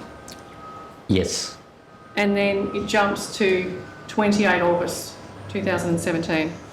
correct. Are you able to say why there are no progress notes for 26 and 27 August? I can't explain. Can I take you then, staying on that section of the document, to the entry of 28 August at 1800 hours? Yes, And the next document, next entry that follows is the 3rd of September. yes. Are you able to explain why there's no entries between those dates? I don't know.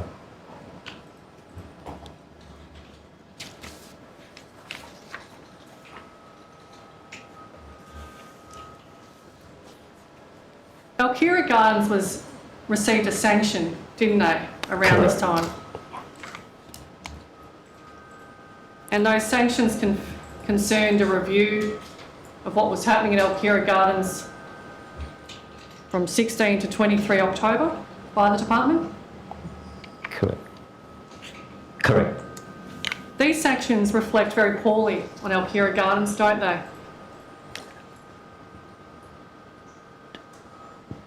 Yes, yes.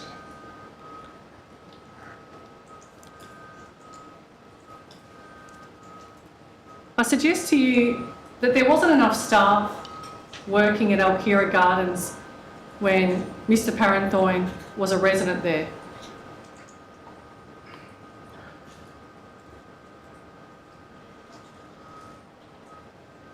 Correct.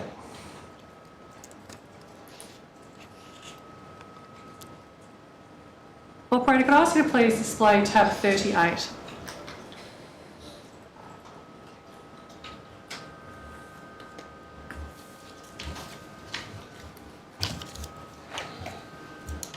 And if I could ask the operator to move through to section 2.14.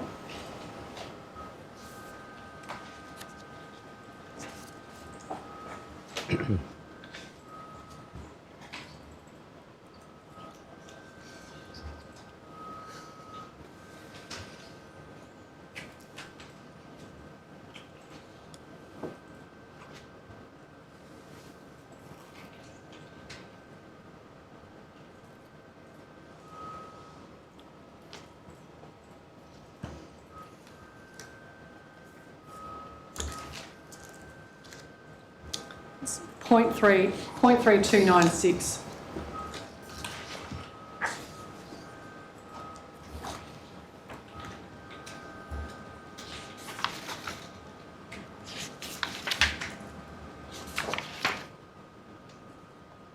You see Mr. Parenthorn's name there? Yes. And operator, if I could ask you to return to the page previous.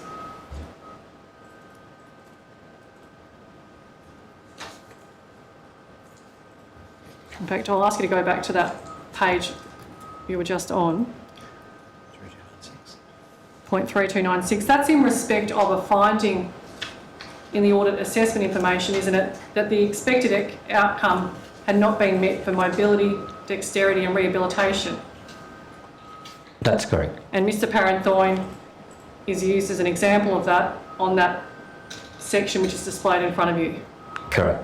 And it sets out that Mr. Parenthorn had 5 falls whilst living at Alkira Gardens between the 21st of September and the 3rd of October 2017. Correct. Are you familiar with the audit information report? Yes. You're aware that Vincent Parenthoi is referred under the section in skincare, which is operator at 0.3290.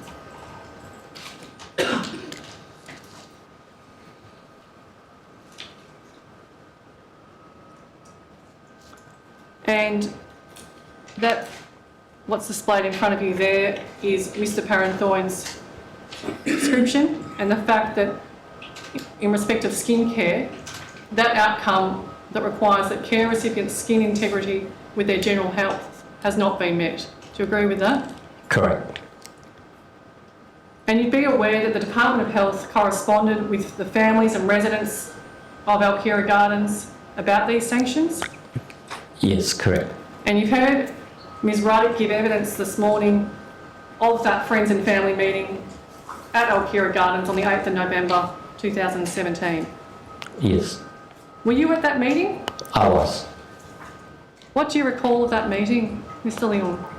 It's there was the department was there, and there was the director from the agency. Then that's what they call, and we had the consultant to explain what the sanction is, why it was sanctioned, and then what we how we addressing from a company point of view. Were there any records kept at that meeting? I believe there was, yes. And where are they, Mr. Leon? At our office.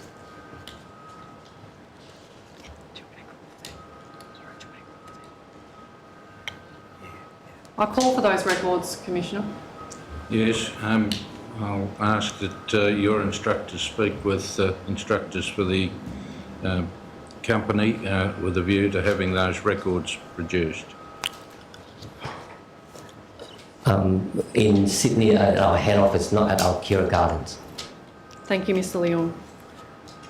Mr. Leon, in your statement, you give evidence at paragraph 35 that the facilities manager and the deputy facilities manager at the time that Mr. Parenthoin was living at Alkira Gardens are no longer at Alkira Gardens or employed by Sisters of Our Lady of China.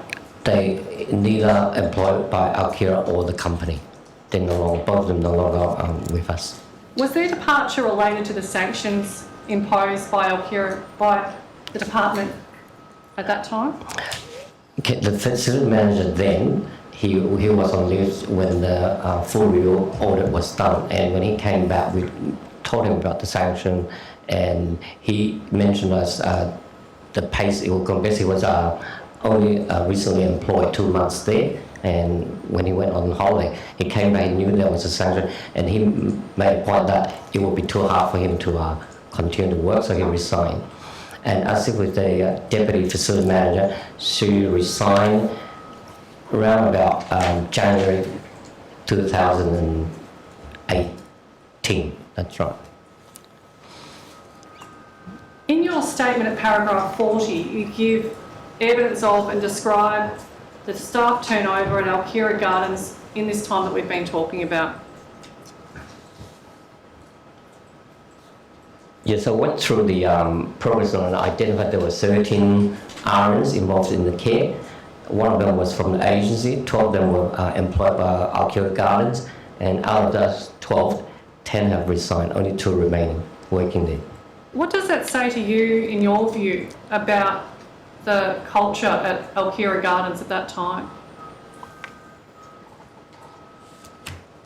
I can't comment because they were, as far as I know, they resigned because due to reasons other than because of Alkira Gardens. It's like I mentioned, it was some of them were applying for permanent residents in Australia. They would need to relocate to work in remote areas to satisfy the criteria, and others are like finding jobs which match their more personal situations. With that level of staff turnover, complete and accurate record keeping is critical, isn't it, Mr. Leon? You meant during that period? During that period of time. They didn't all, from my understanding, they did not all resign at the same time. It was up to when I start looking at the document, which is recently up to this year. There were people, registered nurses resign over those between the 2017 and up to now. It's not in one period. Do you have a view about what's happening at Alkira Gardens at the time that we've been talking about, Mr. Leon? Well, what specifically did you mean? What observations do you make of the culture of Alkira Gardens? I mean, every time we went in and the staff were there, and I can't make any comment about what the culture of that internally. Now, you've agreed that there weren't enough staff working at the time that Ms. Ruddock's father was living at Alkira Gardens. That's right, that was identified, yeah. And in paragraph 119 of your statement, you described that as a result of being sanctioned, Our Lady of China increased the nursing staff by 23.5 hours per day. Correct. How was that number arrived at, Mr. Leon? Okay, at that time we engaged the administrator, which was appointed by the, recommended by the department, and the nurses advisor. They were the one who calculated that and make those figures and proposed the, to make those changes that was implemented.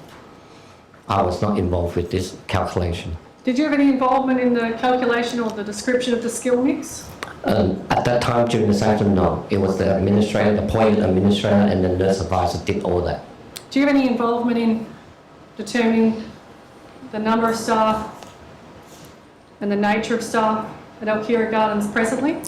There was a discussion about it. I was not involved in making that decision. It was I was sitting in there, and she was both of them was saying we need those staff, we need those staff, and that was implemented. And that's in 2017 at the time during of the sanction? sanction, yes. What about now? Do you have any involvement these days about how many staff should be working? Yes, if it's escalated to our head office, then I will be involved.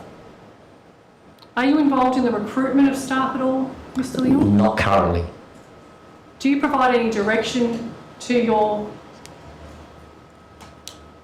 facilities as to what sort of staff you're looking for? I don't personally give them advice. It's stipulated in the job description what type of criteria they should be meeting. And say if the facility manager needed support in that, they will escalate to head office, then we'll get involved. And sometimes, based on a monthly basis, we do have an executive management meeting. They can bring those type of issues to discuss, and we have a collective discussion on that. Commissioners, that concludes my examination of Mr. Leon. Mr. Leon, I'm troubled by your evidence about the holding of medications in facilities that are used to alleviate pain. And am I correct in understanding your evidence that some of the medications that were required properly to treat Mr. Parenthorn whilst he was in the care of your organisation at Alkira Gardens were not available because you weren't allowed to hold those medications on site? Correct. We're not allowed to hold surgery if it's not prescribed by a doctor, but we're allowed to hold medications like Panadol in stock. Yeah, we're only talking about the medication you have said you're not allowed to hold. Do you understand my question? Not exactly, sorry. Well, I understood your evidence to be that there was, on occasion, inadequate medicine available to be administered to palliative care patients at Alkira Gardens because of limitations placed on your organisation as to the holding of such medications on site. That's correct. That was at that time, but recently the poisons regulation changed and we could hold emergency medication, including those for palliative. Yeah, well, you see, what troubles me firstly is what was the source of those constraints? Sorry, I didn't. Well, why weren't you able to hold those medications on site? What stopped you? The legislation wouldn't allow us to. What legislation? The poisons and therapeutic goods. Well, you see, I'm just looking at the medication charts, and there was a prescription which would have allowed the administration to Mr. Parenthorn of 5 milligrams of endone every 2 hours, if that was necessary, for him to be freed of pain. Now, that's up to 12 doses a day. Now, how could it be that that could be prescribed and yet you weren't able to hold that quantity on site to meet the need? Sorry, I must have didn't make it clear what I was saying. I thought Erin was referring to the additional like oxycontin, that it was more than what it was prescribed earlier, and we're not allowed to hold those extra, like say oxycontin or endone in stock to ready to increase the dosage. That's what I was trying to explain. Well, I'm still puzzled because some of the medication that he could have been given after it was clear on assessment that he was in pain was endone, and he wasn't given it. Now, is there any explanation as to why he wasn't given it, other than you weren't able to hold enough of it? I couldn't explain why they didn't ring the pharmacy and say, look, there's an urgent delivery, can you deliver?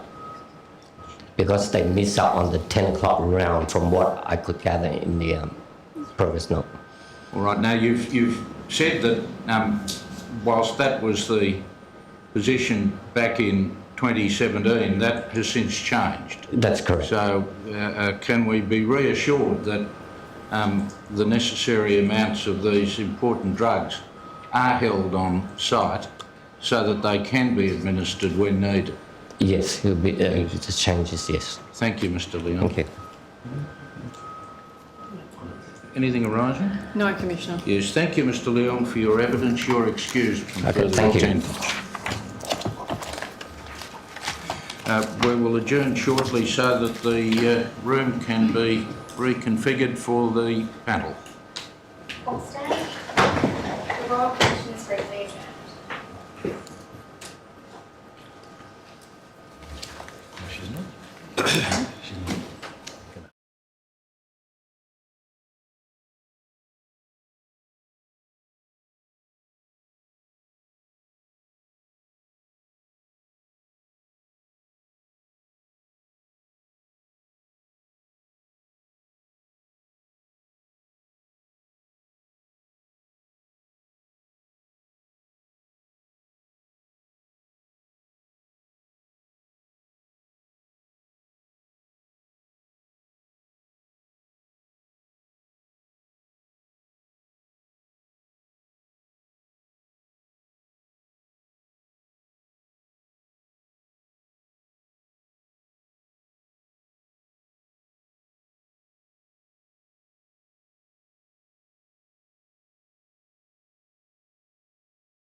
Silence, all stand.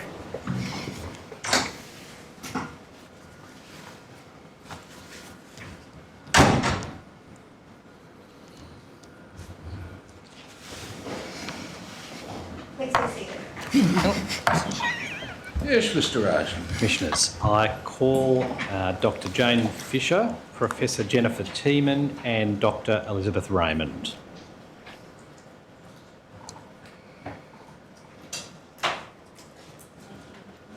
Yes. I solemnly and sincerely I solemnly and sincerely declare and affirm declare and affirm that the evidence I shall give that the evidence I shall give will be the truth, will be the truth, the whole truth, the whole truth, and nothing but the truth. and nothing but the truth. Affirm.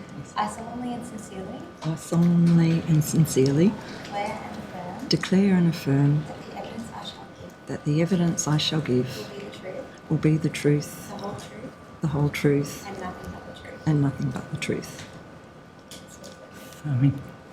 I solemnly and sincerely I solemnly and sincerely declare and affirm declare and affirm that the evidence I shall give that the evidence I shall give will be the truth, will be the truth, the whole truth, the whole truth, and nothing but the truth. and nothing but the truth.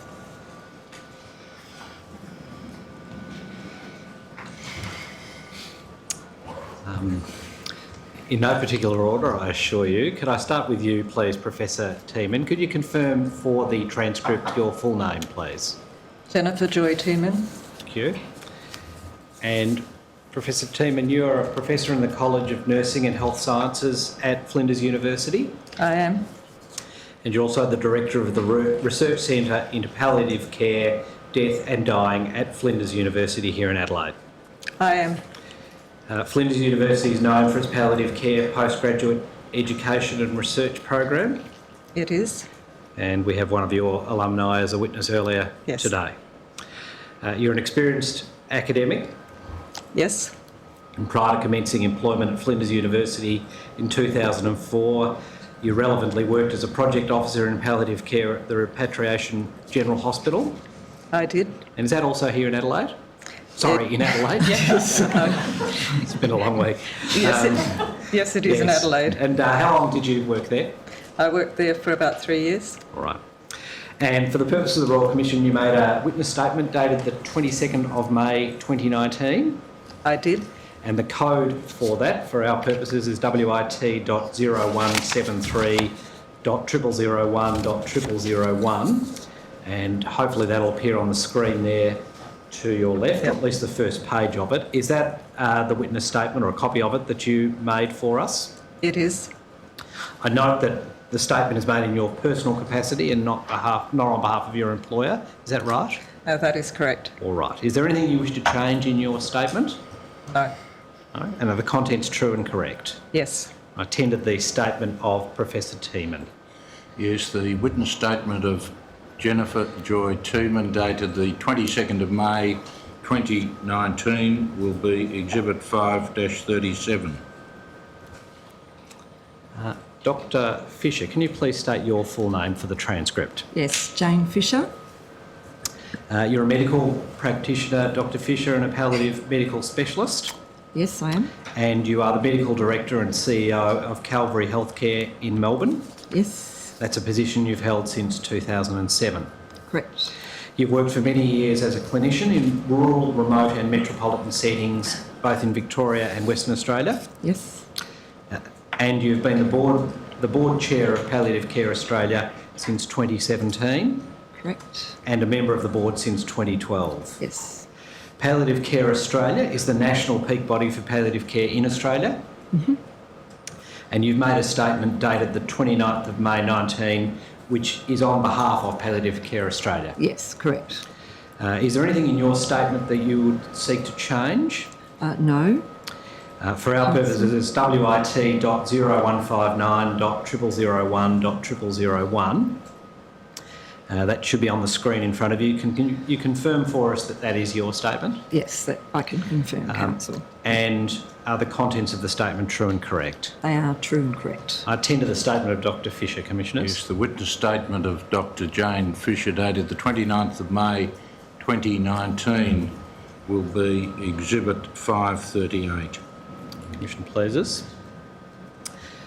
Dr. Raymond, could you please state your full name for the transcript? Elizabeth Nancy Raymond.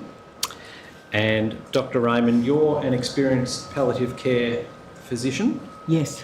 You've worked solely in the field of palliative medicine since 2003. Yes. And you're one of the first medical cohort to obtain fellowship of the Australian chapter of palliative medicine within the Royal College of Physicians. That's right. You're the Deputy Director of the Metro South Palliative Care Service in Queensland. Yes. And you're the Director of the Service's Research, Education and Development arm. Yes. And you're the Director of a number of funded palliative care projects, about which we'll be asking you presently. Yes, that's correct. You're also an Adjunct Professor of Palliative Medicine at Griffith University School of Medicine. Correct. And you've been kind enough to make a witness statement for the Royal Commission dated the 30th of May 2019. Is that right? Yes. And once again, you make clear in that that's not made on behalf of your employer, but rather in your personal capacity. That's correct. All right. That is WIT.0173.0001.0001. Is there anything in your statement you'd like to change before it's tendered? No, thank you. All right. And its contents are true and correct? Yes. I tender the statement of Dr. Elizabeth Raymond. Yes, the witness statement of Dr. Elizabeth Nancy Raymond dated the 30th of May 2019 will be Exhibit 5-39.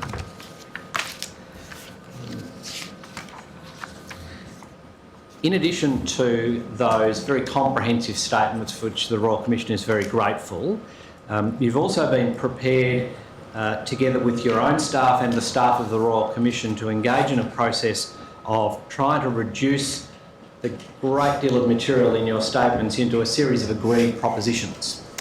You don't all have to answer yes to that, but that's a process that we've been through and I've played some role in that as well. Perhaps I'll just address myself to you, Dr. Fisher, at this point if I could.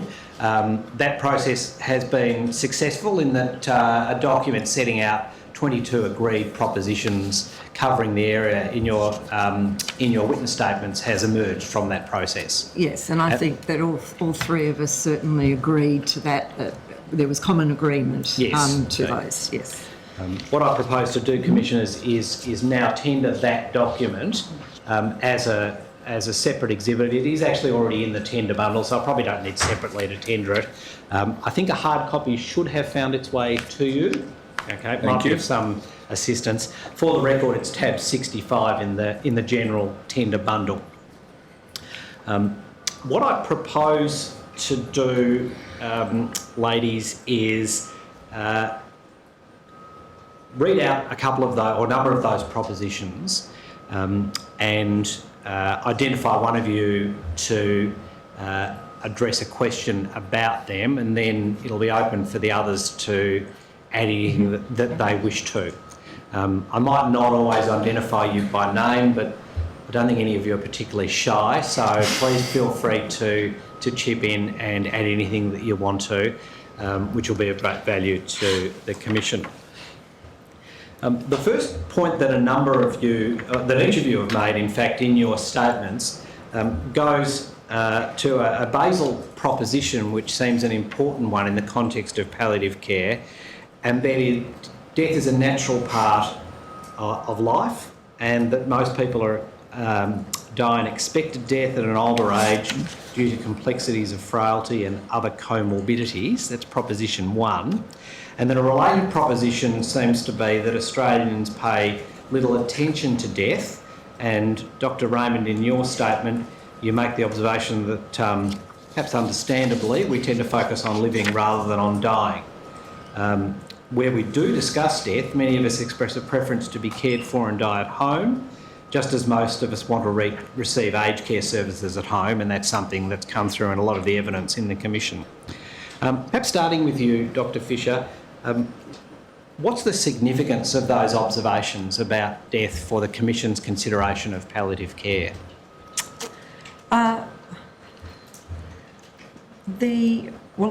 Obviously, ensuring people die well is critical to palliative care, But we would actually be saying that within the aged care setting, it's actually been associated very much just with end-of-life care. So we're really just focusing, in fact, on the last days or weeks of someone's life.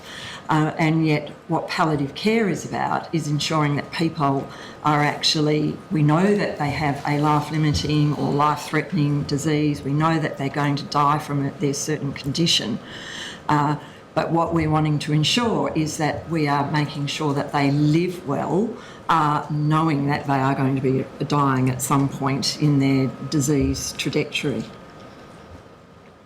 That point you make about the distinction between palliative care and end-of-life care seems to be a very important one. Dr. Raymond, I can see you nodding. Can you assist the Commission with a better understanding of that distinction? Yes, it can get very confusing, and Yes. it's been very confusing across the literature.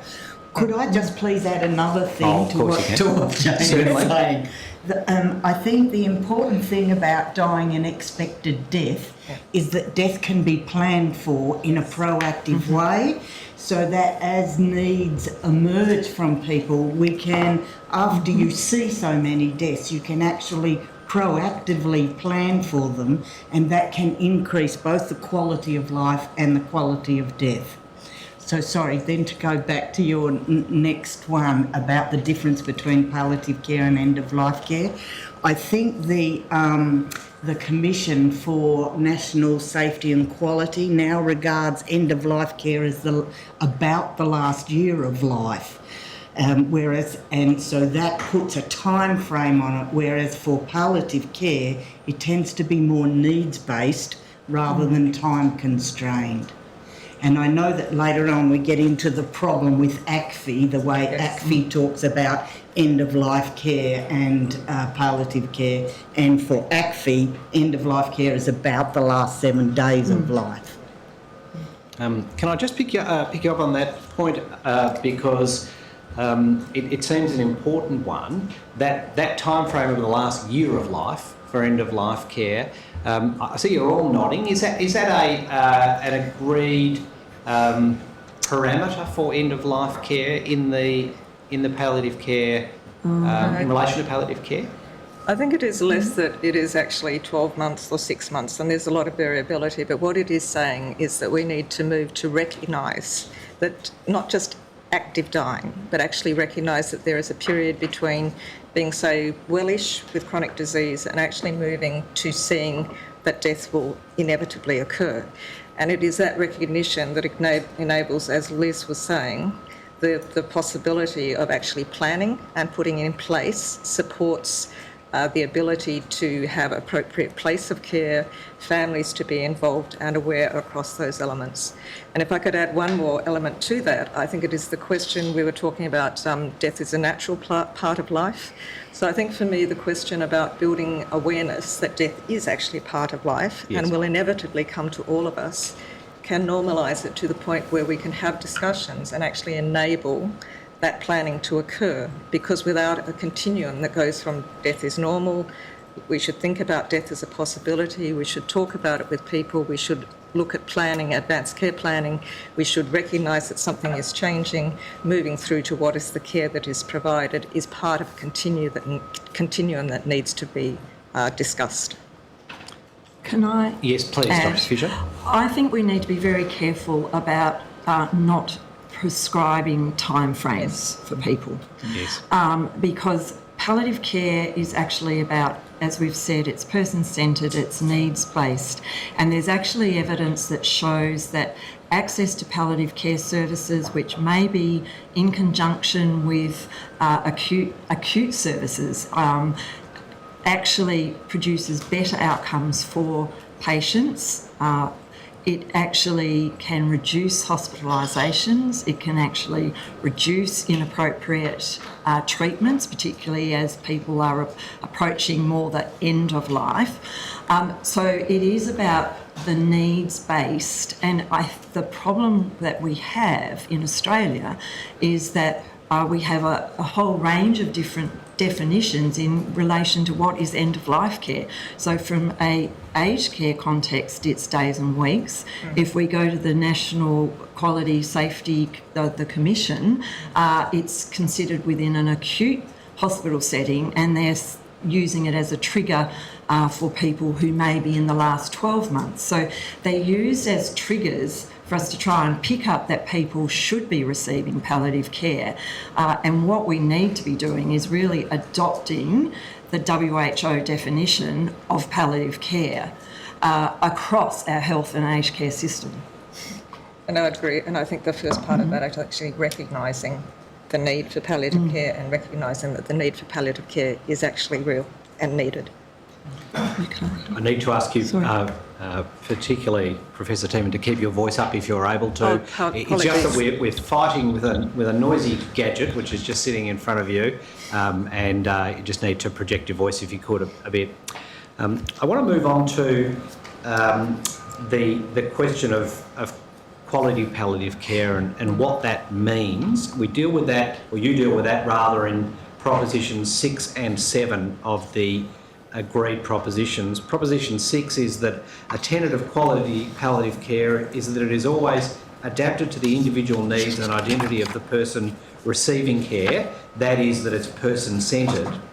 And then a related proposition in 7 is palliative care extends the concept of person-centred care beyond the patient, as palliative care recognises a unit of care usually composed of the person and their family or significant others. With particular emphasis on the aged care setting, I wonder if I could ask you, Professor Tiemann, to expand on that, particularly the notion of the unit of care, and why that's significant in our considerations. So often, particularly for older people, they will actually have a caring unit around them, and so that will be the family. That will be self-defined as to who is important to them in those areas. In home care, but also in residential aged care, care is provided predominantly by family, particularly in the home care setting, and even in a residential aged care, there tend to be very continuing bonds that lead to caring across the period that people are in residential aged care. One of the aspects in providing care as palliative care and to enable quality care is to recognise what resources are available to the person, and obviously the family is critical in that for its emotional, psychological, physical care support to the person. But it also means that we need to think about it in terms of how we plan care that actually recognises the role of the family in those components. And also we need to look at it in terms of what are the needs of the family and the carer in terms of supporting the person and in recognising that death will be approaching and what that will mean to them in terms of bereavement potentially. Dr. Fisher, anything you want to add to that? No, I would totally agree with that. I think, though, when we're talking of supporting family in terms of grief and bereavement, though, that then also flows on to other carers and includes also your care workers or staff within your aged care facilities, or people who are providing aged care services into the community or into people's homes, because it is an essential sort of part of certainly what specialist palliative care would be looking at, and if we're providing good palliative care, that should be a core component. That role of the workforce is a topic we will be coming back to, but certainly one thing I wanted to ask about, this really arises from something you said, Professor Tiemann, about the breadth of services that are required in a holistic palliative care approach. There is, I think it's fair to say, a common misconception that palliative care is essentially about the management of pain, the alleviation of pain when someone is in that life-limiting illness. It's clear from your reports and what you've just said to us that there are other dimensions to palliative care. Perhaps if you could expand on that, Dr. Fisher, maybe to start off with. Yes. So apart from like the physical symptoms, what is also really important is people's psychosocial issues, issues of social issues? What are their cultural beliefs that we need to pay attention to? There may be financial issues that both the patient, resident, and family are dealing with. So there is that. It is very much that person-centred, truly holistic approach. And if we are going to deal with all of that in a holistic way, that requires a team approach and a range of skills to deliver that, because it's not just one health professional who can deal necessarily with all of that. I think the other thing I would say though is that there are a number of people who won't have very complex symptom or psychosocial issues, and who could be receiving a level of what we would just call general palliative care. They're not necessarily needing specialist input. We still need to be addressing what are all of the things to make sure we're providing good holistic care.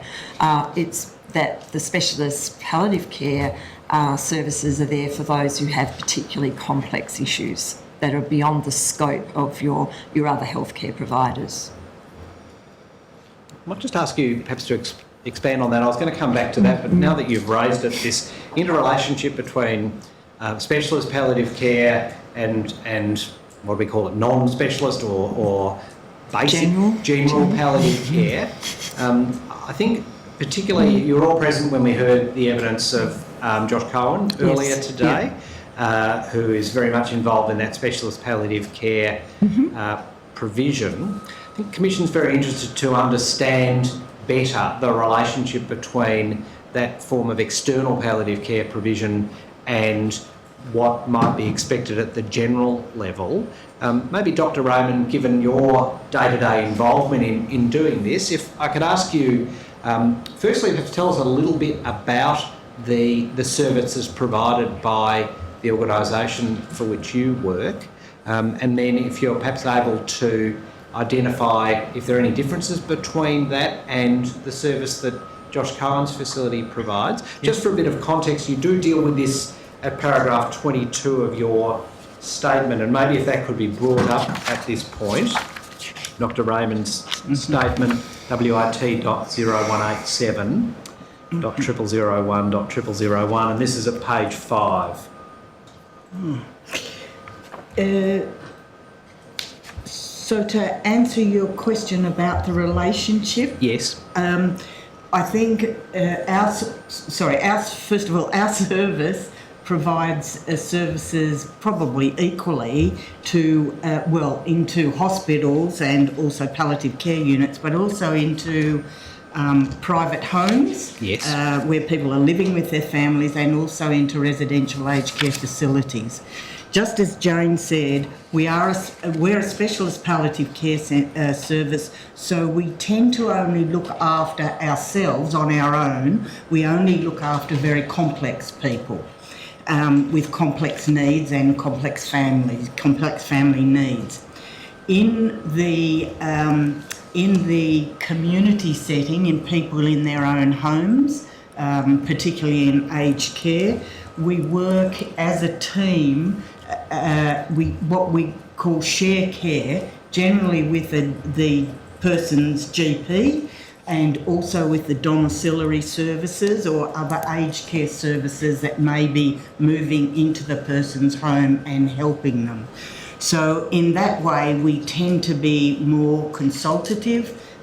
We suggest things, and we work out roles and responsibilities between the general practitioners, the other parts of the team, who's doing what, and to get the best outcome for the person. That takes quite a bit of communication. What we're finding more and more is that GPs tend to be moving away from providing home care services for palliative patients, both in the community and in residential aged care facilities, but I'll get to that. So the way we try then to provide care for people at home is we would work out our responsibilities with the GP, if you can see the patient when they're well, if they can come to your facility. Also for after hours, it's really important for people who are dying to have access 24 hours a day to a clinician who can guide their care and make suggestions for their symptom control. So often what we do with GPs is say if you sort of do the daytime shift, we'll take over at night, and if people need to call, we can look after them. Similarly with the domiciliary nurses, we can help provide them with equipment and other services going into the home. In the residential aged care facilities, we've got 93 in our catchment area, over 9,000 beds. We have few more staff than what Josh has for his service, and we are nurse practitioner led there. And we work with a shared care with the GP, but again, we tend to take over the nighttime arrangements for those people so that we can avoid unwanted hospitalisations for them. Because what GPs are doing more and more now, and this is not a criticism of GPs, it's just how it is, and so how do we get a system that works for everyone? Generally, for after hours, they swap over to a deputising or a locum service where they don't come in to see the patient, but the deputising service will be contacted. The problem, and the deputising services can do very good jobs in various areas, but we tend to take over the nighttime call because the deputising services seem to be quite scared of opioids, using opioids for good symptom control. And the other thing is they don't tend to be too keen to go into residential aged care facilities. So fairly quickly we'll say over the phone to the nurse in charge, send the person to hospital. Now, if the person wants to go to hospital, that's tickety-boo, but most people don't want to go to hospital, they want to be cared for. So we tend to work that with them. Thank you. I wonder if I could just unpack a little of that, if I might. The Metro South Palliative Care Service, is it attached to a health network or a hospital, or what's its status? It's a part of the Metro South Health local hospital and health service within Queensland, and there's 16 of those. And there's 16 of those. This is in one of those. Yes, is that correct. right? And what geographical area do you cover? We cover Brisbane South. We abut onto the Gold Coast, and then a little bit west as well. Right. It contains about 25% of the population of Queensland. So that's north of 1 million people, I'm north guessing. Of 1 million people, yes. I think it's about 1.4 million. Okay. And within that catchment area, how many residential aged care facilities? 92. Okay. And how long's the service been operating? Metro South Palliative Care Service? Yes. It's been operating since 2003. Okay. And what sort of numbers of full-time staff do you have working within that service? I think we started off with 3. Now we have about 72. Right. And in general terms, if you can't be too precise, but what's the makeup of the 72? Like, how many nurse practitioners, for example, would you have in that group? We have, I believe, 4 nurse practitioners. The majority of staff are clinical nurse consultants or clinical nurses. In addition, we have 6 consultants, medical consultants, 7 registrars, and then we have allied health staff, including occupational therapists, counsellors and social workers, and then administrative staff, which really glue us all together. And the medical consultants, are they geriatricians or general physicians or the bulk of them are specialist palliative care service, specialist palliative care Physicians. We don't have any geriatricians yet. Okay. Would that be a useful augmentation, do you think, to the service, or is that not so necessary? The average age of our patient is well over 65. However, we work closely with the geriatricians within Metro South Health. So we've always got that expertise available to us if we need it. Now, are you able to say what proportion of the time that the workforce within the unit spend, what proportion would be in residential aged care facilities, do you think? You know, would it be half the time or nowhere near that? Less than half. Less than half. I'm sorry, I should have said we're also running palliative care specific units in public hospitals, and we have a very special arrangement with a residential aged care facility, which is working very well to increase capacity. So we have a consultant and a team down there. My guess, I would have to say overall 20% in residential aged care facilities, and it is not enough. Right. There is an enormous need, both in the community and in residential aged care facilities, for more capacity. And one final question for you, if I may, in relation to that. The model that Josh Cohen described earlier, the needs rounds, is that something you do? No, it's not something we do, though I am aware of it, and I think it probably works well. Because our service has been going a bit longer than his, also because we have a few more staff members in it, we actually have fairly good relationships with the residential aged care facilities, so they can, whenever needs arise, they can call us. We also have ongoing projects with our residential aged care facilities in collaboration with our primary health network, which is a Commonwealth funded, the primary health networks look after GPs and primary practice. Yes. So we work with our PHN to introduce new projects into the residential aged care facilities, specifically for building up capacity there in terms of advanced care planning or case conferencing or terminal care management. Thank you. Dr. Fisher. I just wanted to sort of add to what Liz is saying in terms of that really across Australia there are a range of or varying models of specialist palliative care and particularly community-based. However, all of them should be providing, seeing complex patients, providing consultation and advice to residential aged care workers, to other primary health providers, to GPs, because it's also about them building that capacity in your primary health workforce. But the specialist palliative care services should also be providing that 24 after-hours support, and what that looks like, because that might often be just even by phone, but it's really critical about having that access to specialist device if it's needed after hours.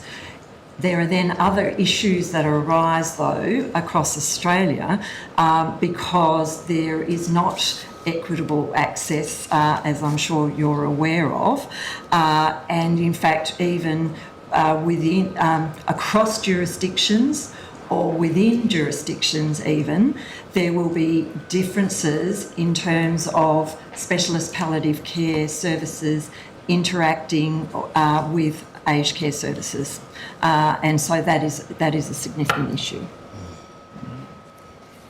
Do you want to add anything to that, Professor Tiemann? I think most of it's been covered really. I think there are very many different ways that people are engaging with aged care at the moment, and that they vary potentially by state. The relationship of specialist palliative care is as Jane has indicated, it is both as a deliverer for complex care, an advisor and a support for primary care and for other components of care, and also it does have a role in both research and education in building capacity across the whole of the workforce. Yes, I'll come back to that if I may. For the moment, can I just clarify the notion of a complex palliative care case? What are we talking about? The presence of comorbidities? Is that the sort of thing that makes a palliative care case complex?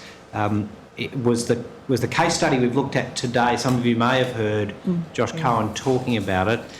Would that fit the description of a complex palliative care case? But Dr. Fisher, are you able to? I think it can be very much broader than that. So it's not necessarily about just having a number of comorbidities, though that obviously will increase your chance of having additional symptoms and then what those symptoms are due to. So there's the physical symptoms, pain, other nausea, vomiting. I have to say, as having worked as a specialist in palliative care, often what is really complex are the psychosocial issues and conflict between family and patients. So it's not always like that, but I think that there is certainly, from my perspective, there is a level of complexity. If we're talking of the holistic approach, it's often beyond that of just pure physical symptoms. Could you give us an example that you've had of a complex family dynamic? I'm sure you've all had them. You're all smiling.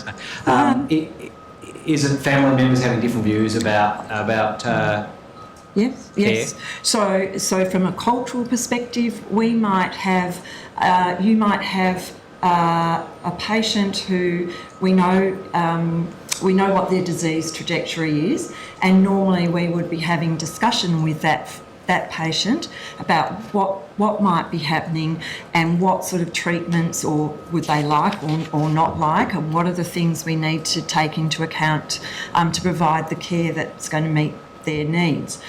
We will then, you might, because of cultural traditions, the family is saying, we don't want you to have those discussions with the patient because we have, there's usually a hierarchy and there's someone who's identified as the decision maker. And yet we can see that the patient is actually distressed and has symptoms, and their pain or other symptoms could be exacerbated because of what's happening from a spiritual or psychosocial issue. And it's very difficult to deal with those if we're not dealing with what's underpinning those concerns. So then it is about how do we negotiate a situation where we are respecting someone's traditions but are still trying to look after the needs of the patient. You can then have complicating family dynamics where and this happens reasonably frequently, where some members of the family want all measures to be taken, which is quite contrary to what the patient themselves might want, or even what their decision maker might want. So you have to then negotiate all those sorts of things as well. I guess that pragmatically, a complex patient could be described as someone whose, whatever the situation is, it's beyond the skills of the treating team to cope with that. So then they would ask us to consult or to care. Yes, thank you. We're interested in this notion of capacity enhancement and the role that specialist palliative care service providers can enhance the ability of a residential aged care facility to provide palliative care services itself. Is that an important part of the interrelationship? Perhaps Dr. Raymond, if we could. I think it's absolutely essential. I don't think that, and I've said this before, more than 98% of people exit aged care systems through death. Yes. And given that death is a universal health outcome, the aged care system, whatever the aged care service is, they should have a level of competency, a capacity for palliative care. Yes. And my concern is that we're not there, even in either in the residential aged care facilities or in the home care situation. The actual home care situation, with the deregulation of care in the community with level 3, level 4 packages and who can be an aged care provider, I think that's becoming more critical, that we start to build that capacity.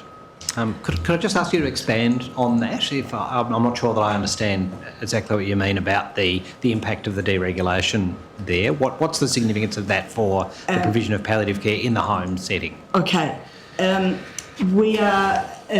are more and more home care providers now coming into the area, and that's coupled with where people get home care packages, and effectively they can say where they want to spend their money. Consumer-directed care. Thank you. Yes. Consumer-directed care, yes. Which I think theoretically is a good thing, but sometimes it can lead to difficult situations. So that the capacity of they're coming from a low base. They're new to the area. In the past, we used to have just the domiciliary nurses, really, and I'm not sure what they have in Western Australia. We have blue care, Anglicare, many different types in Queensland, but we would have a relatively close relationship with these people where they would call us and say, what should I do now? Or can you suggest? But with this deregulation, that is becoming more difficult. Further, I've come across situations in homes where I've been called to see someone and I asked them, who's their aged care provider? And they told me, it's somebody in South Australia. This was from Queensland. How can somebody from South Australia possibly provide patient-focused palliative care to someone in a Queensland suburb? But it just makes the situation that much more complex. Because then, if we need to get other nurses to go in, then we need to broker for them and to pay for them, which we're not funded to do. But you can't leave the person unsupported. They've given their money to another provider who isn't appropriate. Yes. Could I just add something? Yes, please, Professor Hammond. Because I think one of the considerations is the aged care provision is not necessarily occurring for palliative care. Yes. In essence, it has been assigned because of aged care needs associated with ageing. One of the issues that is confronting us all is the fact that inevitably, for people who age, death will be a foreseeable outcome with it. And so if people are on packages, how do we recognise when your relationship may be primarily with a home care provider who is maybe Cert 3 trained, that actually change is occurring that needs to trigger? And so we're making assumptions about how care is going to organise into the future, and we need to look at how we form our relationships into the future models that aged care is looking at, to say that we can identify when people will have palliative care needs and how that will work between specialist care, primary care and aged care. And I think that's the consideration, and it is also a consideration within residential aged care as well. We're touching on actually, I think, a lot of issues here. There's the issues of poor data and us understanding demand and how services are being provided. We're touching on workforce issues and within aged care, primary care, including the GP. We're also, it sort of touches on, in fact, the availability of the specialist palliative care workforce. Given as in my statement, there's only 226 specialist physicians across Australia and 3,500 nurses with specialist palliative care qualifications. So there's a whole, it's quite complex and there's a whole lot of issues that we're going to address if we're really going to ensure that we're identifying and providing good palliative care to our aged care population. Could I perhaps just tease out the workforce issues, because we've sort of addressed them, we'll mention them in passing. At its heart seems to be the issue of whether presently we have a residential aged care workforce that has the capacity to deliver quality palliative care in the residential aged care setting. And I think across the board, the three of you would say that might be present in patches, but it's certainly not present across the board. Yeah. What's missing? Why is the capacity not there presently? Is it about numbers of workers? Is it about skill levels? What is it? Dr. Fisher, perhaps I could start with you. So once again, I think that there is a number of issues. So yes. We're touching on what's the right mix and balance of skills within aged care. Currently, there's a number of different education programs that are out there, but nothing is mandated. And so it really relies on your aged care provider, the leadership of those services, to be really looking at what education and what level of competency do their staff have. So we've got the skill mix, we've then got the whole sort of issue of that palliative care training is really not embedded from an aged care worker perspective. And we would argue, PCA would argue, that it should be core for people working in aged care, and in fact that even in our undergraduate programs for nursing, allied health, medical, palliative care should be core and should be mandatory if we're really going to ensure a good level of general palliative care and to meet the future demands of of the population. Thank you. Can I perhaps ask that the discussion in your statement, Dr. Fisher, be brought up about this, because I think it provides a useful setting for us to talk about the workforce issues. So this is WIT.0159.0001 at page 25, and it's paragraph 108 towards the bottom of the page that we might perhaps start our examination. The question you were asked there was how can the aged care workforce be improved to facilitate better access to high quality palliative care services, both in residential aged care facilities and home care.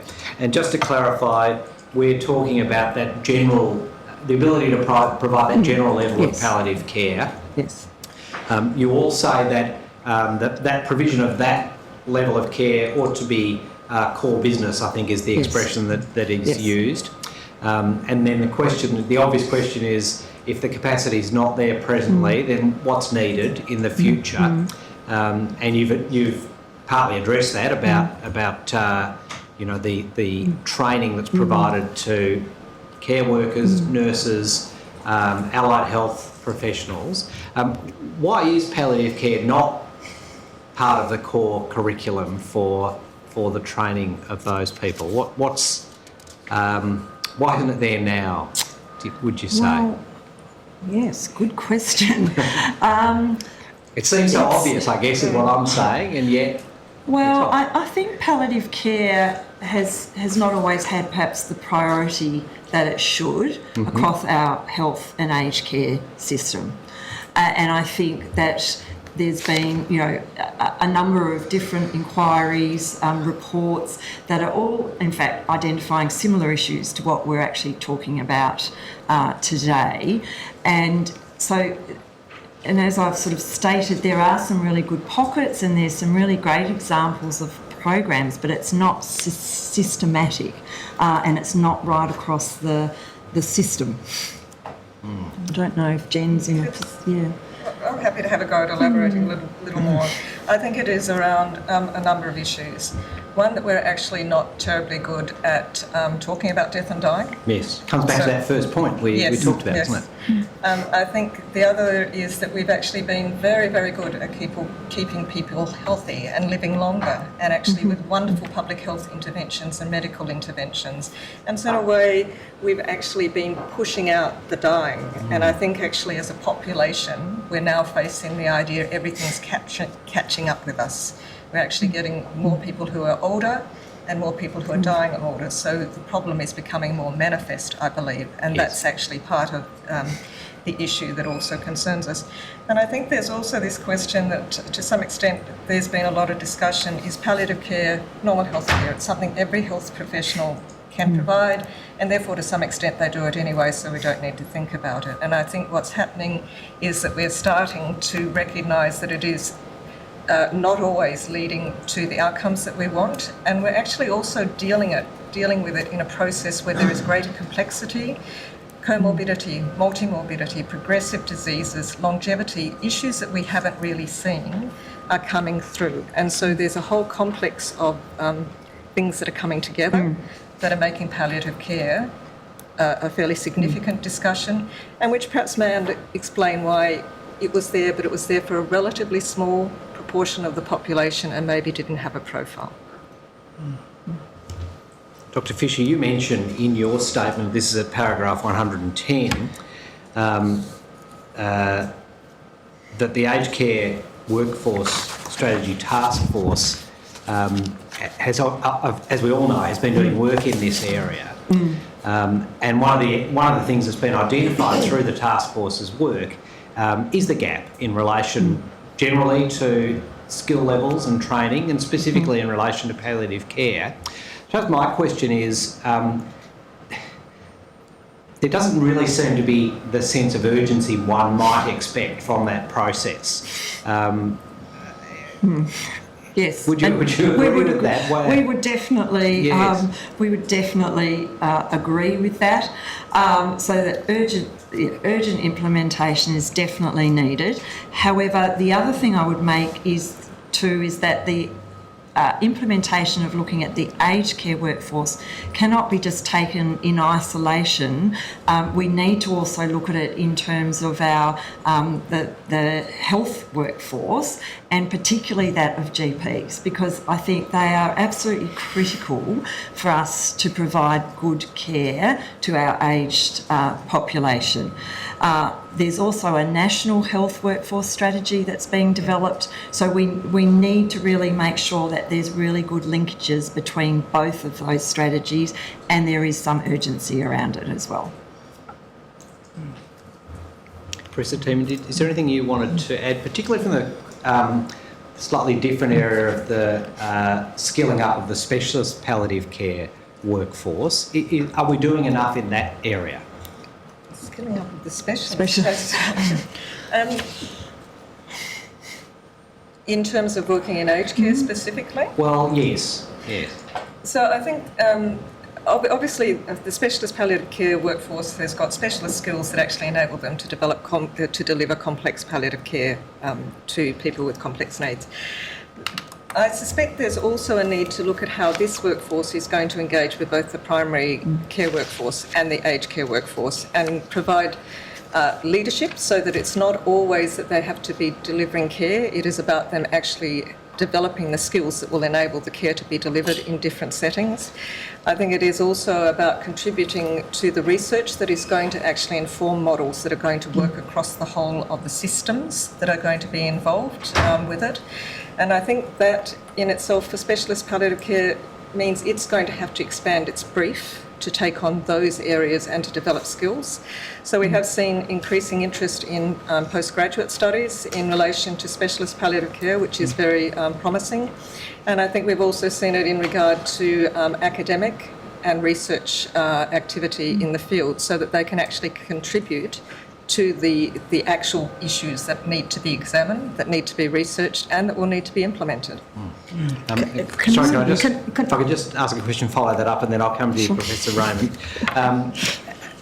How many tertiary institutions are now providing postgraduate palliative care studies? Do you know? Look, offhand, I couldn't, because part of it's depending what you mean by postgraduate studies to some extent. There'd be at least dozen, at least a dozen. And then there would be more universities that, for example, would also take on PhDs with people, say, within medical schools who would be looking at a palliative care issue in that. And so it depends to some extent. There'd also be allied health people who would be looking at specialist development through other avenues. So there's a range of different ways in which people are developing skills. Yep. Now, Dr. Raymond, I'm sorry I cut you off. No, that's just fine, Councillor. With the specialist palliative care services, there simply isn't enough of them. They're not funded. They need more funding. In particular, I think one way of overcoming the urgency of upskilling the generalist palliative care workforce is that if every specialist palliative care service was funded to have an educator. Yes. The workforce, anecdotally, and also I know they've just done some surveys out around Ipswich, the thing that people value the most in healthcare in terms of learning is when you say to them, if you've got a problem, what do you do? Oh, I call a colleague. That's the first thing. We have all these modules. We've got all this electronic stuff, but really what they want to do is phone a friend. What should I do now? If we can get the specialist level of palliative care services up with educators in each, making relationships with the generalist palliative care workforce, then we have a very good mechanism to increase skills. That will also allow for some residential aged care facilities where you've got a relatively high turnover of staff until that problem gets fixed, to allow upskilling within those facilities as well. But I think with the facilities, the associated problem there are the numbers of staff. We're still coming back to numbers and skills all the time. Yes. But the numbers are critical. Until somebody is prepared to make the investment and regulate the staff resident numbers, then we're always going to have case studies like we saw this morning. It's inevitable. People can only do so many tasks before some of them fall off. Some of these nurses are looking after 60 beds with these complex people living there. It's an impossible task. 2 hourly pain assessments are a pipe dream in that scenario. Yeah, it is a pipe dream. It's a pipe dream. And then the other problem is you try, and I think as what Josh was pointing out, you try and work all of your pharmacological interventions around what you know is a substandard workforce in terms of numbers. So for instance, if you want to give a subcutaneous morphine injection, you have to have 2 people to administer the injection. You've got 1 nurse across 60 beds, that's it, or they're not even on site, they're at home with a phone. So how are you going to get 2 people together to be able to administer that medication? And what's happening to the rest of the people in the facility while that happens? So somebody's got to bite the bullet. Just before I come to you, Dr. Fisher, sorry I'm doing this again. Dr. Raymond, do you have a specialist educator or more? No. You don't? No. But through our Brisbane South Palliative Care Collaborative, we apply for short-term grants, and a part of those grants, usually from the Commonwealth Department of Health, through the National Palliative Care Grants, we apply to get money, and a part of that is about educating either with the palliative approach toolkit or with our caring at home safely, and so we sort of do it that way. But you really need the relationship to get the ongoing sustainable increase in capacity. Yes, we'll come back to the toolkit in a moment. Dr. Fisher, you are very eager to add to I just was going back to actually from Jen's comments in relation to the skill of the specialist workforce.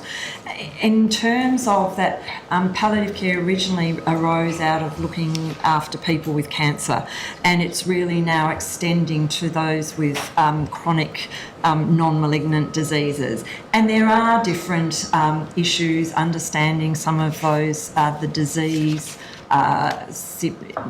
symptoms arising out of that. So there is still a need for us to be continually upskilling our specialist palliative care providers, and that they're working quite closely with specialists in those relevant areas, but also really important that we start to generate evidence around what are the right models for those other disease groups or diagnostic groups. So it wasn't really further to Liz's comments, it was really around that specialist pal care upskilling. I noticed there are a lot of oncologists who on their nameplates say they are oncologists and palliative care specialists.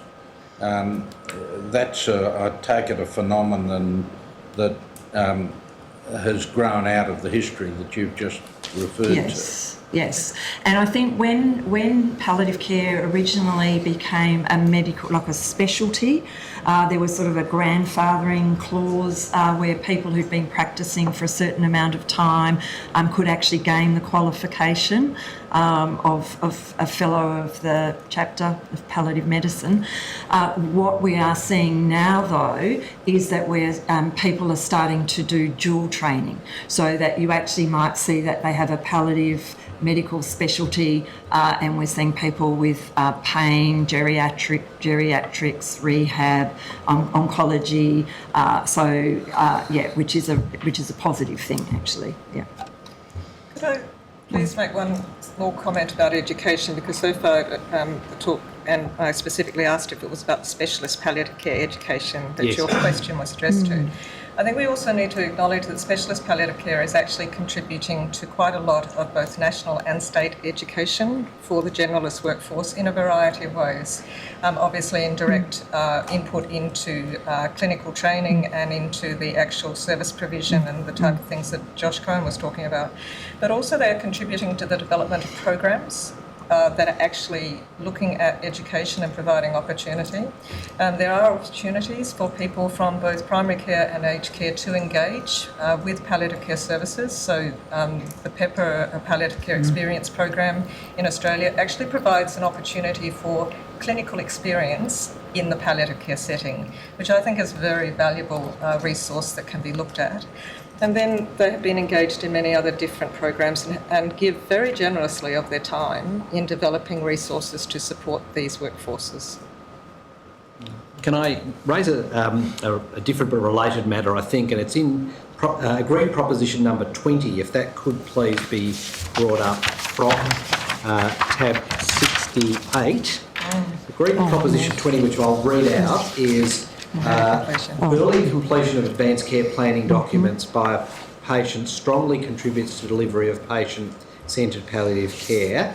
This should not be confused with completing an advanced care directive, which only comes into effect when someone loses capacity. Why is the early completion of advanced care planning documents a strong contributor to the delivery of patient-centred palliative care? Maybe Dr. Fisher, if I could start with you. I know we've agreed to this statement. You're backing away from it now. But the concept of advanced care planning is really important. I think what's really critical is the conversations, and that because they should be starting early, they should be ongoing, because people's needs and wishes will change, and if they're documented, that is great, and if you get to a point there's an advanced directive, that's really helpful as well as guiding health professionals. But especially in the context if there's no conflict within the family unit of care with the patient, then actually having the right conversations and that people are aware of that. They may have a decision maker who's appointed, but that can be just as effective. I think it's more important that if there's conflict, that it's actually documented to help guide. To me, it's the early discussions and ongoing discussions, but I don't know if either Liz or Jen want to add to that. Maybe if we've signed off. I could start with you, Dr. Raymond. At a practical level, Is this an area of controversy? Are there practical issues about the honouring of people's wishes in this regard? Clinically, this is a very complex area. Yes. And it is a fine paragraph, but I think we all had a little bit of concern around it. For me, the early completion of advanced care, we are a death-denying society. If we can increase awareness of we really are all going to die, it will help us all plan for our inevitable death. I think the advantage of early completion of advanced care planning documents is that it can raise people's awareness of their mortality. Often people say, if you say, have you spoken about your death? Yes, I did a will 10 years ago. And that's fine. That's just about your stuff. You know, what about you? What about your care? So I think that's where there's great advantage into having these advanced care planning discussions. And I agree with Jane, it's absolutely about the discussion. Documents can be problematic. There is no doubt about that, especially with the advanced care directives. Now, the advanced care directives lock people in to a point in time, and as you as lawyers would understand much better than me, it is as if the person is giving consent in their own voice, even if they're not there to consent to something. So they may have written an advanced care directive on the advice of their GP or their lawyers 5-6 years ago and have locked in for themselves to the end of their lives a type of care. And if we know from the work that we've done, the average age that people complete an advanced health directive is 72 years. And they are rarely revisited. There is a big physiological difference in the human being between 72 years and, say, 82 years, which is the average age of death for men. So whatever they said they wanted there may not be at all what they want here. But if they lose capacity, they're locked in with that. There tends to be more of a global movement now towards the conversation, towards moving away from legal set in stone documents to having a conversational approach about what you want for your care, and advanced care planning fits very well with that, whether they're a values-based document or not. For some people, and it's up to the person, none of this is compulsory, some people who have a very strong internal locus of control, if they need to have the feeling that they are in control, then by all means, the advanced care directives probably suit them the best, really. But if not, if they want this conversational approach, then I think they're better off leaving it open. For me, probably I'm on my hobby horse, but for me, probably the most important thing that anybody can do is choose an appropriate enduring power of attorney, however named, so that if you lose capacity, you know that you have someone who understands you and knows how to advocate for you against this extraordinary healthcare juggernaut that you will be up against at some stage. Could I just make one comment? Because I think advanced care planning is part of a societal perspective, which is around consumer choice as well. So it is a way for consumer voice to be heard.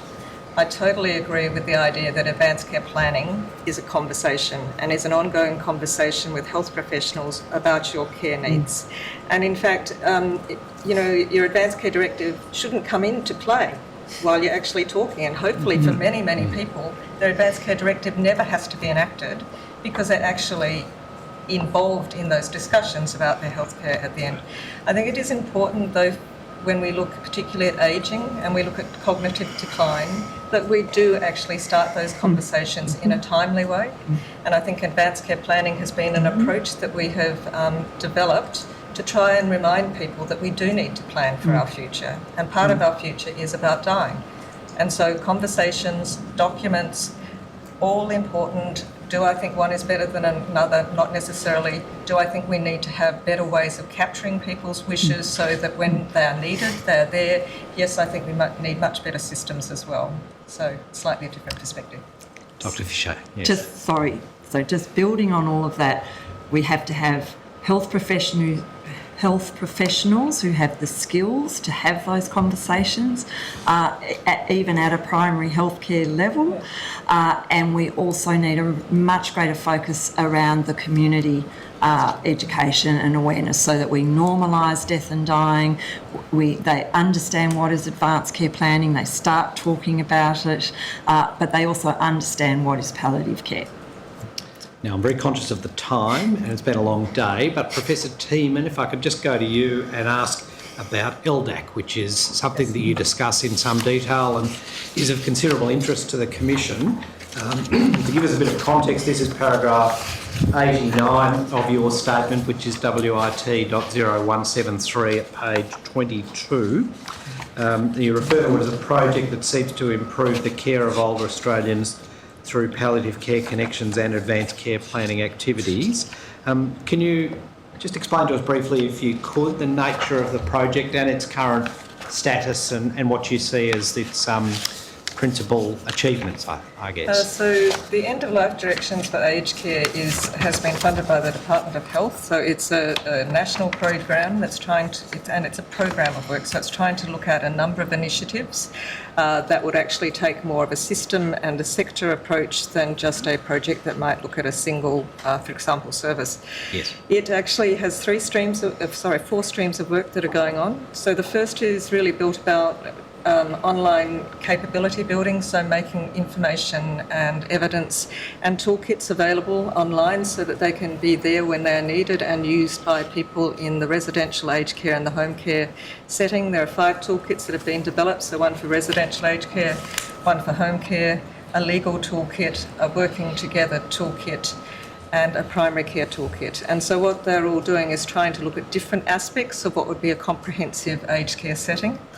The second stream of work is looking at technology innovation. So at the moment, the primary piece of work being undertaken there is trying to create a digital dashboard that will look at trying to say how can we track how groups are going with regard to performance against a series of palliative care activities which range from advanced care planning through to recognising end of life, through to providing care, working together, bereavement and managing dying. The third stream of work is a series of policy roundtables, and that's actually been led by Palliative Care Australia. And so the idea is to look at some of the complex issues that are confronting aged care and palliative care, and to try and find ways to look at information that could inform policy directions, which could inform service thinking and a number of other activities.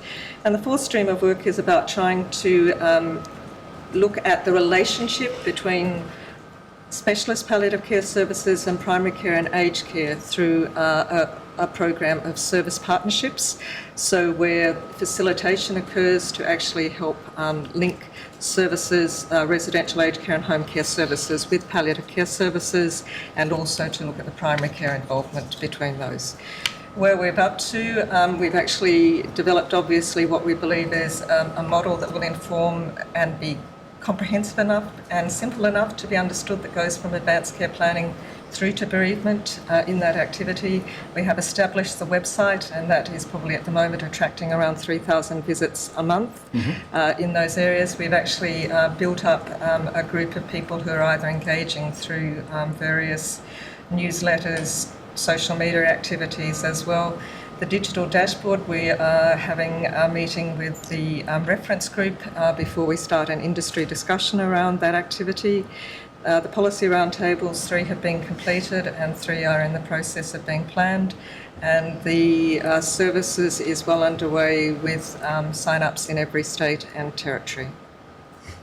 Thank you very much for that. Now we're in the habit here of asking witnesses such as yourselves if you could convey to the Commission a wish list of areas that you'd like to see addressed to address the many concerns that you've raised in your statements.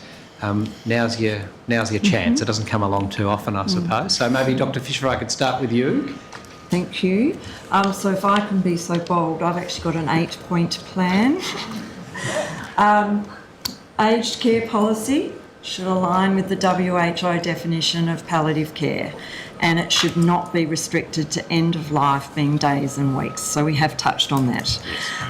Palliative care must be included and clearly articulated in the aged care quality standards, and they aren't. And I touched on this, all undergraduate nursing, allied health, medical certificate courses for care workers must include mandatory units on palliative care. We need to establish a national minimum data set for palliative care, which includes both health and aged care if we are going to plan and deliver services for the future. We need funding to fully implement the National Palliative Care Strategy, ensuring aged care is included in that. We need investment and the development of innovative models of care, as we've heard, to ensure older people have equitable access to specialist palliative care. We need an increased focus on community awareness around death, dying, advanced care planning and palliative care. And lastly, we feel that palliative care should actually be a COAG priority and actually supported by the appointment of a National Palliative Care Commissioner, so that we actually address the aged care and health interface issues, which are significant. Professor Tiemann, would you like to add to the wish list? Look, I'm sorry, you did provide us with this opportunity. Yeah, I did. So look, mine are somewhat similar and somewhat different in orientation to Jane's. First thing is, I think we do need public health promotions and campaigns, and we need them in, I think, 3 areas. One is normalising death as a part of life. I think we need to have a second which will look at building an understanding of what palliative care is and how it contributes to health and healthy dying. And I think we need one which will also look at all lives, and brackets, all deaths are important, which speaks to both diversity and to ageism, in my sense. I think we need to look at developing capability in aged care and in the primary care workforce, which is independent to changes in structures and whatever structural capacity changes occur.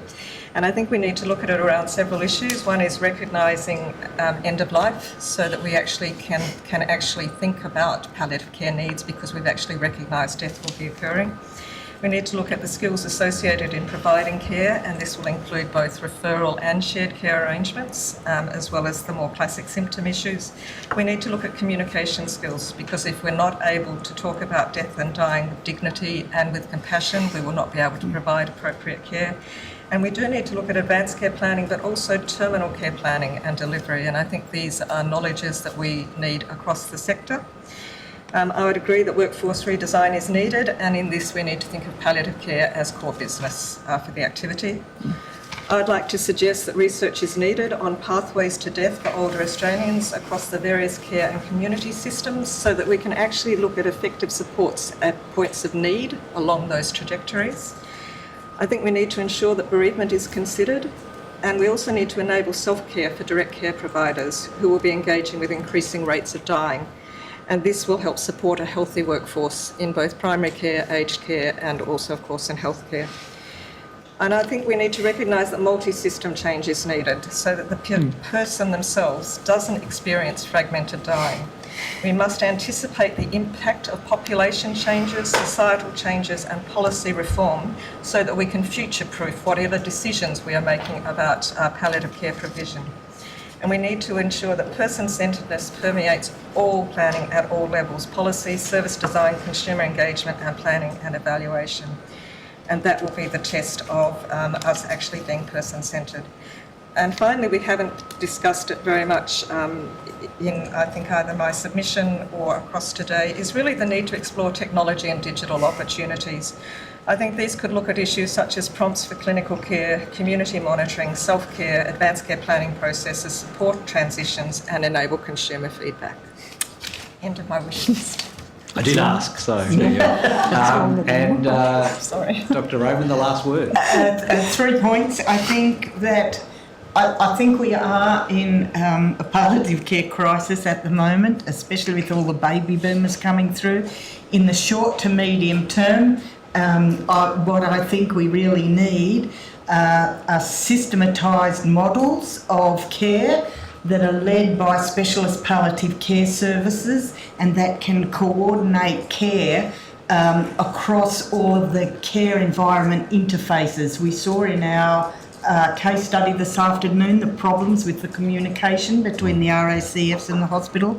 So those services, those models of care need to integrate all of that, and those services need to be evaluated by a clinical care standard that I think needs to be developed in conjunction with the Commission on Safety and Quality for Health Services, and that standard should be developed by the content specialists, the specialists in palliative care, patients and carers, and then that will allow those services to be appropriately evaluated to see whether they're delivering the standard of care that's required. Those models, my second point is that those models need to be adequately funded. They should not rely on opportunistic grants coming up or some money that's fallen off the side of the budget. And finally, I think what we desperately need for aged care is optimal staff-resident ratios that are mandated to ensure care for people. Thank you, Dr. Raymond. Commissioners, that concludes my questioning of the panel. Thank you for your evidence. It's hard to know where to go with that. And I suppose I want to come back to the practicality of the fact that nobody wants to know or talk about death and dying, but you would prefer that those conversations happen. Let's be practical. How do you do that? Well, I think I guess there's something similar in terms of, like, if we look at mental health now, and if we go back 10 years, no one was really talking about it till we actually had a national program, started with Beyond Blue, but there is now such a focus around mental health. So, but it's probably not just one program, and yeah, certainly there's been, we have been building on trying to run awareness programs, but yes, I think, but to me some of that's almost coming back to the training of your health workforce and it being core in their undergraduate, because it's all about how you're normalising it right across your whole community. And it's not just a community awareness, but so there are many elements to it. I think there is an opportunity to leverage on the very facts that we're sort of seeing play out today. I think nearly every Saturday night dinner party I go to, discussions occur about ageing, about aged care, about how will I support my mum, and I think that these give us ways into having community-based campaigns that perhaps were not possible 20 years ago for palliative care support.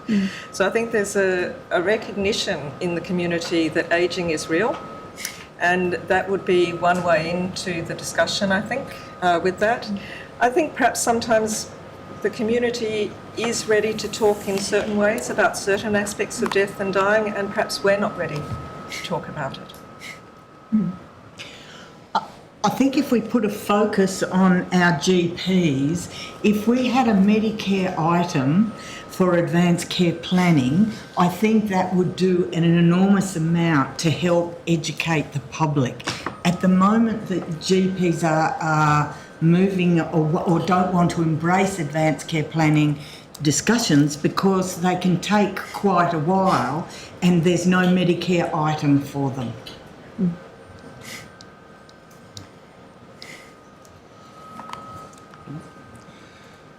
All I can add to what Commissioner Briggs has said is that I am very grateful that we have a transcript. There has been so much information, helpful, useful, important information that we've heard in the last hour and a half. It will require some time to sit back and read through it, consider it, but we're enormously grateful to you for coming here and sharing your expertise. It's been very, very helpful. And thank you all. Well, I think on behalf of all of us, We're very I would grateful. say thank you for giving us the opportunity to come and talk to you. I think, as we've heard, you know, there is some urgency and reform that's needed, given what is current demand, but also what's ahead of us into the future. So, thank you. Thank you. 9:30. Commission will adjourn until 9:30 tomorrow morning.